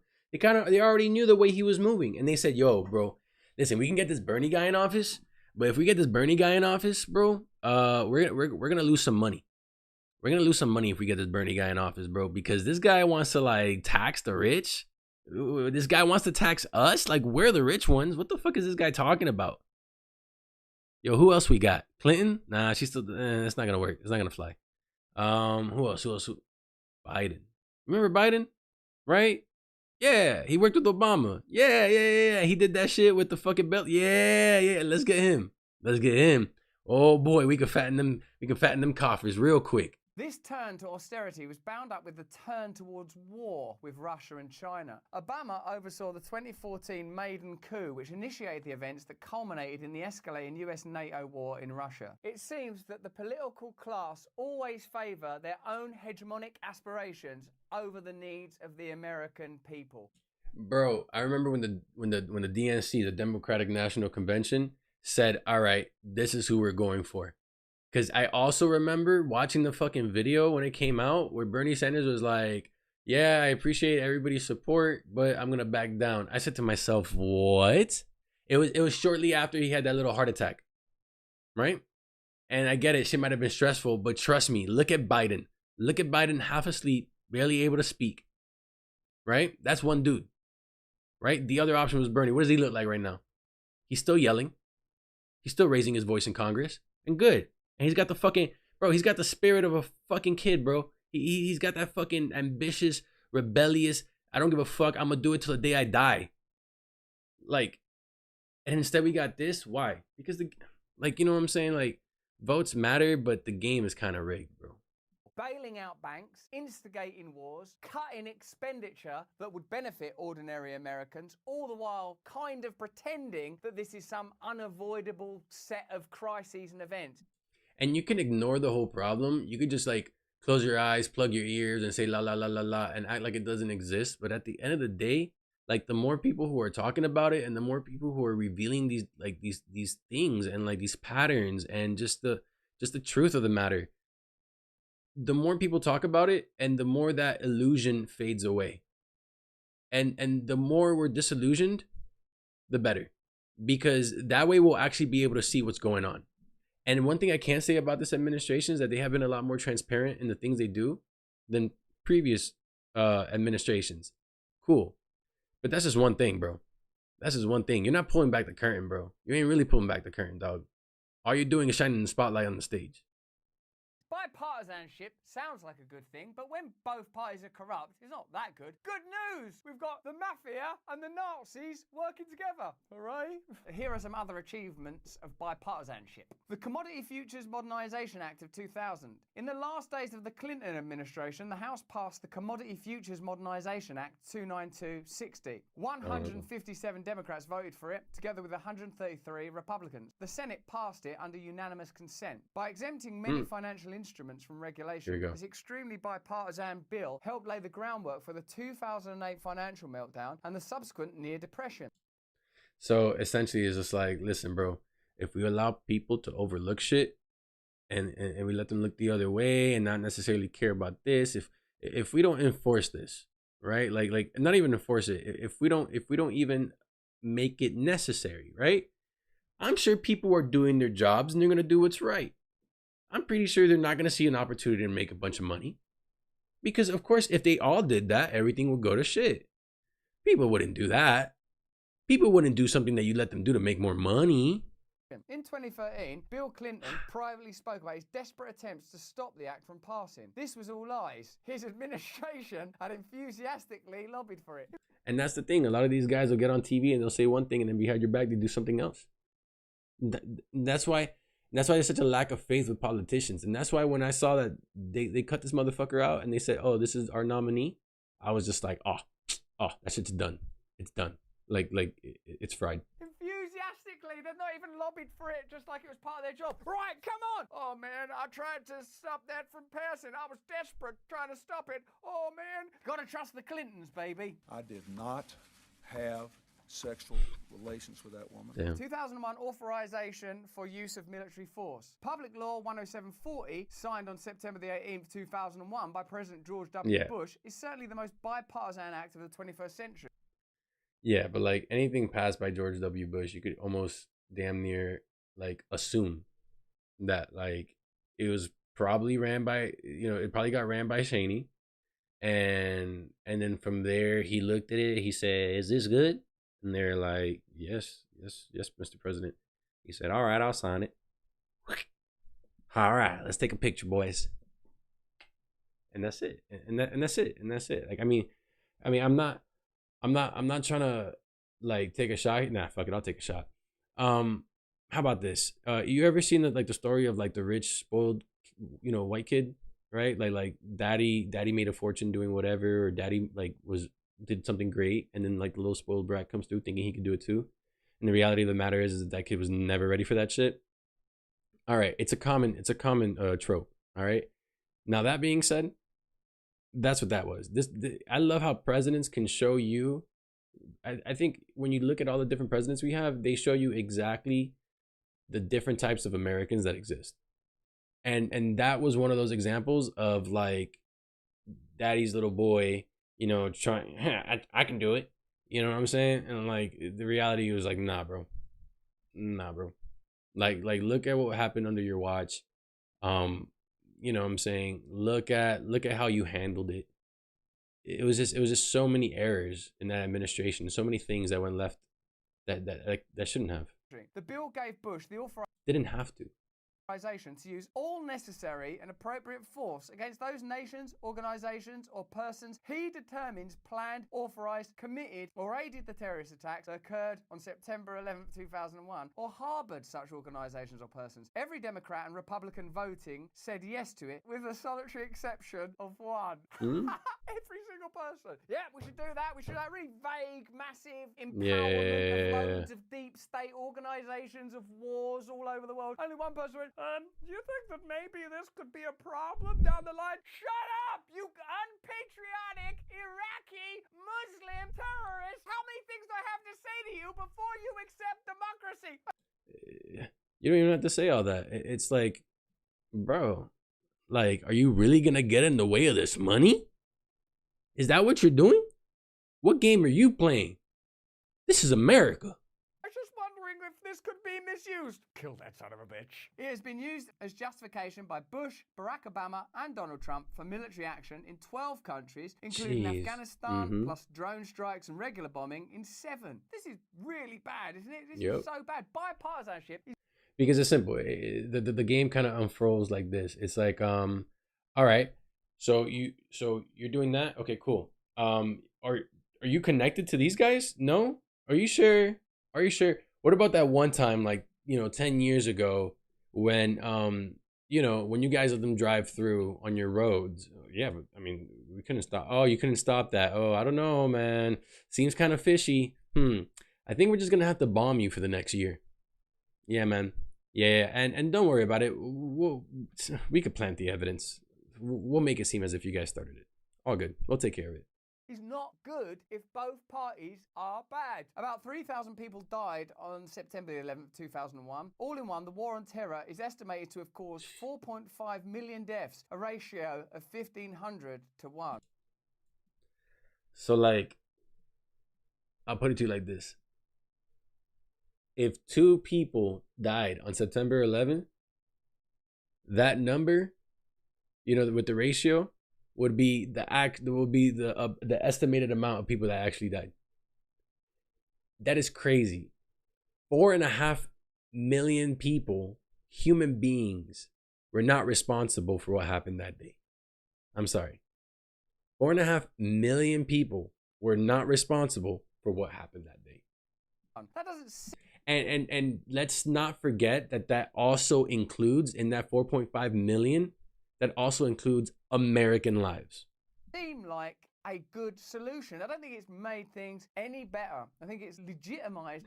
So it's like you take our money, right? You use it to make yourself richer. You fund this whole thing. You go kill all these other people, and then you end up also killing us. So like you take our money, like you rob us and kill us, and then you wonder why, like, you know, we do it out here in the streets.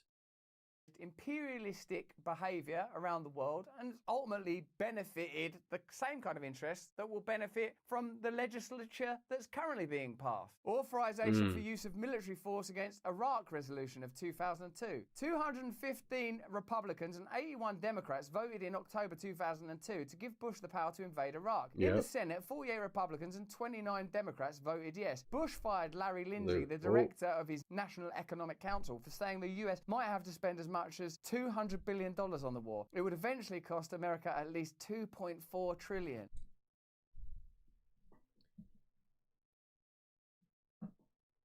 And we're at 31. Imagine if you took away that 2.7. You'd be almost 29. Yeah, you almost be exactly at 29 trillion, because this number would drop significantly. So, bro, that's crazy, guy. Is it just me? So it's so bad, isn't it? It's almost immeasurably bad to think of all the lives that have been lost, all of the money that's been spent. I'm not able to hold in my consciousness the scale of suffering and the scale of expenditure, let alone the idea that it's all being funded by you while you're literally doing your job and working. I was living in America during that period, so I paid for some of that, and I want my money back. American Jobs Creation Act you of imagine? 2004. Look at that, it sounds such a good act, didn't it? Okay, guys, we're here to discuss the American Jobs Creation Act. Oh, that's good, because that must mean surely, at least somewhere along the line, some jobs will be created. Yeah. Sorta. In October 2004, Congress passed a bill including a corporate tax holiday, i.e. an opportunity for multinational US companies that have been holding cash overseas so it couldn't be taxed, to bring that cash back to America at an ultra-low tax rate. What's that got to do with creating a job? Like, oh no, because it will trickle down. Oh. Is that Black Friday? Is he talking about Black Friday? Is that what that is? Okay, guys, this is the Free Ice Cream for Everybody Act. Oh, man, that's lovely. I like ice cream. Hey, why are you putting your fingers in my ass? It's all in the act. Now enjoy your ice cream. That's exactly what it is. That's exactly what it is. It's like with the Patriot Act. It's like yeah, let us protect you. We're gonna protect you because this is the time, and you need to be a patriot, and you need to be a part of your country, and you need to service in the you know what I'm saying? Like we're gonna do that by passing this law. We're gonna protect you, and then like the entire law is about the fucking about them being able to spy on any American. This doesn't taste like chocolate. It was totally bipartisan, with 207 Republicans and 73 Democrats voting for it in the House, plus 44 Republicans and 25 Democrats voting yes in the Senate. The rationale for the bill, as is clear from its name, was this was going to create tons of great American jobs. In reality, lots of the money from this and other Bush tax cuts went to bigger paychecks for corporate executives. Do you notice that during this cost of living crisis, food companies, energy companies, big tech companies, pharmaceutical companies are making a lot of money, and people in the financial industry are receiving bonuses? This is not an attack on any individuals. This is an attempt to address systemic corruption. And systemic corruption takes place when the President of the United States sits there in front of a bunch of family photographs telling you that bipartisanship is an indication of harmony, when it is in fact an indication of corruption. Corruption in this instance means taking your money, taxpayer dollars, and giving it to the military-industrial complex. People will say, no, it's to help Ukrainian people. But come on, when you look at this litany of events, this history of malfeasance, do you think that the same people, the same system, the same ideology that created all of these horrific events is suddenly now doing the right thing? I don't. I think it's more corruption, and I don't. And then also look at like who's involved Who's involved? Think about like how many of these European countries are really stacking up and showing up and helping Ukraine out. So like consider that, right? Consider the fact that there is an entire global campaign to send money to Ukraine. Consider that. And then consider that of all that, the US government is contributing way more. Like, of course, there's vested interest. And the problem isn't that there's vested interest. I think the bigger problem is that they lie about it and they're hiding it. And the problem with that is that if they weren't lying about it and hiding what they were doing and why they're kind of funding all this, right? You wouldn't be voting for them. And if you wouldn't be voting for them, we'd have people in power who would be doing the right things for us, who would be doing things to help not only unify us, but unify the people of the world type shit, you know? And I'm not talking about one world government either. I'm just talking about creating an environment where each country can be on its own, do its own thing, and thrive. And if you want to go from one to another, that should be cool. You shouldn't have to worry about you know, you're in a random country and then like a missile comes out of the air and it lands on your fucking, you know what I'm saying, on your porch, and then boom, everything's gone. Like, why does that have to be? Why does it doesn't have to be, right? But of course, if they lie and they hide it, that's what you're going to get. You're going to get them doing the outrageous, outlandish shit. You're going to get them standing on C-SPAN, spouting it out their mouth one way, but voting another. I think it will ever change until we elevate voices in the political space like those I listed: Marianne Williamson, Robert F. Kennedy, and Cornel West. People that will change the conversation. Then the systems themselves have to alter to prevent corporations and financial interests that are beyond national boundaries dictating the policies of countries like yours, mine, and all of the nations of the earth. But that's just what I think. Let me know what you think in the comments in the chat. If you enjoyed this video, have a look at either of these. Turn on the notification bell and subscribe. I think that Robert Kennedy becoming president would be crazy, because you know that the moment that shit happens, like everything, all like, you know, the truth is coming out. You know what I'm saying? Like we're gonna find out what really happened that day. It's not gonna be speculation no more. You get what I'm saying? And besides that, like, look at the policies that Kennedy was pushing when he was president. He was all anti-war. He was seriously against the industrial military complex, and because he wanted to stop war, he wanted to, you know, bring peace and like do shit like that, they took his ass out. That's, you know what I'm saying, that's exactly what happened. And you expose that, and on top of that, you know, like what is he gonna do? He's not gonna be a wartime president. He's not gonna be a president who looks for problems in places that they're not. I could genuinely see him trying to push the same kind of efforts his brother was pushing. The algorithm will direct you to all the mainstream media. And remember, we do shows every day on Rumble with fantastic guests. All of those free presidential candidates have been on the show. We have fantastic guests every day. See you there. Stay free. That's dope. That was a good video, man. I love the way he presented that shit. You know, it was just the way he threw it all, like, you know, all the graphics, everything was on point with this. Let's see what people have to say. All right. He started laughing as soon as he mentioned Republicans and Democrats working together. Of course, because they really don't. I mean, the only time they work together is when it's ensuring that you're going to fatten up each other's pockets. Biden makes me feel sick for this country, how far we've fallen. Yeah, I mean, you know, I don't think it's it's not that we've fallen from grace or anything like that, right? It's that you're starting to see the truth. You're starting to see what's really going on. And I think it's not that we've fallen from grace as much as the mask is falling off of their face. Okay. Is this a Florida flag? Looks like a Florida flag. Oh no, something else. I really think that no taxation without representation should be a thing again. I mean, it's supposed to be a thing, right? Didn't Zelensky say when he visited the White House, it's not military aid, it's an investment opportunity, and basically sums up the war in Ukraine? Yeah, that's pretty much what the Ukraine war is. It's just an opportunity to make money. It's, you know, starting a fire so that you can get paid to put it out.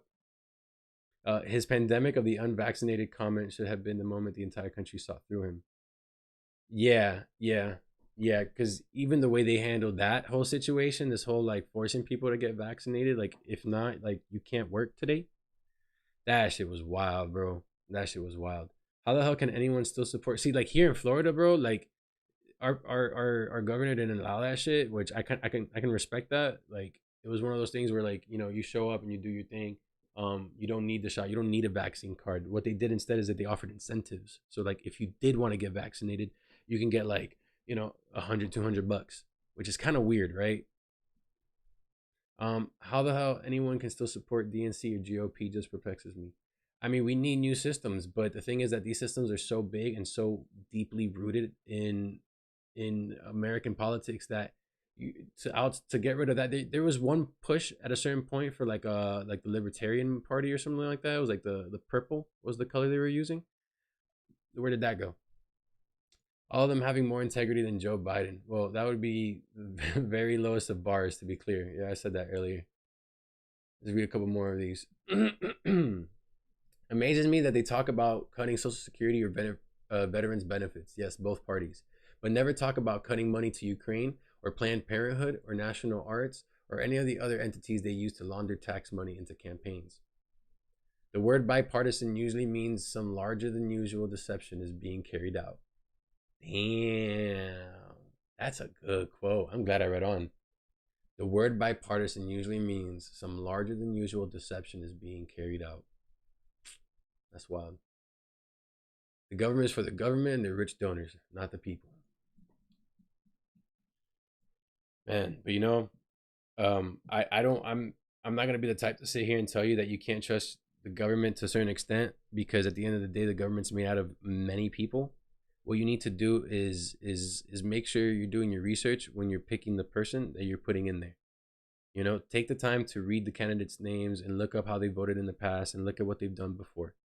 I think that's very important. And at the end of the day, if there's a bunch of greedy fuckfaces in Capitol Hill, it's because we put them there.